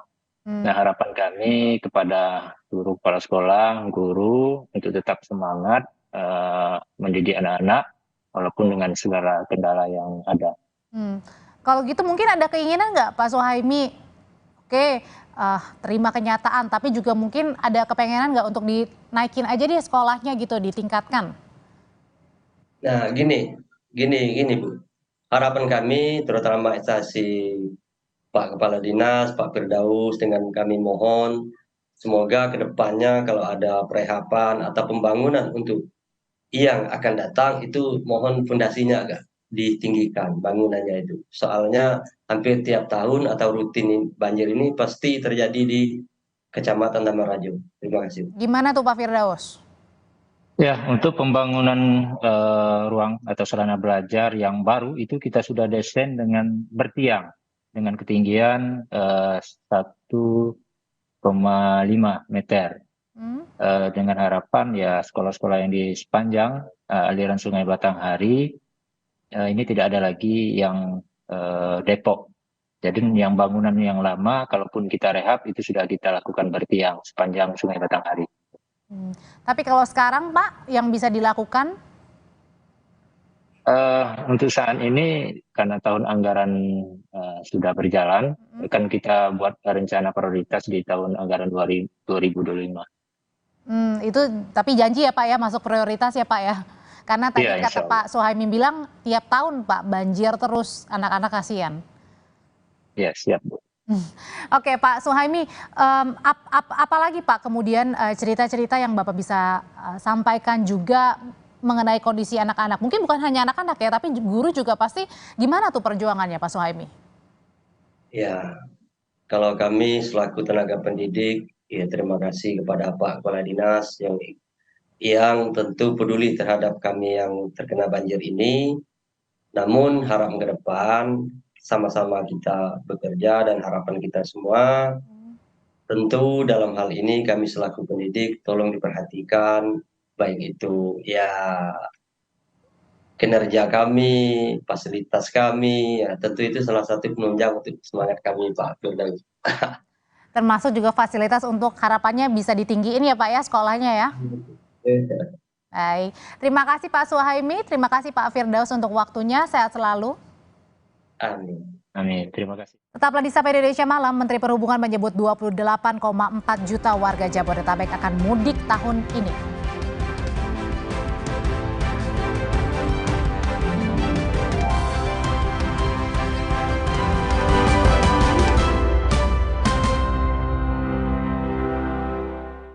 Persiapan puasa harus pol, biar aktivitas gak kendor. Yah, jebol. Aduh, sakit mah nongol. Redakan cepat dengan Polisilen. Formula jempol, kembali gaspol. Polisilen, pertolongan pertama ketika sakit mah dan kembung. Obatnya orang Indonesia dari Faros.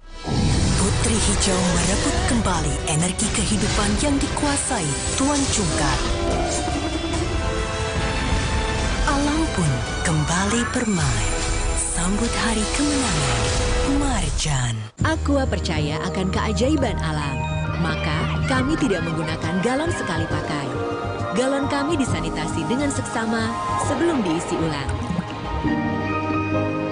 Aqua 100% murni. Cipta dan Herbal, bersihkan gigi jauhkan kuman. Cipta dan Herbal, perlindungan alami gigi dan gusi. Selamat menunaikan ibadah puasa. Hijabers, ini shampoo yang match buat kita karena ada serumnya. Baru, Cerasoft Serum Shampoo Hijab 3-in-1. Rambut jadi 3 kali lebih lembut, gak lepek dan gak ketombean. Cerasoft Serum Shampoo Hijab 3-in-1. Try and feel the difference. Setelah kerja seharian, ibadah harus terus disempurnakan. Cepat minum Bodrek. Dapat diminum sebelum makan. Siap menjalani aktivitas sepenuh hati. Bodrek terus menangkan harimu. Sumber energi kehidupan kini tampak berbahaya. Tuan Cungkar berubah. Kekuatan yang ia rebut tak bisa dikendalikan. Putri Hijau memutus kekuatan Tuan Cungkar. Mengembalikan alam permai untuk semua. Sambut hari kemenangan, Marjan. Jalan yuk. Usia nambah, gerak susah ya. Kesehatan sendi harus diperhatikan. Rajin gerak badan tak berlebihan. Bila perlu, minum Wellmove. Diproduksi dengan teknologi modern, higienis, dan halal. Wellmove, bergerak itu nikmat. Untuk membantu atasi capek, pegal, dan nyeri otot, pakai Hotin Cream. Kalau untuk meredakan nyeri sendi, rematik dan keseleo, nah, itu pakai Hotin DCL baru. Bahan aktif DCL-nya efektif mengobati rematik, linu, dan nyeri sendi. Hotnya Hotin banget deh. Saya harus kuat setiap hari. Mulai usia 40, tubuh kehilangan 33% massa otot. Saya minum Ensure Gold dengan Dual Action. HMB plus triple protein, dukung kekuatan otot. Ensure Gold for everyday strength. Ini bulan penuh rasa semangat. Semangat saling menjaga silaturahmi. Rasakan hangatnya kebersamaan dalam semangat kebaikan. Kopi Kapal Api, jelas lebih enak. Sumber energi kehidupan kini tampak berbahaya. Tuan Jungkat berubah. Kekuatan yang ia rebut tak bisa dikendalikan.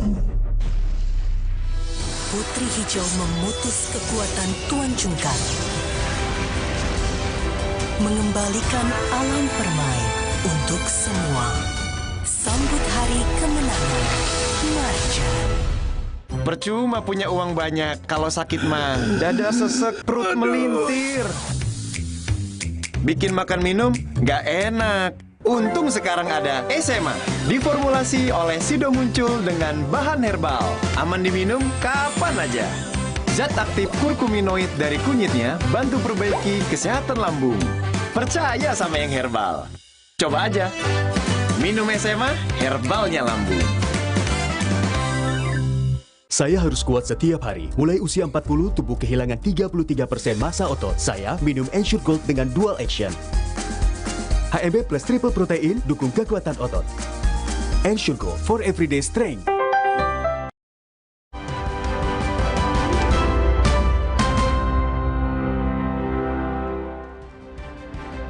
Menteri Perhubungan Budi Karya Sumadi, Saudara, menyatakan 193 juta orang akan mudik lebaran. Dari jumlah tersebut, ada sebanyak 28,4 juta pemudik berasal dari Jabodetabek.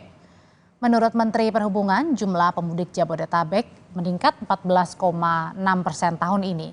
Ia menegaskan peningkatan mengindikasikan terdapat kecenderungan minat masyarakat untuk perjalanan mudik lebaran 2024. Sebesar 14,6% atau 28,4 juta orang penduduk Jabodetabek akan melakukan perjalanan di masa mudik Lebaran tahun 2024. Hal ini mengindikasikan bahwa terdapat kecenderungan peningkatan minat masyarakat untuk melakukan perjalanan mudik Lebaran di tahun 2024. Berdasarkan data Kementerian Perhubungan, jumlah pemudik pasca COVID-19 mengalami peningkatan. Di tahun 2022 lalu, jumlah pemudik mencapai 85 juta orang setelah pemerintah membolehkan masyarakat mudik pasca COVID-19. Sementara di tahun 2023, jumlah pemudik terus bertambah, yaitu 123,8 juta orang.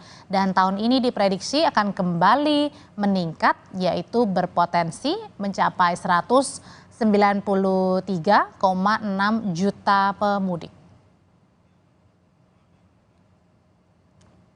Sementara itu, Menteri Perhubungan Budi Karya Sumadi mengungkapkan potensi kepadatan saat mudik Lebaran nanti. Menhub menyebut ada 3 titik simpul macet mudik. Kemungkinan yang pertama ini terjadinya di Tol Cipali, di Pelabuhan Merak hingga Pelabuhan Ketapang, Banyuwangi.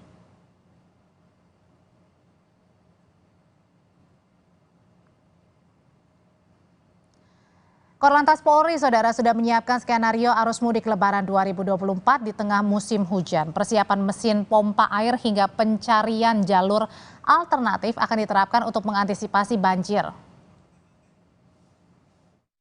Sendiri, Jawa Tengah terutama, ataupun kalau terjadi genangan-genangan di tol, kita sudah koordinasi dengan pengelola jalan tol ya untuk menyiapkan pompa air yang kapasitasnya besar sehingga cepat menguras air yang terjadi genangan di tol. Kemudian untuk banjir, ini kita petakan seperti yang sedang dilakukan di Jawa Tengah, kita mencari jalur alternatif dan kita mengawal ya, mencari jalur-jalur alternatif sehingga aktivitas masyarakat masih bisa beraktivitas secara biasa. Sorotan berikutnya, banjir menggenangi 113 desa dan sekitar 80 sekolah di Grobogan, Jawa Tengah akibat hujan deras dan jebolnya bendung Kiri Klambu. Peristiwa ini menyebabkan 667 orang terpaksa mengungsi. Banjir di Grobogan, Jawa Tengah meluas akibat jebolnya tanggul Kiri Klambu sehingga Sungai Lusi di Desa Bugel meluap. Sebanyak 667 warga mengungsi di tenda bantuan BNPB dan pemerintah setempat. Kapolda Jawa Tengah Irjen Ahmad Lutfi menyebut pemerintah, polisi, TNI, dan BNPB terus berkoordinasi untuk dapat memenuhi kebutuhan para pengungsi. Semuanya akibat daripada curah hujan yang tinggi, kemudian drainase dan lain sebagainya akan kita lakukan belanja masalah. Tetapi yang prinsip bahwa pengungsi adalah yang nomor satu. Oleh karena itu, hari ini tadi kita lakukan pengecekan pendistribusian terkait dengan bantuan, yang kedua pengecekan kesehatan, dan yang ketiga adalah kesehatan daripada masyarakat kita, dapur umum dan lain sebagainya, untuk tidak terjadi trauma healing bagi anak-anak kita. Dan ini kita lakukan secara serentak, sehingga masyarakat kita akan sangat terbantu. Banjir juga menggenangi sejumlah desa di Kabupaten Kudus, Jawa Tengah dengan ketinggian 1 hingga 2 meter. Banjir, saudara, juga merendam sejumlah jalan raya di Kabupaten Kudus. Salah satunya yang terjadi di Jalan Lingkar Selatan.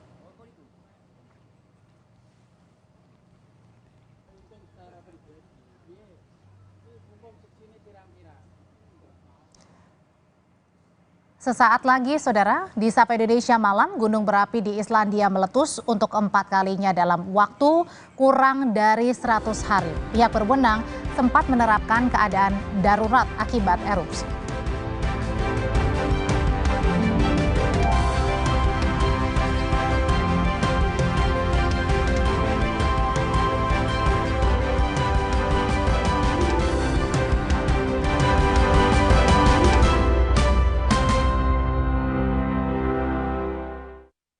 Setelah kerja seharian, ibadah harus terus disempurnakan.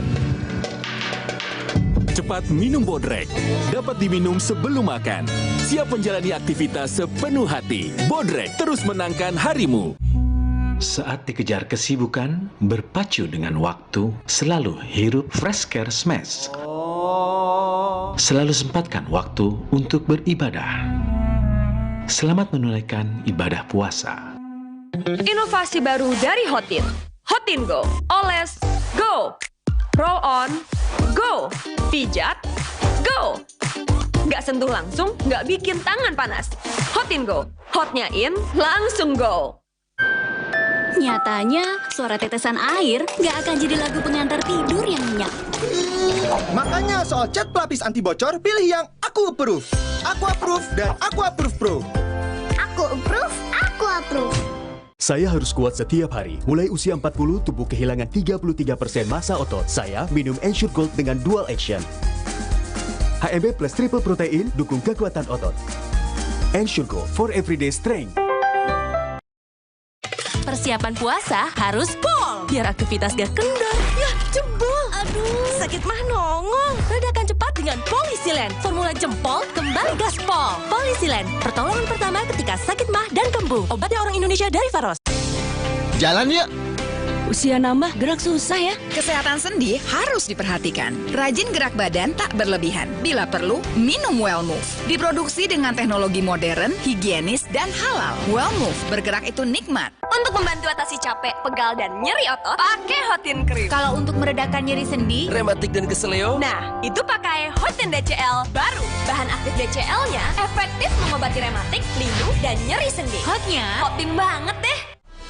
Putri Hijau merebut kembali energi kehidupan yang dikuasai Tuan Cungkar. Alam pun kembali bermain. Sambut hari kemenangan Marjan. Kuawali hariku dengan berolahraga dan minum Neo Ultra Cup Gold bila perlu. Dilengkapi dengan vitamin C, kombinasi vitamin B kompleks, vitamin E, kafein, dan zinc yang diperlukan untuk bantu jaga daya tahan tubuhmu. Neo Ultra Cup Gold. Aqua percaya akan keajaiban alam, maka kami tidak menggunakan galon sekali pakai. Galon kami disanitasi dengan seksama sebelum diisi ulang. Aqua 100% murni.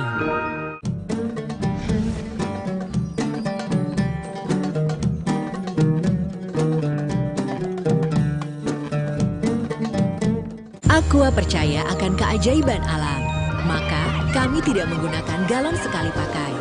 Galon kami disanitasi dengan seksama sebelum diisi ulang. Aqua 100% murni. Putri Hijau merebut kembali energi kehidupan yang dikuasai Tuan Cungkar. Alam pun kembali bermain. Sambut hari kemenangan Marjan.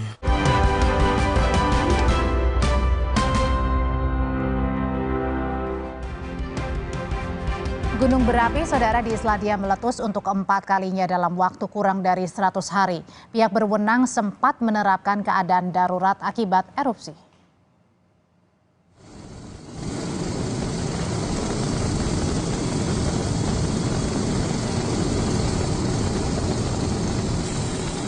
Letusan berada di antara Hagafell dan Stora Skogvel di Semenanjung Reykjanes, area yang sama dengan letusan pada 8 Februari. Kantor Meteorologi Islandia menyebut letusan membuka celah di bumi sepanjang sekitar 3 km saat letusan terjadi.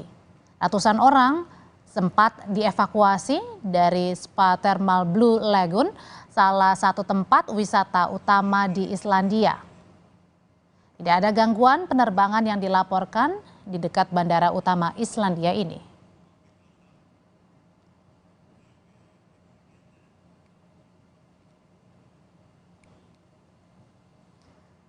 Sorotan berikutnya, serangan brutal militer Israel di jalur Gaza masih terus berlanjut. Korban berjatuhan terus bertambah, total lebih dari 31.000 orang tewas.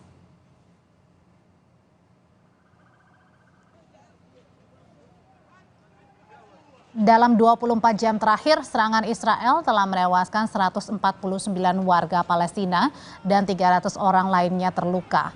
Israel tak mengendurkan operasi militernya di seluruh wilayah Gaza di tengah bulan suci Ramadan. Bangunan di jalur Gaza runtuh akibat serangan tank hingga rudal Israel sejak pecahnya pertempuran pada 7 Oktober 2023.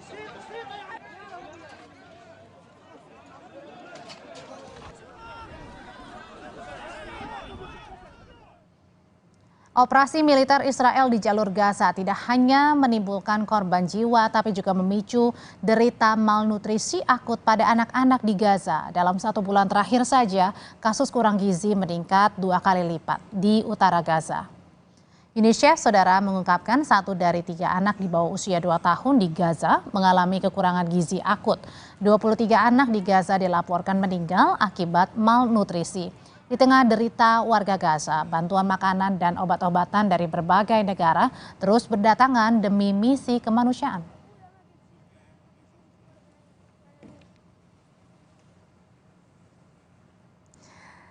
Dan selesai sudah, saya Audrey Chandra menemani Anda di Sapa Indonesia Malam hari ini. Selamat malam saudara, sehat selalu, sampai jumpa lagi.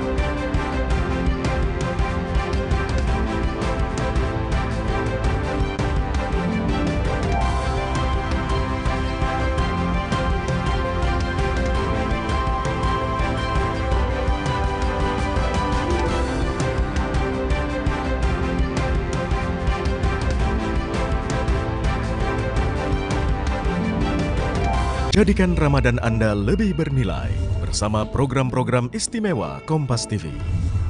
Kompas Sahur, Series of Faith,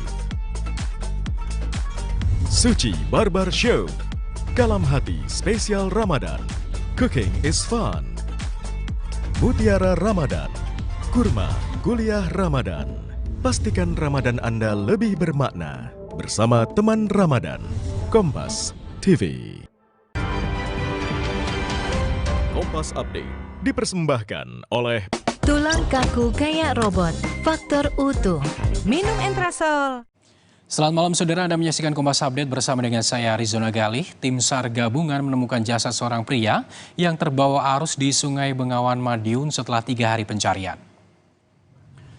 Korban ditemukan dalam kondisi tewas hari ini sejauh 15 km dari lokasi awal tempat korban diduga terjatuh dan terbawa arus sungai. Insiden terjadi saat korban diduga tengah mandi di sungai. Untuk kepentingan penyelidikan, tim SAR dan kepolisian setempat bawa jasad korban ke kamar jenazah RSUD Dr. Suroto Ngawi. Kasus ini kini dalam penanganan Satreskrim Polres Ngawi. Demikian Kompas Update, saya Arizona Gali, sampai jumpa. Kompas Update dipersembahkan oleh Hydro Coco. Tulang kaku kayak robot, faktor utuh. Minum Entrasol. Ekstrak buah zaitun ya, bantu penyerapan kalsium lebih cepat pada tulang. Berkat Entrasol, jalani ibadah puasa lebih lancar. Entrasol. Ada tradisi sehat berbuka dengan kebaikan air kelapa asli. Hydro Coco, kaya nutrisi, kembalikan kesegaran alami tubuh. Yuk berbuka dengan segarnya air kelapa asli. Hydro Coco. Ketahui kisi-kisi pengumuman hasil pemilu resmi dari KPU.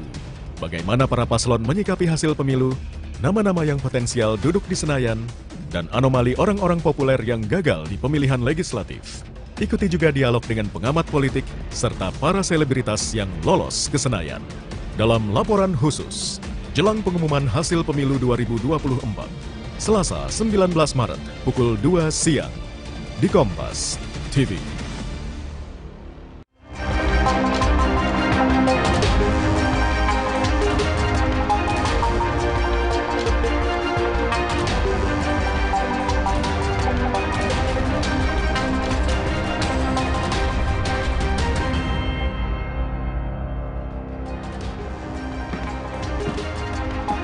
Apa kabar saudara? Selama 1 jam ke depan Berita Utama akan menyajikan sejumlah informasi menarik bersama dengan saya Arizona Gali. Dan saya Valentina Sitorus. Informasi mengenai banjir yang merendam sejumlah wilayah di Jawa Tengah juga akan kami sampaikan malam ini. Informasi serta ulasan lengkapnya saudara akan kami hadirkan bersama dengan berita pilihan yang sudah kami siapkan untuk Anda. Dan berita lain yang aktual untuk Anda simak antara lain.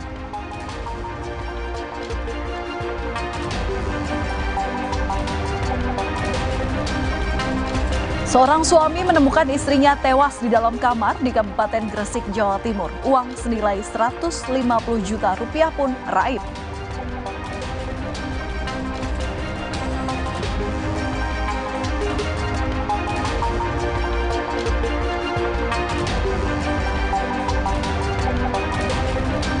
Merasa berkontribusi dalam keunggulan pasangan Capres-Cawapres Prabowo Subianto dan Gibran Rakabuming Raka, Ketua Umum Partai Golkar Airlangga Hartarto menyinggung jatah kursi menteri.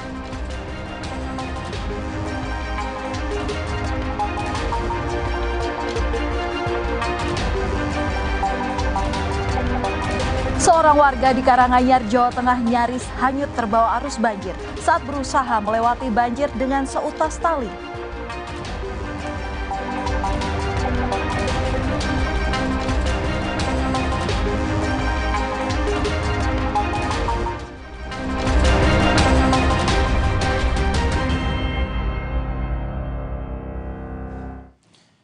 Kita ke informasi pertama saudara, pasar tradisional yang ada di kawasan Kota Bambu Utara, Palmerah, Jakarta Barat terbakar pada Minggu dini hari.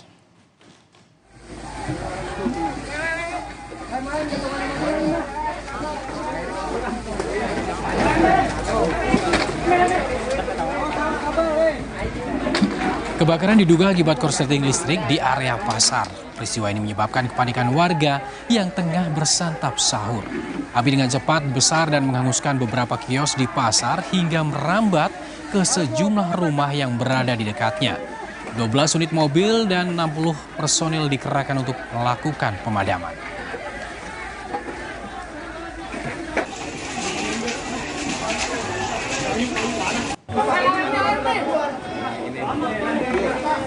Dua pemuda yang diduga sebagai bagian dari anggota geng motor menjadi sasaran amuk massa di kawasan Komplek Geraha Metropolitan Medan, Sumatera Utara.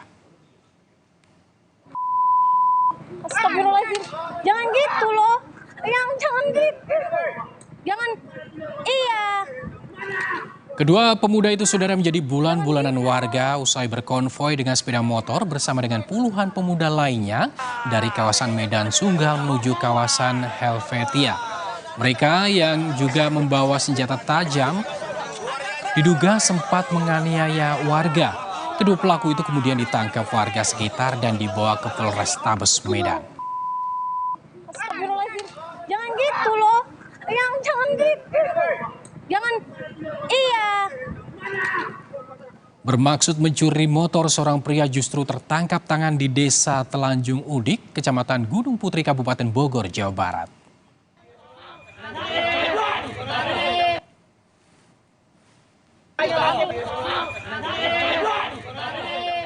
Warga yang geram dengan aksi pelaku langsung menghakiminya. Berdasarkan keterangan korban, percobaan pencurian motor ini dilakukan oleh 2 orang. Namun 1 pelaku tertangkap. 1 orang pelaku lainnya yang membawa senjata tajam melarikan diri. Petugas yang datang ke lokasi kejadian langsung mengamankan pelaku dan membawanya ke Mapolsek Gunung Putri.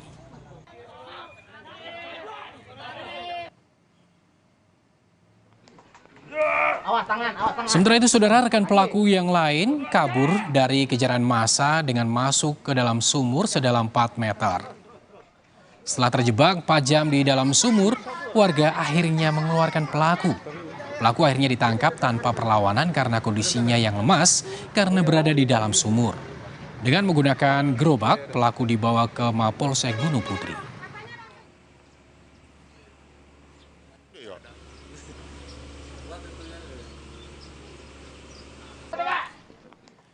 Selanjutnya, saudara, sejumlah titik di Kota Semarang, Jawa Tengah yang sebelumnya terendam banjir mulai surut pada Minggu pagi. Namun banjir masih merendam kawasan Kaligawe dan Kecamatan Genuk.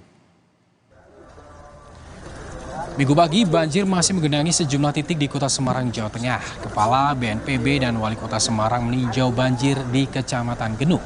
Selain meninjau banjir, Kepala BNPB dan Wali Kota Semarang juga memberikan bantuan kepada warga terdampak banjir. Selain di Kecamatan Genuk, banjir juga masih merendam kawasan Kaligawe.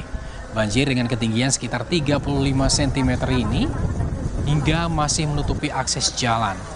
Hingga saat ini, saudara, masih ada 4 kecamatan di Kota Semarang yang terendam banjir dengan rata-rata ketinggian air 40 hingga 50 cm.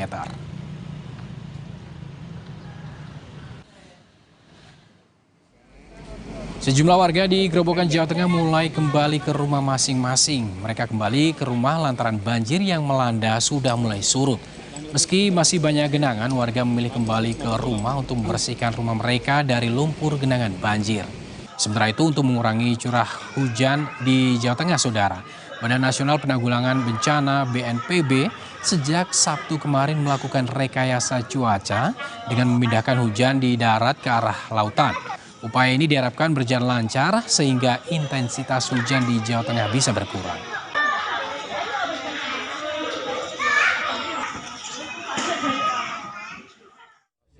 Cuaca memang agak ekstrim ya sampai minggu-minggu ke depan, makanya kita harus kurangi dari atasnya, dari sumbernya. Makanya teknologi modifikasi cuaca itu mudah-mudahan ini bisa efektif ya, jadi mengalihkan hujan. Jadi hujannya tidak jatuh ke daratan, bisa dibuang ke lautan gitu, sehingga curah hujan yang jatuh ke wilayah pemukiman ini bisa dikurangi. Kita ke sorotan lainnya, saudara. Capres Anies Baswedan menegaskan tidak akan maju Pilgub DKI. Menurut Anies, wacana Pilkada DKI ingin menggeser isu Pilpres 2024. Anies Baswedan memastikan tidak akan maju pada Pilkada DKI 2024 karena masih fokus dan konsentrasi terhadap hasil penghitungan suara KPU RI. Anies menganggap wacana Pilgub DKI ini ingin menggeser isu Pilpres yang saat ini masih bergulir. Anies pun meminta semua masyarakat menunggu hasil pengumuman resmi KPU untuk langkah selanjutnya.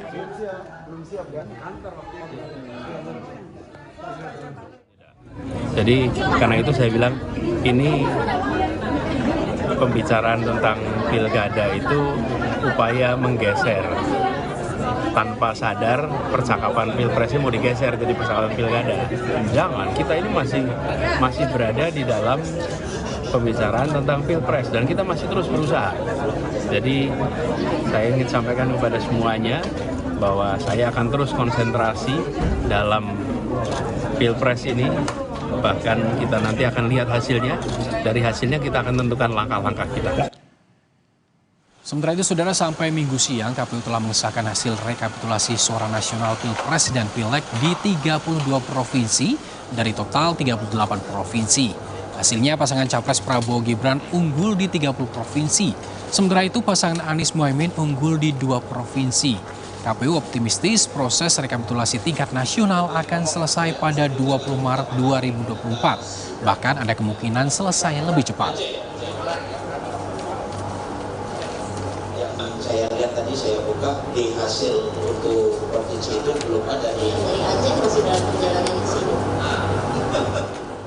Saudara Ketua Umum Partai Golkar Airlangga Hartarto meminta jatah minimal 5 kursi menteri kepada Prabowo Gibran karena kontribusi Golkar di Pilpres.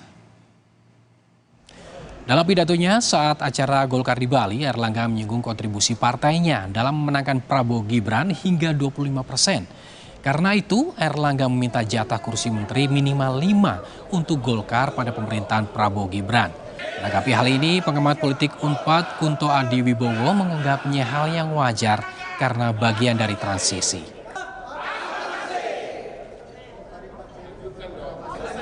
Sampaikan ke Pak Prabowo, kontribusi Golkar ke Pak Prabowo, karena kita 15 dari 58%, maka kita kontribusi 25%, Pak Bu.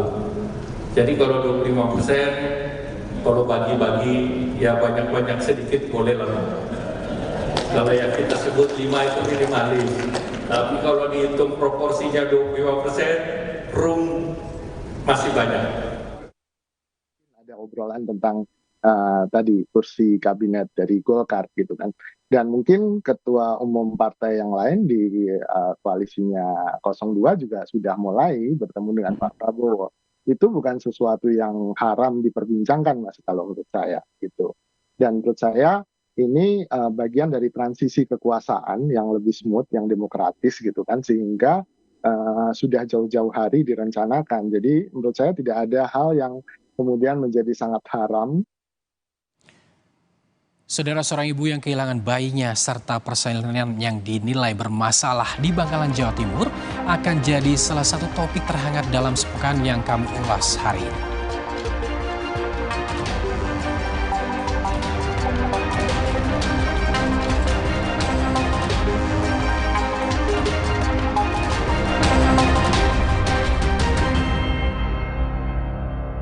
Puasa, siang berasa lemas. Kenapa ya, Ma? Saat puasa, tubuh bisa lemas karena kekurangan mineral, Dek. Minum Le Mineral yang mengandung mineral penting buat tubuh selama puasa. Le Mineral, penuhi kebutuhan mineral selama berpuasa. Warna coklat hangat yang ramah, siap menyambut senyum keluarga dengan rasa bersyukur di bulan penuh berkah. Sambut sentuhan warna baru Ramadan dari Nippon Paint.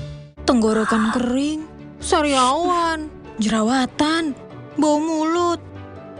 Minum Adem Sari saat berbuka dan setelah tarawih. Adem Sari yang botol tanpa soda. Supaya badan kuat selama puasa, gimana ya? Minum susu steril 7 kurma. Betul, karena kurma kaya antioksidan. Plus susu steril, double khasiat. Enak. Badan segar. Susu steril 7 kurma, double khasiatnya. Nah, saat kesabaran kita diuji, tahan diri, belajar berlapang dada. Ini, Bu. Walau rezeki rasanya susah didapat, jangan ambil hak orang lain. Kejujuran lebih berharga. Sebaiknya kita selalu eling dalam setiap pilihan dan tindakan. Keluar-keluar mulu, biar hijabnya rapi, pakai ciput. Yah, rontok.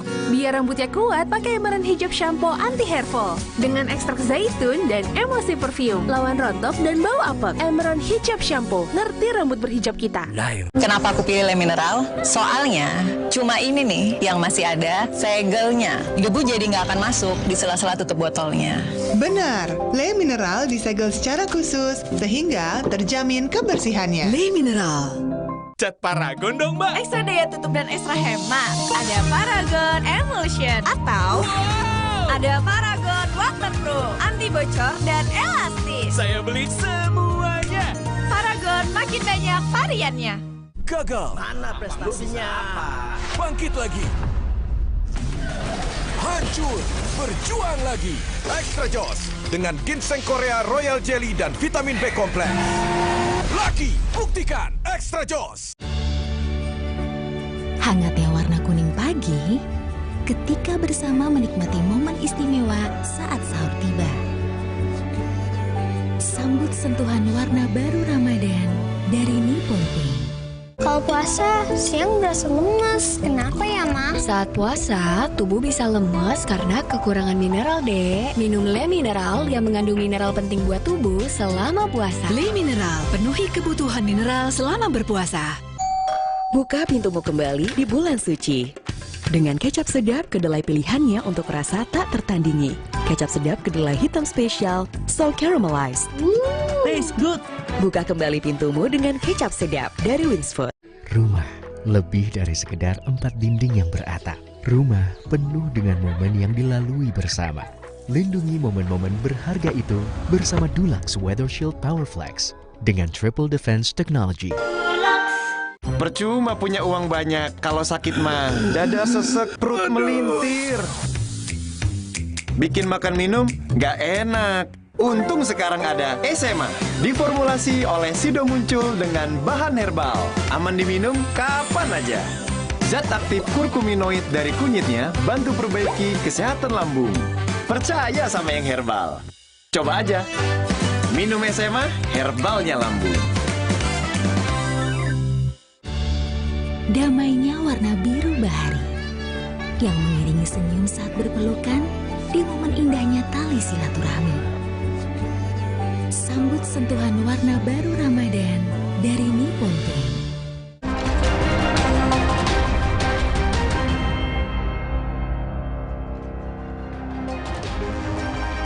Saudara, kami kembali hadir dengan ulasan 3 topik terhangat pada pekan ini yang diawali dengan informasi mengenai pilot dan kopilot pesawat yang tertidur saat penerbangan. Lalu ada juga informasi duka dari seorang ibu yang kehilangan bayinya di Bangkalan, Jawa Timur, serta kabar dari dunia politik terkait dengan wacana menantu Presiden Joko Widodo, Erina Gudono, yang digadang-gadang untuk diusung sebagai Bupati Sleman. Kita ke informasi pertama terlebih dahulu, saudara, mengenai kabar pilot dan kopilot Batik Air yang tertidur saat penerbangan dari Kendari, Sulawesi Tenggara ke Jakarta yang sempat menjadi sorotan publik. Akibat dari keteledoran itu, pesawat penumpang yang mereka bawa bahkan sempat keluar jalur. Sebanyak 153 penumpang yang semestinya menempuh waktu perjalanan selama 2 jam 40 menit saja, karena kelalaian awak pesawat, waktu perjalanan yang ditempuh menjadi 3 jam lebih 1 menit. Komite Nasional Keselamatan Transportasi atau KNKT pun kemudian mengungkap fakta dari kejadian tersebut. Menurut KNKT, insiden pilot dan kopilot Batik Air dengan nomor penerbangan ID 6723 tertidur saat menerbangkan pesawat terjadi pada tanggal 25 Januari 2024. KNKT menyebut bahwa pilot dan kopilot ini tertidur selama 28 menit. Pilot yang akhirnya terbangun menyadari bahwa pesawat ini tidak berada di jalur yang benar hingga akhirnya membangunkan kopilot dan menanggapi panggilan dari Pusat Kendali Wilayah Jakarta untuk kembali ke rute yang benar. Masih dari keterangan yang sama atau dari KNKT, awalnya pesawat ini berangkat dari Bandara Haluoleo di Kendari dan akan menuju ke Bandara Soekarno-Hatta, Tangerang, Banten. Dalam penerbangan ini, pilot izin untuk tidur sejenak dan meminta kopilot mengambil alih tugasnya. Namun, beberapa saat kemudian kopilot malah ikut tertidur. Selama 28 menit tertidur, pesawat yang terbang dengan mode otomatis ini keluar jalur hingga langit Cianjur, Jawa Barat. Beruntung, pilot dan kopilot akhirnya bangun dan berkomunikasi dengan area control center Jakarta untuk meminta balik arah kembali ke jalur. Pesawat jenis Airbus A320 ini kemudian berhasil mendarat ke tujuan Bandara Soekarno-Hatta, Tangerang, Banten tanpa kerusakan dan korban luka. Kemudian, saudara, salah seorang yang mengaku sebagai penumpang Batik Air yang dari Kendari tujuan Jakarta ini sempat merekam ketika pesawat yang ditumpanginya menuju jalur yang mencurigakan. Dikutip dari akun @wellplayed04, penumpang ini mengaku sebagai salah satu penumpang pesawat Batik Air yang ditinggal tidur oleh pilot dan kopilotnya. Ia menyadari bahwa pesawatnya berada di jalur yang tak tepat saat mengetahui arah pesawat mendekati pantai selatan.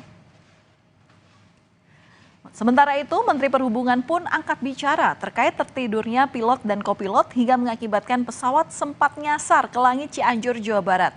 Budi Karya Sumadi menegaskan akan melakukan investigasi dan memberi sanksi. Pilot dan kopilot Batik Air tersebut sebelumnya lolos dalam tes perizinan terbang dan pemeriksaan kesehatan. Namun kopilot mengaku kurang tidur di malam hari sebelum ia terbang karena membantu mengurus bayi kembarnya yang berusia 1 bulan. Dan atas kejadian ini, saudara, pilot dan kopilot pesawat yang tertidur itu dinonaktifkan atau dibebas tugaskan guna kepentingan investigasi. Dari keterangan pers yang diterima oleh Kompas TV, Corporate Communication Strategy of Batik Air, Danang Mandala Prihantoro mengatakan bahwa pada tanggal 6 Maret 2024, Batik Air mengambil tindakan preventif dengan menonaktifkan atau membebas tugaskan sementara pilot penerbangan dengan nomor ID 6723 rute Kendari ke Jakarta yang bertugas pada 25 Januari 2024. Keputusan ini diambil sebagai bentuk keseriusan maskapai terkait aspek keamanan dan guna kepentingan investigasi. Kita tinggalkan topik pertama, kita beralih ke topik selanjutnya. Nama menantu Presiden Joko Widodo, Erina Gudono, ramai menjadi perbincangan publik setelah dirinya dilirik untuk maju dalam pilkada.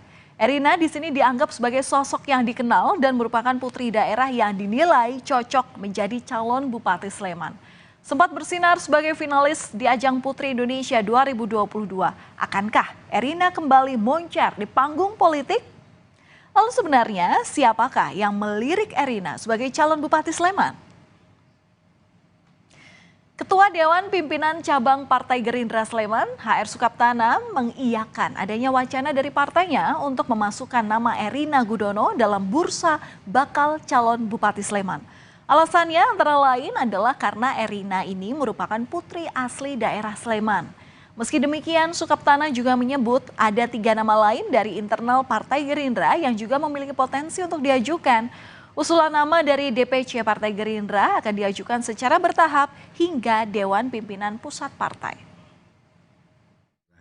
Kami memang mencari kader-kader muda atau calon yang muda untuk dipromosikan ke masyarakat lewat Partai Gerindra untuk menjelang pilkada ini. Salah satunya Mbak Erina. Ada komunikasi mungkin dengan Mbak Erina?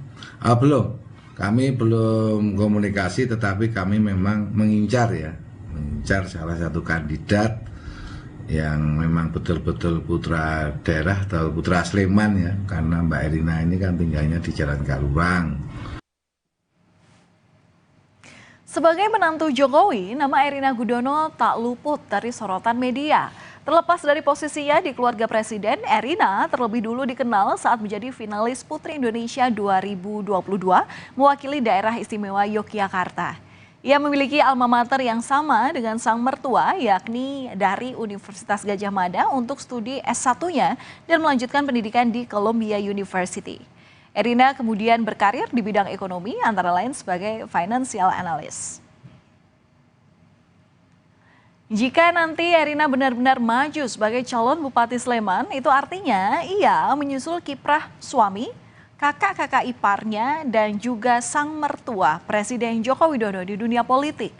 Jokowi yang terjun ke dunia politik melalui PDIP kemudian maju menjadi wali kota Solo, Gubernur DKI Jakarta, dan kini menjadi presiden di 2 periode. Diusung oleh partai yang sama, putra sulung Jokowi, Gibran Rakabuming Raka, kemudian juga saat itu menjabat, hingga kini maksud saya, menjabat sebagai wali kota Solo.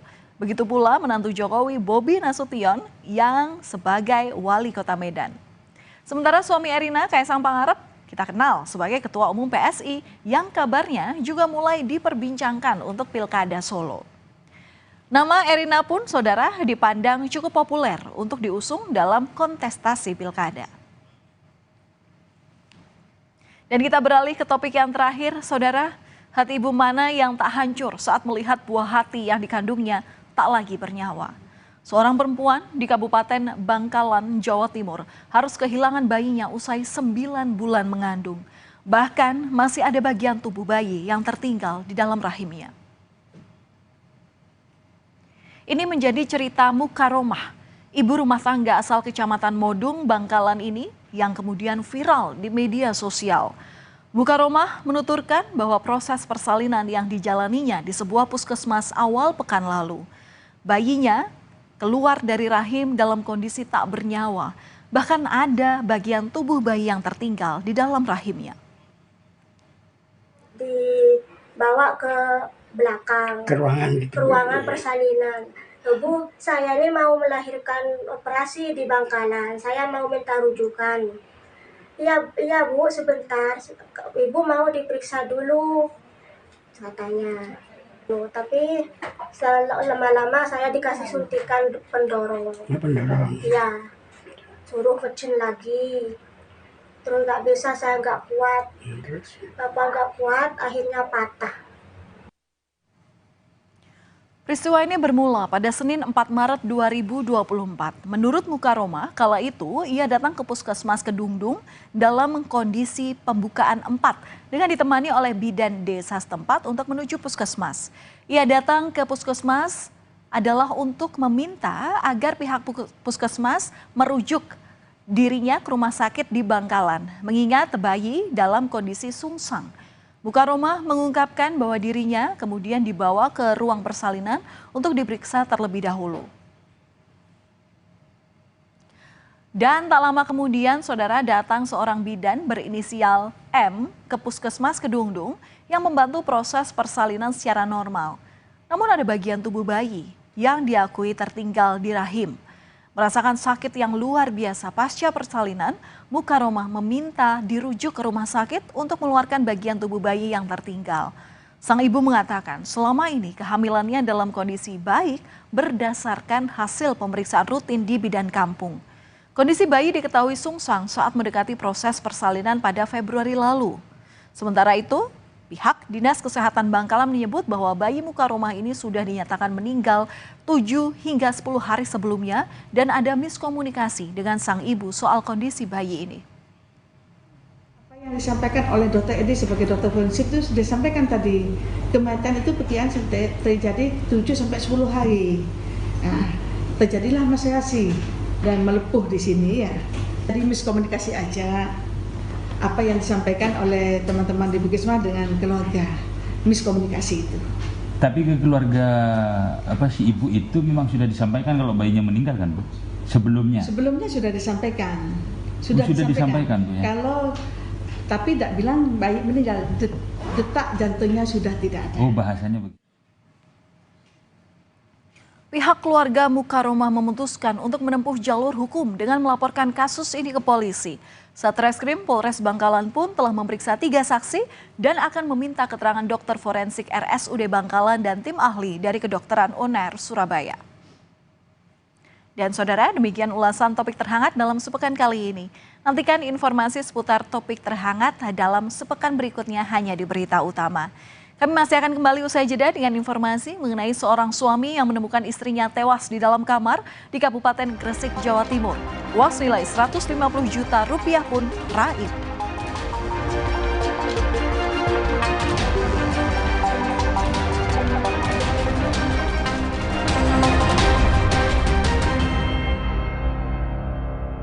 Le Mineral 100% bebas BPA, aman untuk anak dan keluarga. Ciri galon bebas BPA, bening transparan, ditandai kode segitiga nomor 1. Galon Le Mineral, untuk sehatnya keluarga.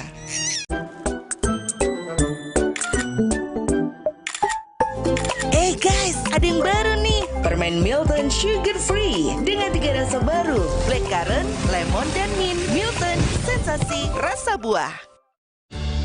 Warna coklat hangat yang ramah, siap menyambut senyum keluarga dengan rasa bersyukur di bulan penuh berkah. Sambut sentuhan warna baru Ramadan dari Nippon Paint. Minum segar dingin, SDC 1000 untuk Ramadan. Vitamin C 1000 mg. Segar dingin SDC 1000 mengucapkan selamat menunaikan ibadah puasa dari Wings Food. Buka pintumu kembali di bulan suci. Dengan kecap sedap kedelai pilihannya untuk rasa tak tertandingi. Kecap sedap kedelai hitam spesial, so caramelized. Taste good. Buka kembali pintumu dengan kecap sedap dari Wings Food.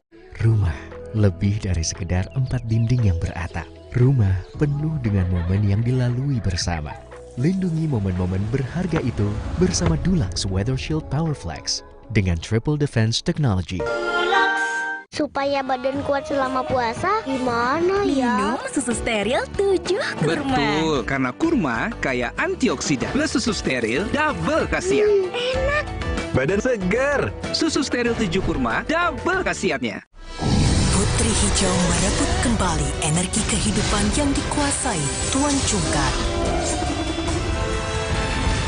Alam pun kembali bermain. Sambut hari kemenangan. Marjan. Cat Paragon dong, Mbak. Perlu yang mana? Ekstra daya tutup dan ekstra hemat. Ada Paragon Emulsion atau ada Paragon Premium 1000 yang bisa dibersihkan dan antibakteri. Atau ada Paragon Waterproof, anti bocor dan elastis. Wow. Oke, saya beli semuanya. Sekarang Paragon makin banyak variannya.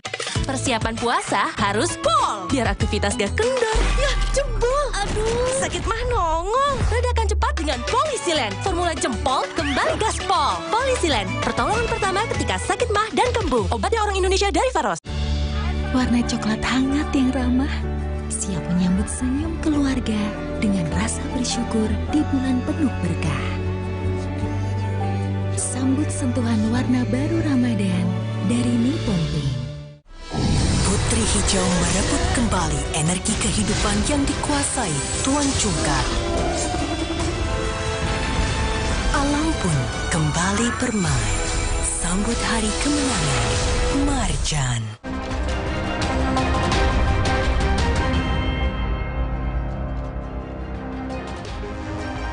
Saudara, kami memiliki 5 informasi pilihan yang tentunya sangat menarik untuk Anda simak. Kita lihat yang pertama, ada perang sarung, 2 orang ditangkap. Saudara, gara-gara ajakan saling serang di media sosial, aksi perang sarung dilakukan sejumlah remaja di Kota Malang, Jawa Timur. Polisi menangkap 2 anak di bawah umur dengan barang bukti berupa sarung yang dililit dengan besi.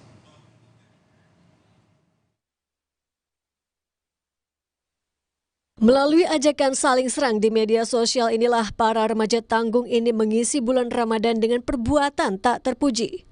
Mereka berkumpul di Jalan Kepiting Tunjung Sekar, Lowokwaru, Kota Malang pada Rabu malam. Sambil membawa sejumlah senjata tajam, para pelaku melakukan perang sarung. Dan mirisnya, sarung yang digunakan itu dililit serta diisi dengan besi. Polisi menyatakan perang sarung dipicu karena salah satu pelaku tidak terima temannya dibully lantaran sering kalah main game. Mereka membawa senjata tajam serta mengisi sarung dengan besi karena lawannya berbadan besar. Kalau dia mengatakan untuk membela dirinya, karena melihatnya itu cukup besar ya. Artinya dia bagaimana menciptakan peralatan ini yang dibungkus dengan sarung, karena judulnya mereka kan perang sarung. 2 pelaku yang ditangkap kini menjalani pemeriksaan. Kasus ini dilimpahkan ke unit PPA Polresta Malang Kota karena keduanya masih di bawah umur. Hilda Nusantara, Kompas TV, Malang, Jawa Timur. Berikutnya, saudara, cekcok berujung maut. Saudara, seorang pemuda tewas usai membantu saudaranya yang ditegur karena membawa perempuan pada malam hari. Korban tewas dengan luka tusuk di bagian dada. Yang kau bikin apa, Kina? Kalau ada di sini, bilang kau ada di sini. Ya itu malah mau menyerah apa, tapi... Pelaku pembunuhan terhadap pemuda di Jalan Goaria, Kecamatan Beringkanaya, Makassar, Jumat malam lalu berhasil diringkus polisi. Pelaku bersama rekannya ditangkap di wilayah Kabupaten Bantaeng, Sulawesi Selatan. Peristiwa pembunuhan berawal saat saudara korban ditegur pelaku karena membawa perempuan melewati rumahnya malam hari. Karena tak terima, cekcok pun terjadi. Saudara korban kemudian menghubungi korban untuk membantu hingga penusukan dilakukan. Lewat ke depan rumahnya dengan membawa perempuan. Dia tersinggung nggak boleh bawa perempuan malam-malam ke sini. Nah kemudian dijawab seorang sini, kata anak tersebut, saudara korban tersebut, setelah spontan dipukul oleh pelaku ini. Ya, merasa tersinggung, mungkin umurnya lebih tua, dipukul 1 kali, kemudian ngadu ke korban. Korban datang, terjadi perkelahian dan ditusuk oleh pelaku ini. Korban tewas akibat luka tusuk di bagian dada. Usai menikam, pelaku sempat melarikan diri ke Kabupaten Bantaeng, dibantu dengan rekannya. Dari penangkapan ini, polisi turut mengamankan barang bukti berupa senjata tajam jenis badik serta pakaian yang digunakan pelaku saat kejadian. Arif Tertana, Kompas TV, Makassar, Sulawesi Selatan. Selanjutnya, saudara, istri dibunuh 150 juta rupiah raib. Seorang istri di Kabupaten Gresik, Jawa Timur ditemukan tewas di dalam kamar. Sang suami adalah orang yang pertama kali menemukan jenazah korban dan diketahui uang senilai 150 juta rupiah raib dari rumah mereka. Rumah milik Wardatum dan Mahfud yang berada di Kabupaten Gresik, Jawa Timur menjadi saksi bisu kematian tragis yang terjadi pada Sabtu pagi. Saat hendak membangunkan sang istri, Mahfud justru dikejutkan dengan temuan jenazah Wardatum yang bersimbah darah di kamar tidur. Kala itu, Wardatum dan Mahfud diketahui tidur terpisah. Sang istri bersama anaknya yang balita, sementara Mahfud tidur di ruang tamu. 5 lebih, tak lihat, saya sudah tergeletak di bawah tempat tidur dengan banyak darah. Kemudian saya langsung terima kakak saya untuk mungkin masih bisa ditolong. Usai melapor ke polisi, petugas langsung melakukan olah TKP. Namun mereka mendapatkan kendala lantaran posisi jenazah sudah berpindah dari tempat semula. Meski begitu, olah TKP sementara diketahui terdapat luka di bagian leher korban yang diduga akibat senjata tajam. Kami masih mendalami saksi-saksi di TKP seperti apa kejadiannya. Karena pada saat anggota kepolisian datang ke sini, memang kondisi warga sudah ramai dan kondisi jenazah sudah dipindahkan dari TKP. Itu merupakan kendala kita untuk melakukan olah TKP tadi. Tak hanya kematian sang istri yang tragis, uang milik korban yang merupakan agen sebuah bank senilai 150 juta rupiah raib diduga dibawa kabur pelaku. Kasus ini pun masih dalam penyelidikan dan polisi masih menunggu hasil tim Lab 4 RSUD Ibnu Sina Gresik untuk mengungkap penyebab kematian korban. Ahmad Dedi Herianto, Kompas TV, Gresik, Jawa Timur. Kita lihat informasi berikutnya, saudara. Banjir Kudus, warga mengungsi. Banjir yang melanda wilayah Kudus, Jawa Tengah mengakibatkan 5 kecamatan terendam air dengan ketinggian hingga 2 meter. Warga pun terpaksa mengungsi di beberapa titik yang disediakan oleh Pemda. Dengan menggunakan truk bak terbuka, ratusan warga yang didominasi kaum ibu, anak, dan lansia mendatangi salah satu pengungsian, yaitu di Aula Gedung DPRD Kabupaten Kudus. Mereka datang dari sejumlah kecamatan yang terendam banjir. Beberapa di antaranya bahkan pingsan lantaran kelelahan selama proses evakuasi.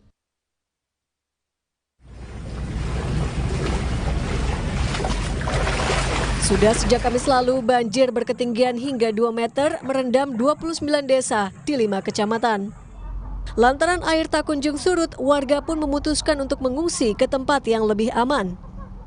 Hingga hari Minggu tercatat sudah lebih dari 1.200 warga yang mengungsi di 15 titik pengungsian yang telah disiapkan oleh pemerintah daerah.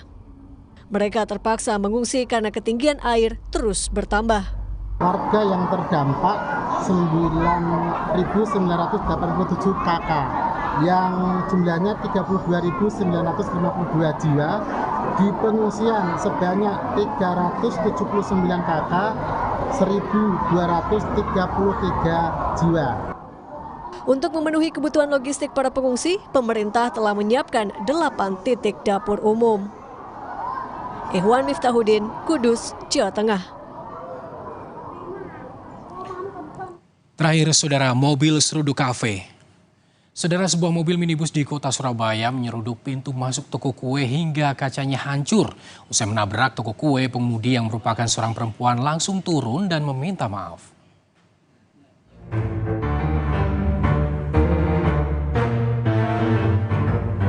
Inilah detik-detik pintu kaca outlet kue di Jalan Basuki Rahmat, Surabaya hancur pada hari Kamis usai diseruduk mobil jenis expander. Dalam rekaman video ini, nampak pengemudi mobil yang merupakan seorang perempuan langsung bergegas turun dan meminta maaf. Meski tak mengetahui secara langsung, pasca kecelakaan tunggal ini, seluruh pintu kaca toko kue rusak parah. Kondisinya seperti apa, Pak? Kondisinya seperti mobil, udah di parkiran, posisi bersih, kaca bersih. Semuanya habis kacanya? Iya, ada terpal itu aja. Oh, sudah ditutup Pak? Iya, terpal. Itu biasanya memang parkirnya hadapnya ke arah toko? Iya, ke sini. Cuma kejadian juga nggak tahu saya. Gitu loh. Saat ini pintu masuk toko kue yang hancur sudah mulai diperbaiki. Kasus ini pun dalam penanganan kepolisian Polsek Genteng untuk mengetahui penyebab sang pengemudi menabrak toko kue ini. Nyoman Deni, Kompas TV, Surabaya, Jawa Timur.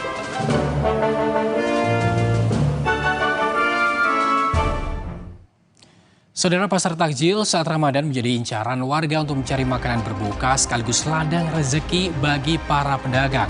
Nantikan usai jeda.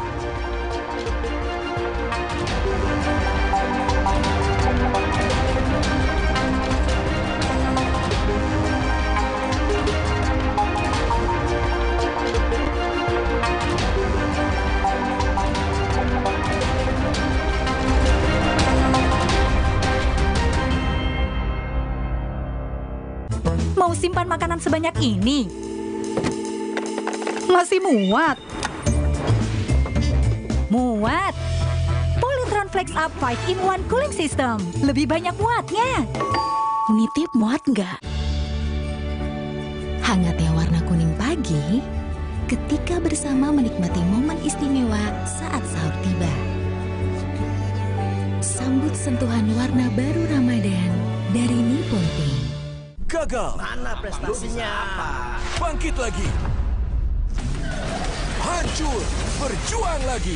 Extra Joss dengan ginseng Korea Royal Jelly dan vitamin B kompleks.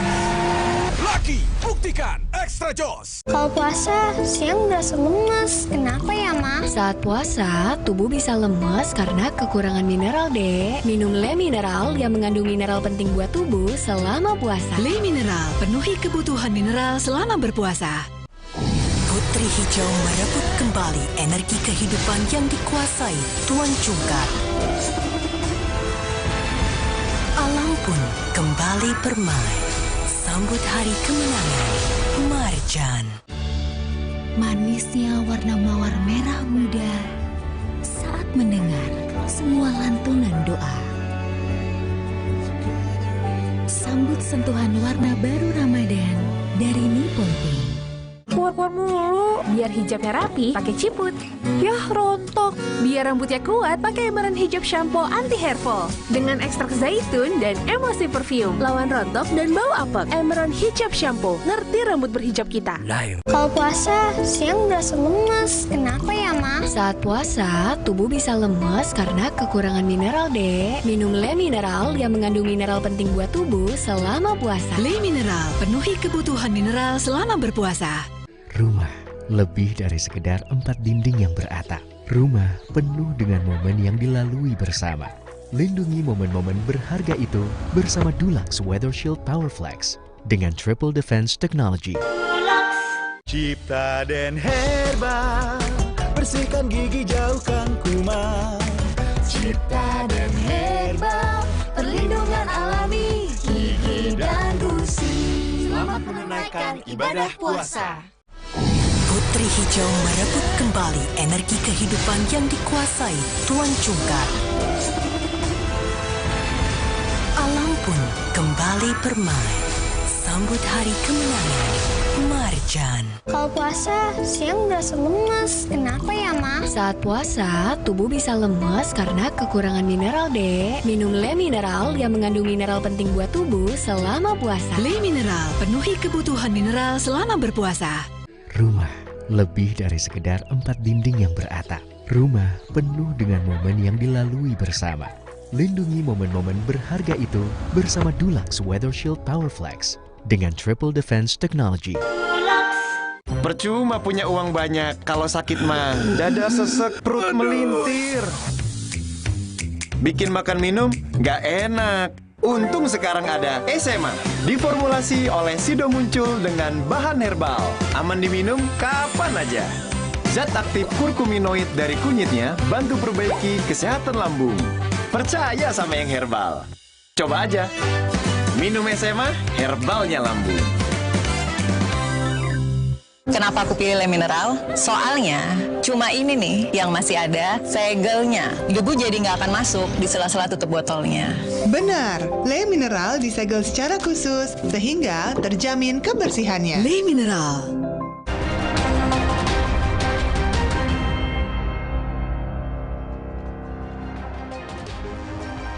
Saudara, terima kasih Anda masih bersama kami di Berita Utama. Ratusan warga menyerbu pasar murah yang digelar di pelataran Masjid Agung Maros Selatan. Mereka rela antri berdesakan demi mendapatkan beras murah.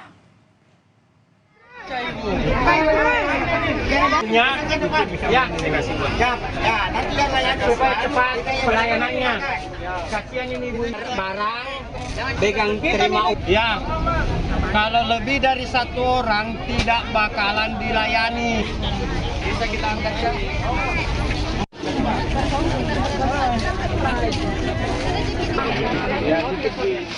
Tingginya harga beras di pasaran membuat ratusan warga rela berdesakan demi mendapat beras murah. Banyaknya warga membuat petugas sempat kewalahan dalam mengatur antrian warga yang datang. Selain beras, sejumlah komoditas pangan lain pun disediakan seperti minyak goreng, daging ayam, telur, hingga bawang merah dan bawang putih. Pasar murah bertujuan untuk menekan inflasi akan tingginya harga di pasaran di tengah meningkatnya kebutuhan masyarakat di bulan Ramadan.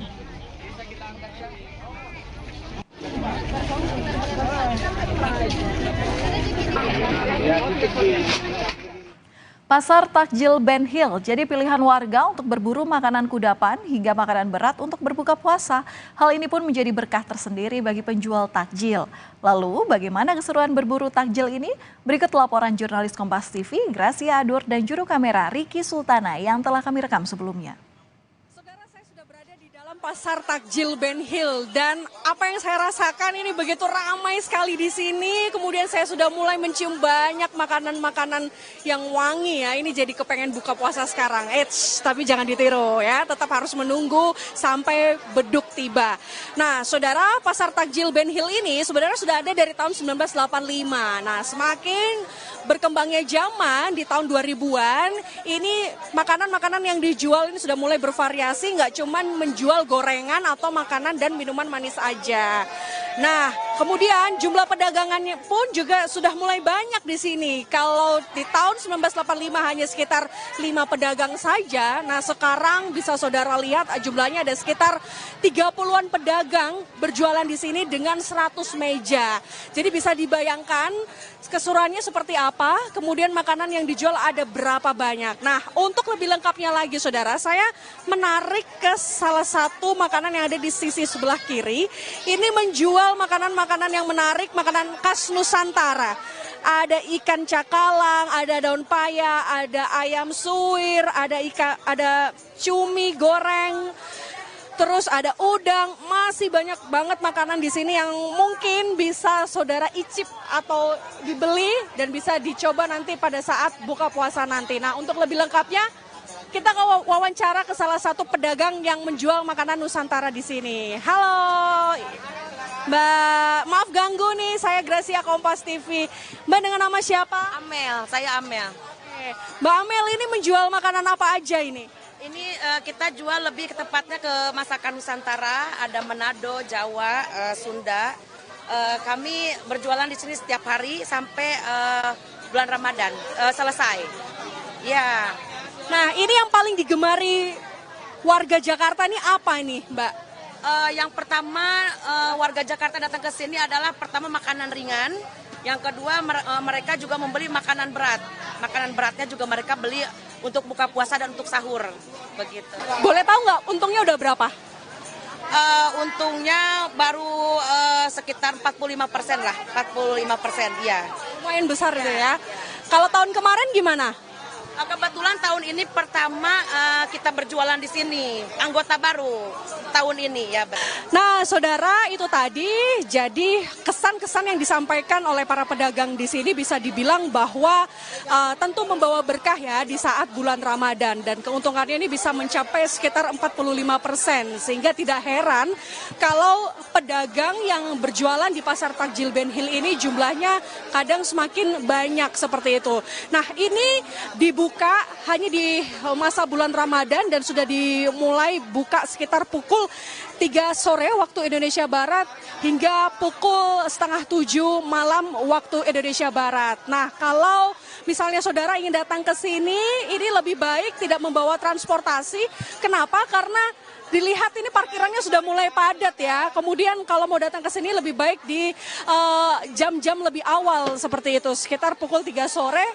Gracia Adu, Riki Sultana, Kompas TV, Jakarta. Saudara, kami masih akan kembali usai jeda. Masih banyak informasi yang ingin kami bagikan untuk Anda. Di antaranya adalah mengenai seorang warga di Karanganyar, Jawa Tengah yang nyaris hanyut terbawa arus banjir saat berusaha melewati banjir dengan seutas tali.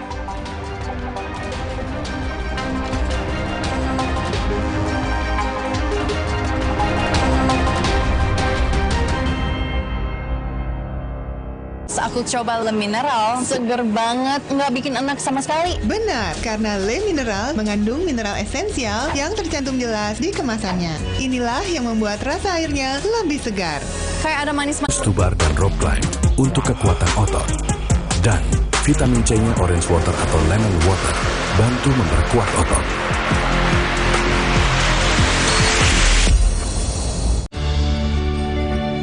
Hangatnya warna kuning pagi ketika bersama menikmati momen istimewa saat sahur tiba. Sambut sentuhan warna baru Ramadan dari Nippon Tea. Kalau puasa, siang berasa lemas. Kenapa ya, Ma? Saat puasa, tubuh bisa lemas karena kekurangan mineral, Dek. Minum Le Mineral yang mengandung mineral penting buat tubuh selama puasa. Le Mineral, penuhi kebutuhan mineral selama berpuasa. Mau simpan makanan sebanyak ini? Masih muat? Muat! Polytron Flex Up 5-in-1 Cooling System. Lebih banyak muatnya. Nitip muat nggak? Aqua percaya akan keajaiban alam. Maka kami tidak menggunakan galon sekali pakai. Galon kami disanitasi dengan seksama sebelum diisi ulang. Aqua 100% murni. Hangatnya warna kuning pagi ketika bersama menikmati momen istimewa saat sahur tiba. Sambut sentuhan warna baru Ramadan dari Nippon Tea. Persiapan puasa harus pol, biar aktivitas gak kendor. Yah, jebol. Aduh, sakit mah nongol. Redakan cepat dengan Polisilen. Formula jempol kembali gaspol. Polisilen, pertolongan pertama ketika sakit mah dan kembung. Obatnya orang Indonesia dari Faros. Cipta dan Herba, bersihkan gigi, jauhkan kuman. Cipta dan Herba, perlindungan alami gigi dan gusi. Selamat menunaikan ibadah puasa. Kalau puasa, siang berasa lemas. Kenapa ya, Ma? Saat puasa, tubuh bisa lemas karena kekurangan mineral, Dek. Minum Le Mineral yang mengandung mineral penting buat tubuh selama puasa. Le Mineral, penuhi kebutuhan mineral selama berpuasa. Dear kamu, kami tahu setiap kamu punya beragam cara jalani hari di bulan suci. Ada kamu yang sukanya ngabuburit bareng keluarga, atau kamu yang selalu ingin melalui setiap waktu dengan lebih seru. Demi kamu, kami akan terus jadi teman setia, mengisi Ramadan penuh makna dan keceriaan, mendukung setiap aktivitas dengan internet lebih kencang, lebih bebas. Ramadan ini demi kamu. Damainya warna biru bahari yang mengiringi senyum saat berpelukan di momen indahnya tali silaturahmi. Sambut sentuhan warna baru Ramadan dari Nippon.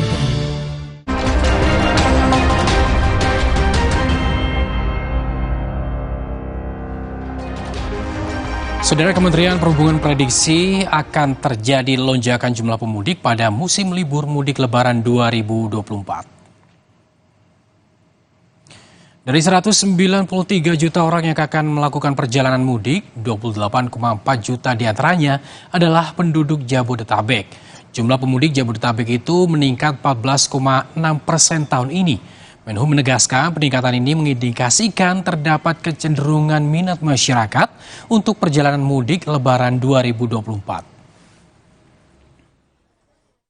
71,7% dari jumlah penduduk Indonesia sebanyak 193 juta orang.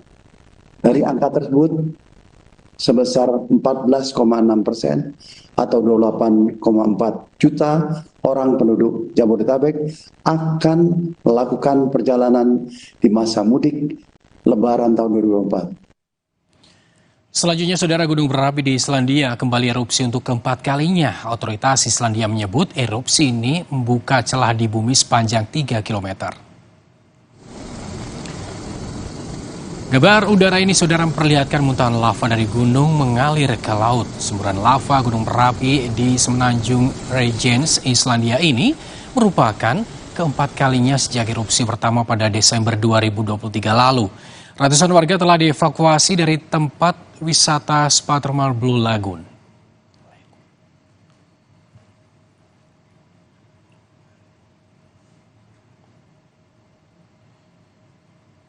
Jebolnya tanggul Sungai Wulan di Karanganyar, Jawa Tengah menyebabkan banjir meluas di jalur Pantura Demak Kudus. Seorang warga nyaris hanyut terbawa arus banjir saat berusaha melewati banjir dengan seutas tali.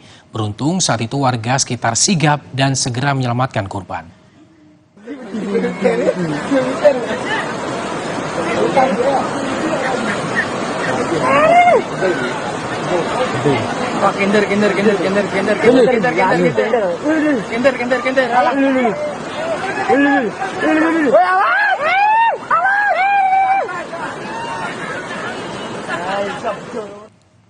Dan saudara, terima kasih telah menyaksikan berita utama hari ini. Saya Arizona Gali. Dan saya Valentina Sitorus. Tetaplah bersama kami untuk terus menyaksikan Kompas TV independen terpercaya. Kami berdua pamit, terima kasih. Sampai jumpa.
Jadikan Ramadan Anda lebih bernilai.